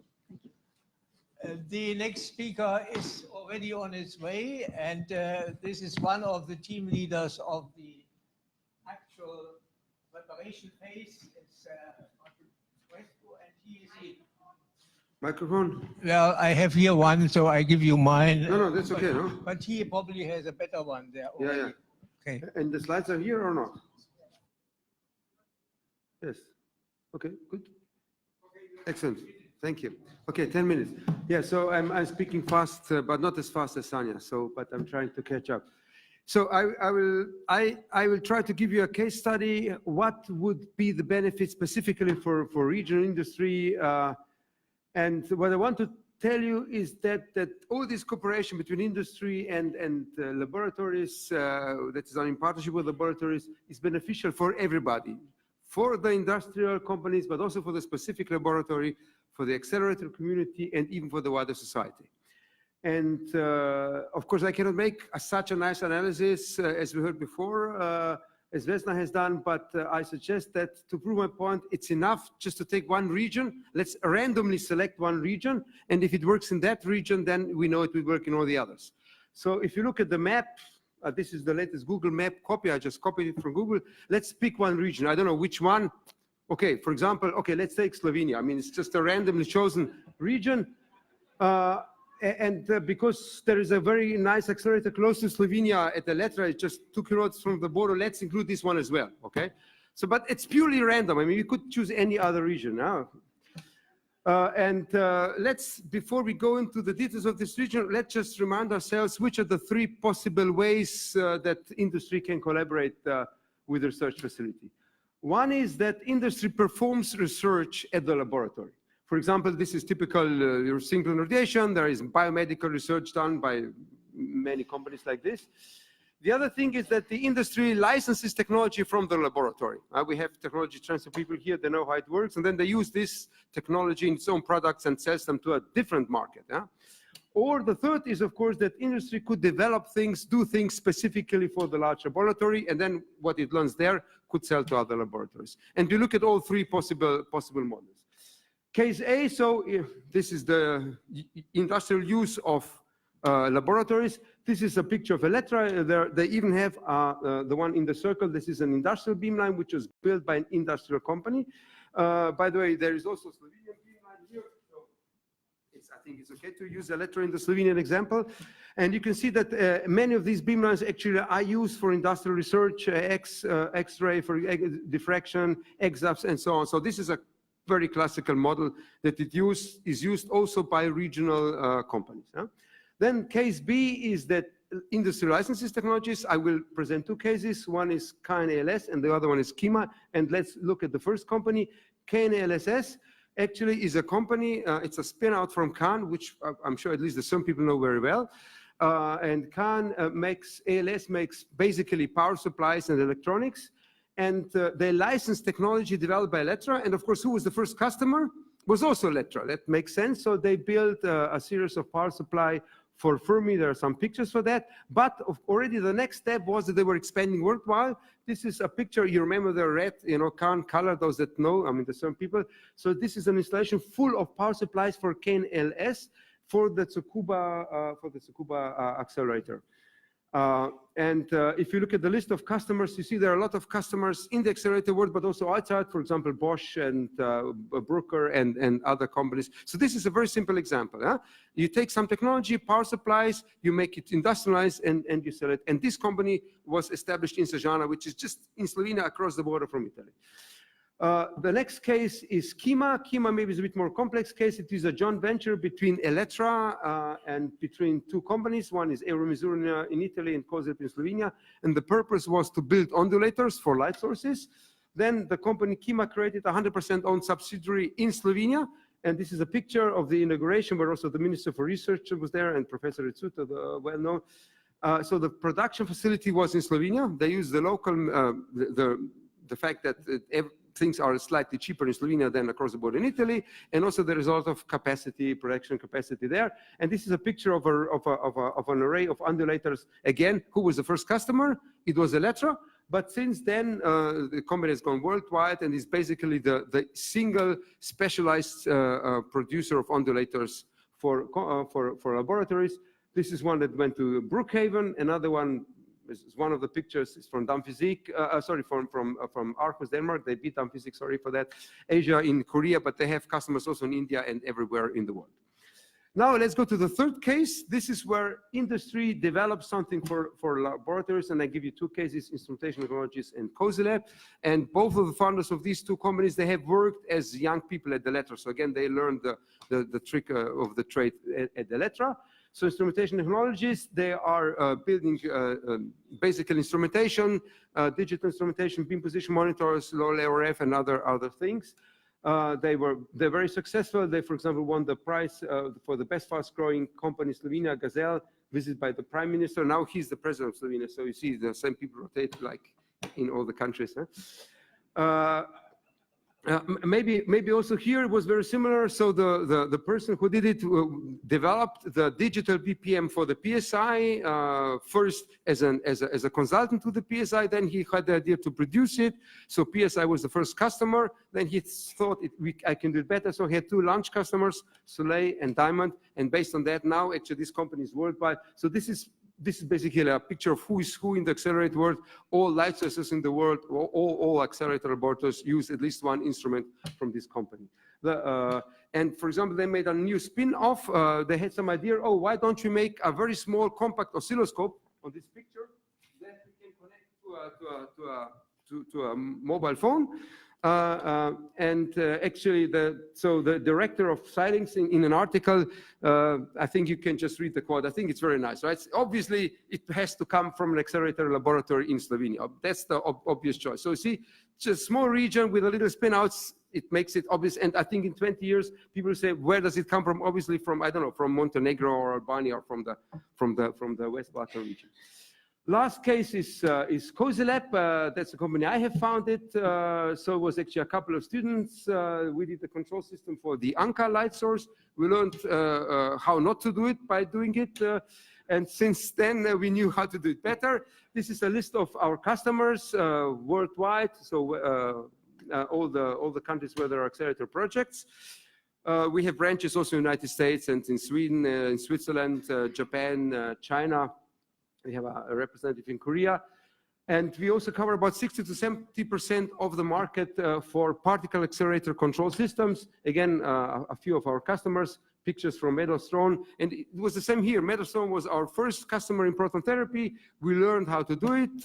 And of course, then once you know how to do it, then you can go out in the world and sell it to everybody else. Okay? This is a nice example of a collaboration of industrial companies. FAIR, you know, the big FAIR project. Slovenia is a member of FAIR, and the contribution is in kind, not in cash. And there's actually a consortium of 12 Slovenian companies that took over responsibility to deliver certain parts of instrumentation and controls. And you see, it was basically started with 2 companies, COSILAB and Instrumentation Technologies, but then we got a lot of other companies around us, companies that develop and produce electronic boards, companies that make vacuum chambers. They did the mechanics for the beam position monitors and similar things. So you see, you can make a nice ecosystem around for just a single project. So to conclude, I want to give you a sum of my wisdom. It works even in Slovenia. So if it works in Slovenia, it can work anywhere in the world. Okay. The company started work with accelerator labs. There are benefits for everybody. The companies, they got the kickstart, so they could go and then expand worldwide. The labs, they got products that were of industrial quality, high reliable products. And the society, obviously, we got new jobs. We stopped the brain drain, even reversed it. We have a lot of foreigners working for these companies now in Slovenia. And we are, you know, as a side product, we are curing cancer. So trivial things. So I think that the similar potential we have here in this region, and I think it can be done in the SEEIST countries the same way, of course, with the help of everybody from the international community, which we have here, from the SEEIST Foundation. And well, if you want, we can also chat a little bit about the Slovenian experience. Thank you very much.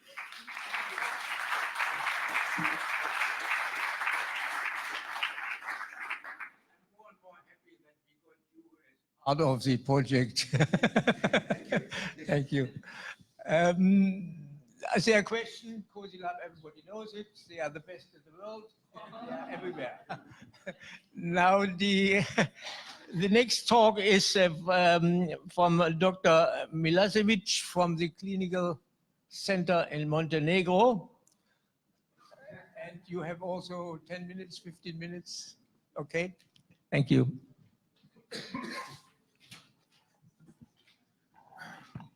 So after this very interesting talk about industrial network, I will talk more about clinical network. I have to say that I'm very pleased to be a part of this great meeting, and I want to thank the organizer, Ministry of Science and Clinical Center of Montenegro for inviting me here to give this short talk. I will talk about hub and network for oncology. I want to emphasize at the beginning of the talk that I use position paper of SEEIST for the majority of the information on my presentation. So the first known use of term Southeast Europe was in 19th century, and it's a geographical region consisting primarily of the Balkan Peninsula. So when we talk about Southeast Europe region, it consists of around 10 countries with approximately 42 million of inhabitants. So we can say that this is a large population that shares similar problems in health policies, but also similar life expectancy, which is around 72 years. Southeast Europe International Institute for Sustainable Technologies will operate with the mission of Science for Peace, which we heard before in talk of Dr. Damjanovic. So two main objectives will be new opportunities and mutual trust. The first is to create new opportunities of cutting-edge research and technology for the welfare of the region. And the second is to help building mutual trust among scientists and engineers, and also among administrators and politicians. So why do we need networks in oncology? Because of multidisciplinary tumor boards, which is a teamwork of doctors with different specialities, to get second opinion in cancer treatment, especially from centers with high volume in treating some types of cancers. And these centers are likely to provide a better treatment, which leads to better survival prognosis. And of course, for rare cancers and childhood cancers. I have to mention the meeting held in Montenegro on September 2018. It was the meeting of the Southeast European Regional Network for Radiotherapy and Oncology, and it was organized by the Clinical Center of Montenegro in cooperation with the Ministry of Science of Montenegro. It was the first step towards formation of a network of radiologists and oncologists in the region. And I have to say that it was the great opportunity to exchange experiences with leading experts, but also with medical doctors from the region. Its first aim was to link oncological institutions, not only with the Future Institute, but also with other oncological institutions from Europe, and also to strengthen capacities. So we have to establish 3 networks within the framework of the SEEIST. We heard about industrial network, and we have to establish more clinical and scientific network. This network will be essential for the success of the SEEIST. So to reach these goals, clinical, scientific, and industrial goals, these networks will have to be set up from the beginning of the project and continuously extended. The hubs of these networks will be placed in countries that are different from the one in which the facility will be built, and this will make the best use of all the expertise in the region and facilitate the approval of the overall project. So, clinical network will give the opportunity to the hospitals and oncological institutes of the region to work more together and to refer patients to the facility to share clinical prospective investigations. It will also allow the radiation oncologists of the region to work more with their colleagues, European and non-European colleagues, especially at HIT, CNAO, and MedAustron, in prospective studies, and to improve their knowledge in radiotherapy, not only in hadron therapy, but also in classical radiation oncology through clinical research practice. I have to emphasize that every call to an international project is a new chance for development of a clinical network.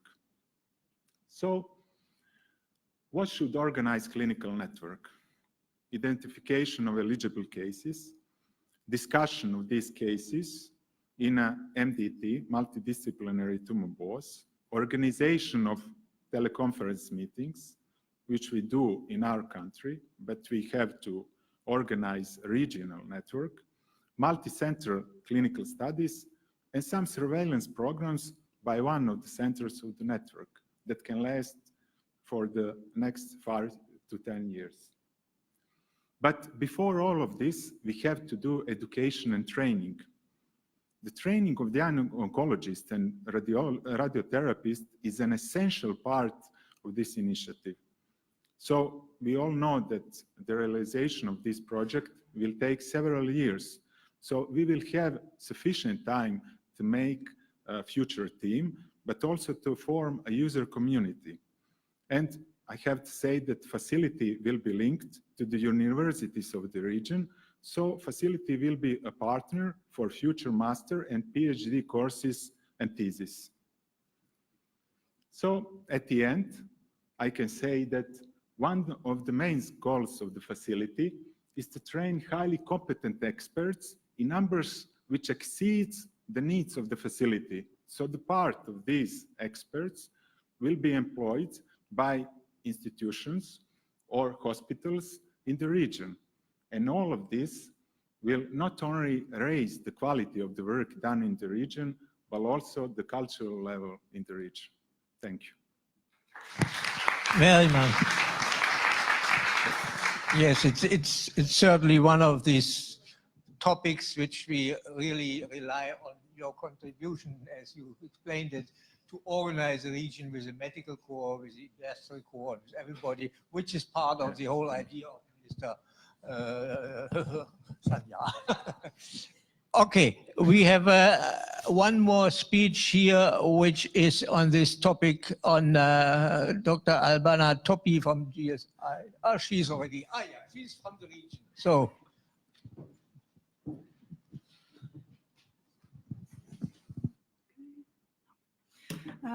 Good afternoon, everybody. I'm Albana Toppi. I work at GSI, but I'm coming from Albania, and you heard many statistics from the presentation of Vesna for how the situation is, and hearing, no, this is the reality. I'm not sad why you did that, is what the facts are.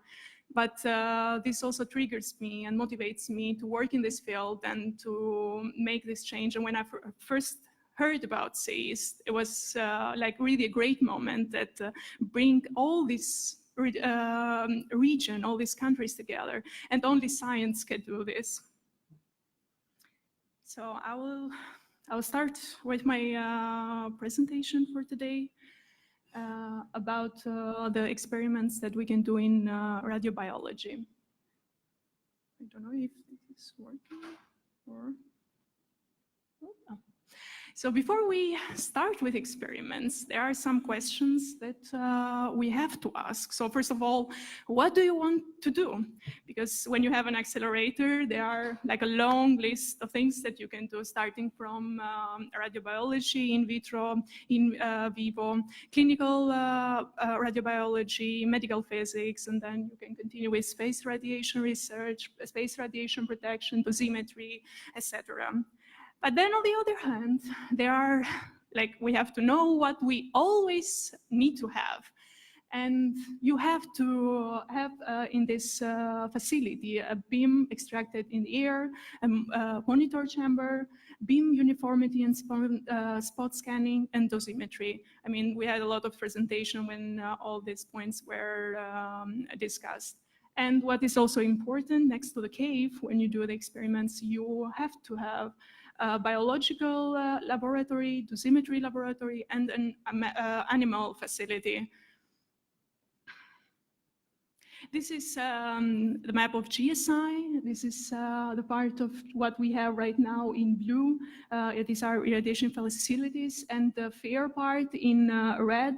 And here we have the radiobiology for low energy experiments, and then two caves, that is cave M for medical physics and cave A for high energy radiation. And for the fair, we have the biomat, that is like the new experiments with high energy and intensity that we will have. So let's start with the experimental room, let's say, what we need to have in the cave when we are performing these experiments. So we have to have a fully equipped room, optimized for biological and technical samples, and also to be good for high dose and high LET radiations. And in this room, what we need to have is the beam scanning, the range shifter, beam modulators, room lasers for to position your target, and the conveyor belt, what we can see in the last pictures here, where you can place these samples, and then this belt is moving, and then you can irradiate step by step different samples, for example, for cells. Also to have video camera, especially to monitor what people are doing, not touching anything dangerous in that room, and also to see how your experiment is going.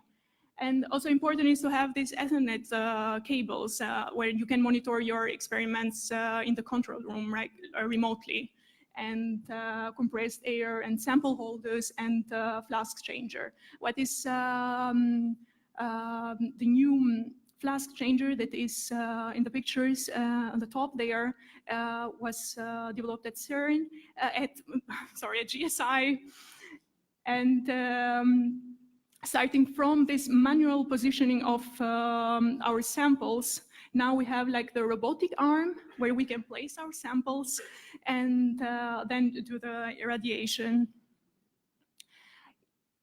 Going to the biological laboratories, this is just to give the idea of the floor plan of our laboratories that we have at GSI. And this is not like a huge space when we were talking about having not like a big space, but something that can be useful, but also cost effective in the sense of space. And what we need in these laboratories, we need incubators, we need safety workbenches, and these are photos of this lab, and electronic cell counters when we do the experiments with cells to count how is the survival rate, and centrifuges, microscope, fume hood, and autoclave. And then we come to a topic of animal studies. These are different species that are normally used in experiments, starting with rats, mice, zebrafish, and Xenopus levis frog. And I would ask you, when you see this picture, what is that? It's like, it's not my wardrobe, it's not my fridge, but this is actually a place to hold the animals before the irradiation. But I have to point out that this is not for long term, but this is to keep it close to the lab where you can access it easily to get your animals that you have to irradiate. And coming to this point, to make these experiments with animals is not easy topic, because first scientists have to apply to create this proposal where he has different points, how many animals he want to use, how these experiments will be done, and if the animal will suffer, and all the problems related to this field. And after he has prepared this application, he submits this to the local committee that, together with animal protection representatives and the local veterinary, they do this committee meeting, let's say, where they decide that they will give you or they will grant you the access to have these experiments. And finally, you have the approval, but you have to keep in mind that doing these experiments, it might take from the day that you apply to the moment that you your proposal is accepted, it takes up to 1 year, which in the meantime, while you are waiting for your application, someone on the other side of the world has done already. And then when you get the application, then you have to change something, but then you have to wait for another year to be accepted. And so it's really a long process. And so what is important at this point for the new facility, to have the liaison scientist, that there are some important things that this person has to know, like to know the national, let's say, animal protection law, to know English, and also the national language of the place where this facility will be, because in every country they have different rules. And of course, if you are doing these experiments in Germany, you have to write this proposal in German. And if you are not German, how you do? So if you have this person as a bridge, let's say, so you make your proposal maybe in English most of the time, and this person can help you with the translation and also with suggestions sometimes that maybe, oh, these are some details here that might not go well, so maybe you can change it. And then you can do your application and hopefully get the approval. Here I want to give a good example from the Brookhaven laboratory, just to give the idea how these rooms are, like, in the terms of size. Let's say here is that this pointer is not working. So there are different, let's say, the sources where the beam is coming, and then it's passing to the booster, where is the synchrotron, and then where is the R line that you see is like the beam line that is zoomed out to see different specification about the magnets, and then is the lab itself, and then we have this facility that is what we see here. It's basically this in the picture. And What we see here are different specific areas like control room, like it's pointed with A, and the cell labs in C and in B, and the animal labs where this helps also to keep these animals and also for the experiments, and physics labs. So taking into account the size of it, so we see that it's like 4 meters, let's say, and you can get like approximately what's the dimensions of this building. So it's doable and not that expensive in the sense of, in terms of how big it is. And this was example, I was picking only this as example after GSI because I heard many of the presentation for different facilities, but not that I didn't want to talk about those facilities, but you already heard how it was done in Heidelberg or in other centers. And I would like to say that SEEIST is what us, the young generation, is looking forward to see for their countries, and is what is like a dream to be true. And I'm really honored to be today and to, let's say, work in Germany, but also to make this presentation and to be involved in this project with a heart, and to think that, yeah, our country can be one day and can work again, let's say, all together with the other countries. And with that in mind, I would like to thank you for your attention. Thank you, Sonia, for your invitation. Thank you, Marco, for your help. And also I would like to thank my colleagues, Alex, Walter, and Julia, that they helped me with this presentation, and especially Marco. Thank you very much. Yes. When you talked about the fact that you can't present any proposal in English in Germany, that is not a good example for the rest of the world. Maybe also other countries. I mean, this is, even if you come to Albania, I mean, we want you to write the proposal in Albanian probably, so. Okay, yeah. You want to defend the bureaucracy of Germany. You have a question? Yeah. Animal experiments in vivo are also quite a bit on the list of SEEIST. My question to you, are there strong reasons to go beyond in size those animals which you have at GSI?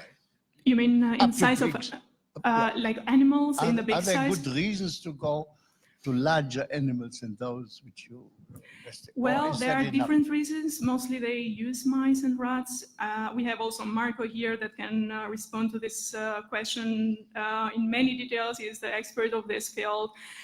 But it's hard for me to say that, but also on the other hand, comparing the size and also from the biological point of view, of course, we cannot be, let's say, equal to a mice, but maybe for the larger size, let's say, animals, it's more near to human, let's say. But still, it's not like the correct answer that I can give you. It's not like, yeah, Marco maybe can comment on this in more detail, yeah. But mainly, these are what are used. The end of this discussion will take quite some time. Yes. So since we just have a quarter of an hour already spent, if there's no urgent other question, we go to the question how to reduce the power consumption of the new facility with the next speak on regional, sorry, this is the energy production. But I think it's you want a coffee break? Sorry, I thought you agreed that we talk about coffee break. Okay, so I leave it to the chair to say, is a coffee break accepted? Yes. Okay, half an hour coffee break. Half an hour maximum, because we have still a couple of speeches on the important question of how to make solar energy work for the project.